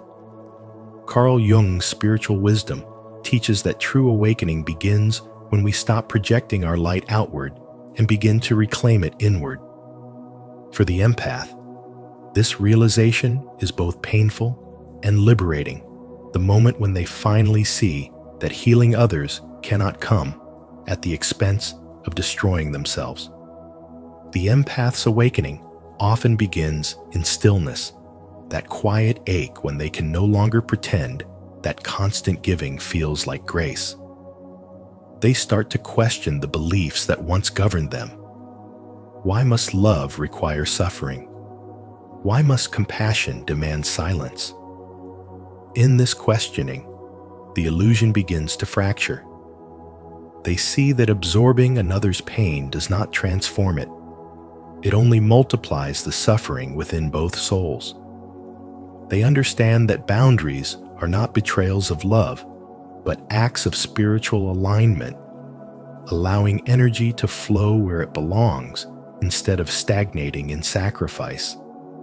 This moment of clarity feels like death, the death of the false self that once believed salvation was found in servitude, but in truth, it is the birth of consciousness. As their spirituality deepens, the empath begins to embody a higher form of compassion, one grounded in awareness, not exhaustion. They no longer confuse empathy with absorption or silence with peace. Instead, they realize that the most powerful healing presence is one that radiates balance, not depletion. Their energy shifts from rescuing to resonating, from pleasing to being. They no longer seek to prove their worth through pain, but to express it through authenticity. And through this inner transformation, their relationships evolve. They stop attracting those who feed on their light and begin connecting with those who honor it. This is the true spiritual awakening of the empath. The moment they choose themselves without guilt, the moment they learn that self-love is not the opposite of compassion, but its foundation. Their empathy becomes clear, their spirit stronger, and their presence lighter. They cease to be the sacrificial vessel and become the awakened soul, one who loves not to be needed, but to be whole. Through this shift, they discover that choosing self over sacrifice is not selfishness, but the purest form of spiritual wisdom. For only when the empath's own cup overflows can their love truly heal the world. If this message resonates with you, take a deep breath and honor your growth. Comment below, "I choose myself," to affirm your step toward transformation and inspire others to begin their own journey of spiritual awakening. 2. The turning point: choosing themselves. When the empath finally dares to say no and whispers, "What do I need?" something ancient awakens a quiet revolution within the soul. It is the moment the archetype of the sacrificial lamb begins to die, giving birth to the sovereign within. This shift feels terrifying because it defies every layer of conditioning that once equated love with compliance and peace with pleasing others. For so long, the empath's identity has been built on the illusion that spirituality means self-erasure, that to be kind is to carry everyone's pain, and that harmony must always come at their own expense. But the truth is, choosing yourself is not betrayal. It is liberation. Carl Jung called this the process of individuation, the sacred journey of becoming who you truly are beneath the roles, the expectations, and the emotional burdens inherited from others. At this turning point, the empath begins to see that compassion without boundaries is not love, but depletion. They start realizing that genuine spirituality is not about how much suffering one can endure for others, but about how courageously one can honor their own soul. Spiritual growth unfolds not through endless sacrifice, but through self-recognition, through the act of saying, "My energy matters, my peace matters, my needs matter." The empath learns that healing does not come from absorbing the world's pain, but from transforming their own through awareness. What once felt like selfishness now reveals itself as sacred responsibility. To tend to your inner light is not to withhold it from others, but to ensure it never burns out. And so the empath evolves. They stop confusing exhaustion with compassion and silence with peace. They no longer chase the approval of those who only take without giving. Instead, they begin walking toward relationships that honor reciprocity, conversations that feed their soul, and spaces where their spirit can breathe. They learn the art of saying yes, from authenticity, and no, without guilt. Each boundary they set becomes an act of love, not against others, but for themselves. The same sensitivity that once felt like a curse now becomes their greatest gift, for it allows them to feel life deeply without being consumed by it. Through this awakening, the empath's heart no longer seeks validation in being needed. They begin to understand that love without self-respect is not love at all, and that saving others while losing oneself is not noble, but tragic. By choosing themselves, they don't lose their empathy, they refine it. Their love becomes rooted, their energy sovereign, their presence magnetic. They discover that true spirituality is not about martyrdom, but embodiment, about walking as a whole being, radiant and aware, no longer defined by others' chaos. And as they rise into this awareness, the empath transforms from a silent sufferer into a conscious creator, learning at last that to choose oneself is to honor the divine pulse that beats within all life. Do you feel this truth awakening within you?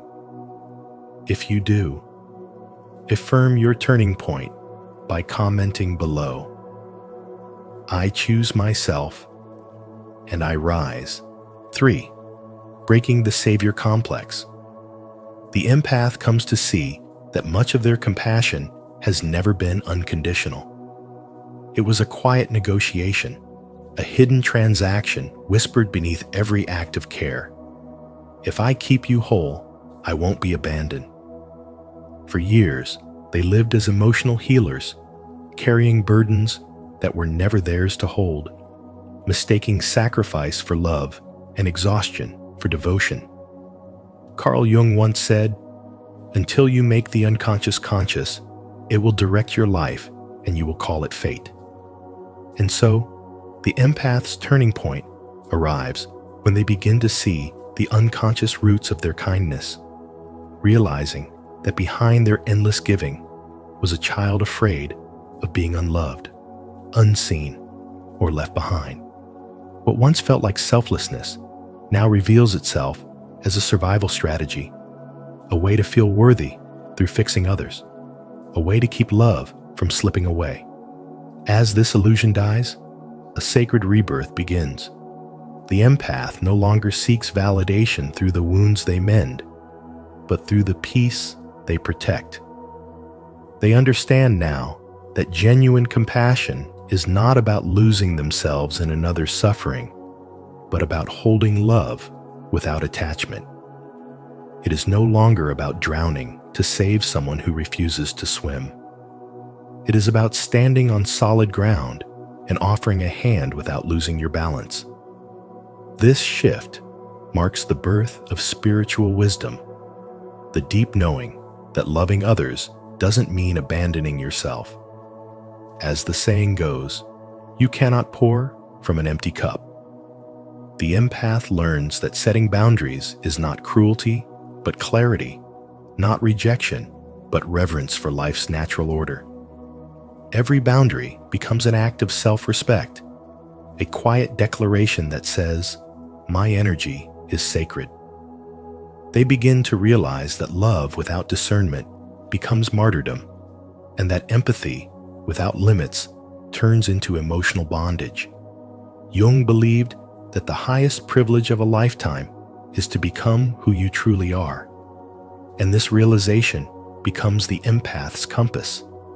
To become whole, they must stop confusing rescue with love and begin to trust that each soul must walk its own path of awakening. Their compassion transforms it, no longer suffocates. It liberates. It no longer begs to be needed. It simply flows. This journey is not painless. The ego trembles as the old identity crumbles, whispering that without being the savior, they will be forgotten. But through the discomfort, a profound truth emerges that the one who always needed saving was never the world, but the empaths themselves. They realize that healing others cannot replace healing their own wounds, and that true love is not self-sacrifice, but self-awareness in motion. It is the balance between open-heartedness and discernment, between feeling deeply and knowing when to let go. And so the empath stops mistaking their worth for how much they give. They no longer chase peace through fixing chaos, nor measure love by the weight of what they carry. They begin to understand that real compassion doesn't demand suffering. It breathes in freedom. It thrives in truth. By honoring their energy, they embody the essence of Carl Jung's teaching on individuation, the journey of becoming whole. Through this, they don't stop loving others. They simply start loving themselves too, fully and without apology. It is in this choice that their spirit finally learns what love was meant to be all along, not a sacrifice, but a sanctuary. 4. Descent into the shadow. Self-choosing is not a gentle process. It is a descent into the shadow, a spiritual awakening that strips away every illusion you've worn to survive. It begins when you face the guilt, rage, and desire that you've long buried beneath your need to be good. For years, the empath has worn the mask of the caretaker, believing that peace can only exist when they silence their own needs. But true spirituality demands honesty, and honesty demands confrontation with the parts of yourself you've been taught to reject. The guilt you feel when you say no, the anger that rises when you've been used, the longing you suppress to avoid judgment. These are not signs of weakness or sin. They are the voices of your inner self calling to be seen. This descent is your initiation into authenticity. The underworld is not a place of punishment. It is the sacred workshop of transformation. When the good person mask shatters, you begin to see that the shadow is not your enemy. It is your unclaimed power. Rage becomes the fire that guards your boundaries. Pride becomes the recognition of your worth. Desire becomes the pulse that keeps your soul alive. You no longer see these energies as threats to your spirituality, but as the very roots of it. Spiritual awakening is not about floating above your emotions. It is about diving deep enough to understand them. The empath learns that feeling everything is not a curse. It's the doorway to wisdom. In this descent, illusions fall away. You begin to realize that being good often meant being afraid, that selflessness was sometimes self-abandonment, and that peace built on silence is not peace at all. The moment you stop trying to be pure and start being real, something miraculous happens. The guilt begins to dissolve. You discover that choosing yourself is not an act of selfishness, but of balance. It is how you honor the divine life within you, instead of betraying it for the comfort of others. The empath's turning point arrives when compassion expands to include the self. You stop trying to save everyone else and start saving the fragments of your own soul. Through this journey, spirituality transforms from an escape into an embodiment. You learn that true enlightenment is not light without darkness, but light that shines through it. Wholeness does not mean perfection. It means integration. You hold both your rage and your love, your strength and your tenderness, and realize that every emotion serves a sacred purpose. The descent into the shadow is where you retrieve the lost pieces of your power. It's where you stop defining goodness by suffering and start defining it by truth. And in this sacred underworld, where your heart meets its own reflection, you finally understand what Carl Jung meant when he said, "There is no coming to consciousness without pain. Through that pain, you are reborn not as who the world needed you to be, but as who you truly are." leave your like and subscribe to Spiritual Wisdom, and turn on the notification bell so you won't miss the next awakening message. Let this journey through the shadow remind you of your hidden light. Type in the comments, "I embrace my shadow and rise in truth." 5. Birth of the Sovereign Soul. Emerging from the darkness, the empath transforms into the sovereign soul, no longer a victim of emotions nor a savior of others. Through the fires of awakening, they learn that sensitivity without awareness is chaos. But when guided by wisdom, it becomes a sacred instrument of clarity and compassion. Each no they utter is no longer born from fear, but from self-respect. Every boundary they create becomes a declaration of inner authority, a silent testament to the truth that spiritual growth requires both love and discipline. In this state, guilt loses its grip, and the empath begins to embody a calm, unshakable presence, a quiet power that needs no approval to exist. They realize that for years, they mistook sacrifice for virtue and pain for purpose, believing that love meant carrying everyone else's burden. But now, they understand that real spirituality is not self-abandonment disguised as compassion. It is awareness rooted in balance. To give without measure is not kindness, it is unconsciousness. To feel without discernment is not empathy, it is absorption. And so the empath begins to see that healing does not come from absorbing the wounds of others, but from embodying wholeness within themselves. They stop chasing validation from those who drain their light, and instead learn to draw strength from their own inner stillness. Their peace no longer depends on the moods or needs of others. It becomes their natural state, guarded yet open, soft yet strong. Carl Jung once said, "The privilege of a lifetime is to become who you truly are." For the empath, this means no longer existing as a mirror of others, but as a being of light with its own reflection. They learn that saying no is not rejection, but redirection is a way of honoring their soul's boundaries. Each time they choose themselves, they do not lose love, they deepen it. Because when love is rooted in self-respect, it ceases to be servitude and becomes divine exchange. Their compassion matures from instinct to intention, no longer reactive but conscious. They begin to give from overflow, not depletion, and this becomes the true art of spirituality. To serve without surrendering your center, to love without losing yourself. This is where the empath's power fully awakens. They no longer confuse attachment with connection or silence with peace. They begin to see that solitude is not loneliness, but sacred space, a temple for renewal. What once felt like isolation now becomes initiation.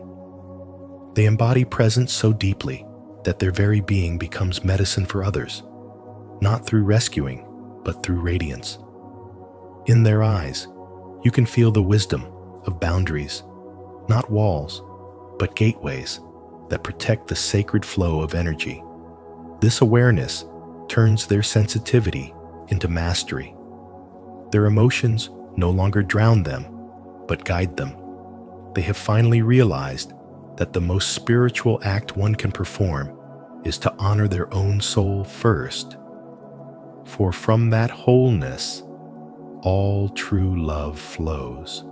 And so, they walk forward not as saviors, but as sovereigns, embodying the quiet authority of one who has learned that peace is power and boundaries are grace. They understand that choosing themselves is not selfishness. It is self-alignment. Every no they speak echoes as a yes to their divine purpose. Every moment of stillness becomes a conversation with the soul. And in that sacred silence, they rise not above others, but beyond the old self that once believed love meant losing. This is the essence of spiritual growth. To love consciously, to give wisely, and to live as the awakened empath, sensitive, sovereign, and free. 6. The rebirth of love. True love is no longer dependency, absorption, or sacrifice. It is a radiant exchange between two complete beings who can give without depletion, love without losing themselves, and stand in intimacy without disappearing. As Carl Jung once said, the meeting of two personalities is like the contact of two chemical substances. If there is any reaction, both are transformed. For the empath, this transformation marks the moment they stop mistaking self-sacrifice for love and begin to understand that choosing themselves is not selfishness, it is spiritual wisdom. When you finally realize that loving another does not mean abandoning yourself, something profound awakens inside you. You begin to understand that your worth is not measured by how much you endure or how deeply you suffer, but by how honestly you live in your truth. You learn to give without pouring from emptiness, to care without rescuing, and to speak without apologizing for your needs. The love that once drained you now nourishes you because it flows from wholeness, not from lack. You stop playing the healer who must fix everyone and start becoming the conscious creator of your own peace. This is the empath's turning point, where sensitivity becomes strength and boundaries become sacred. As you embody this truth, relationships in your life begin to shift. Some connections fade quietly because they were built on your old patterns of overgiving, while others deepen in authenticity because they can finally meet the real you, the one who loves with clarity instead of guilt. Jung reminded us that until you make the unconscious conscious, it will direct your life and you will call it fate. When you bring light to your unconscious need to please, to be the savior, to earn love through suffering, you free yourself from the silent contracts that keep you small. You begin to see that empathy without boundaries is self-destruction, but empathy with boundaries is divine compassion. You are no longer the sponge absorbing everyone's emotions. You are the mirror reflecting truth back to the world. You understand that saying no is an act of love for yourself and for others because it keeps relationships real. You no longer confuse intensity with intimacy, chaos with connection, or guilt with goodness. Love becomes quieter, deeper, more spacious.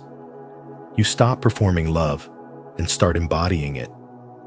Your heart, once a lifeboat rescuing every drowning soul, becomes a lighthouse shining brightly, guiding others home without losing itself to the waves. You honor your energy as sacred currency, your attention as prayer, your peace as proof of alignment.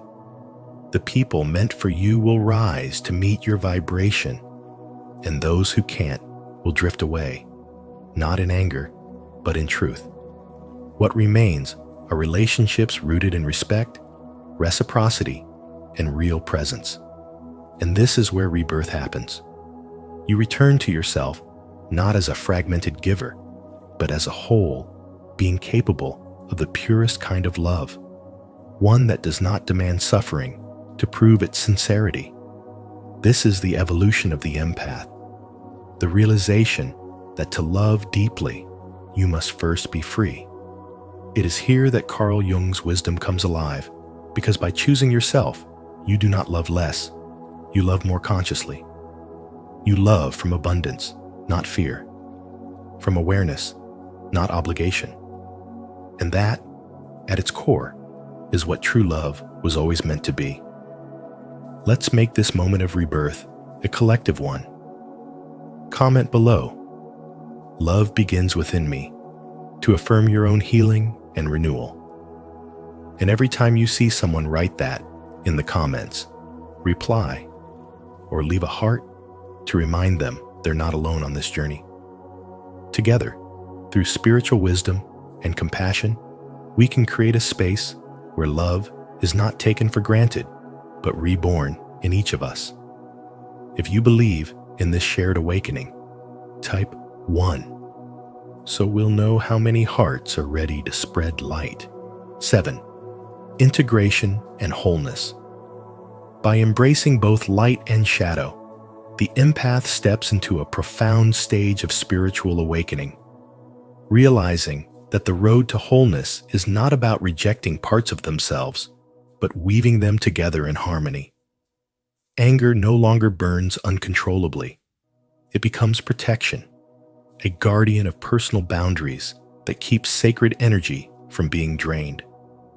Desire, once suppressed or misunderstood, transforms into a creative fire that fuels vision, passion, and divine purpose.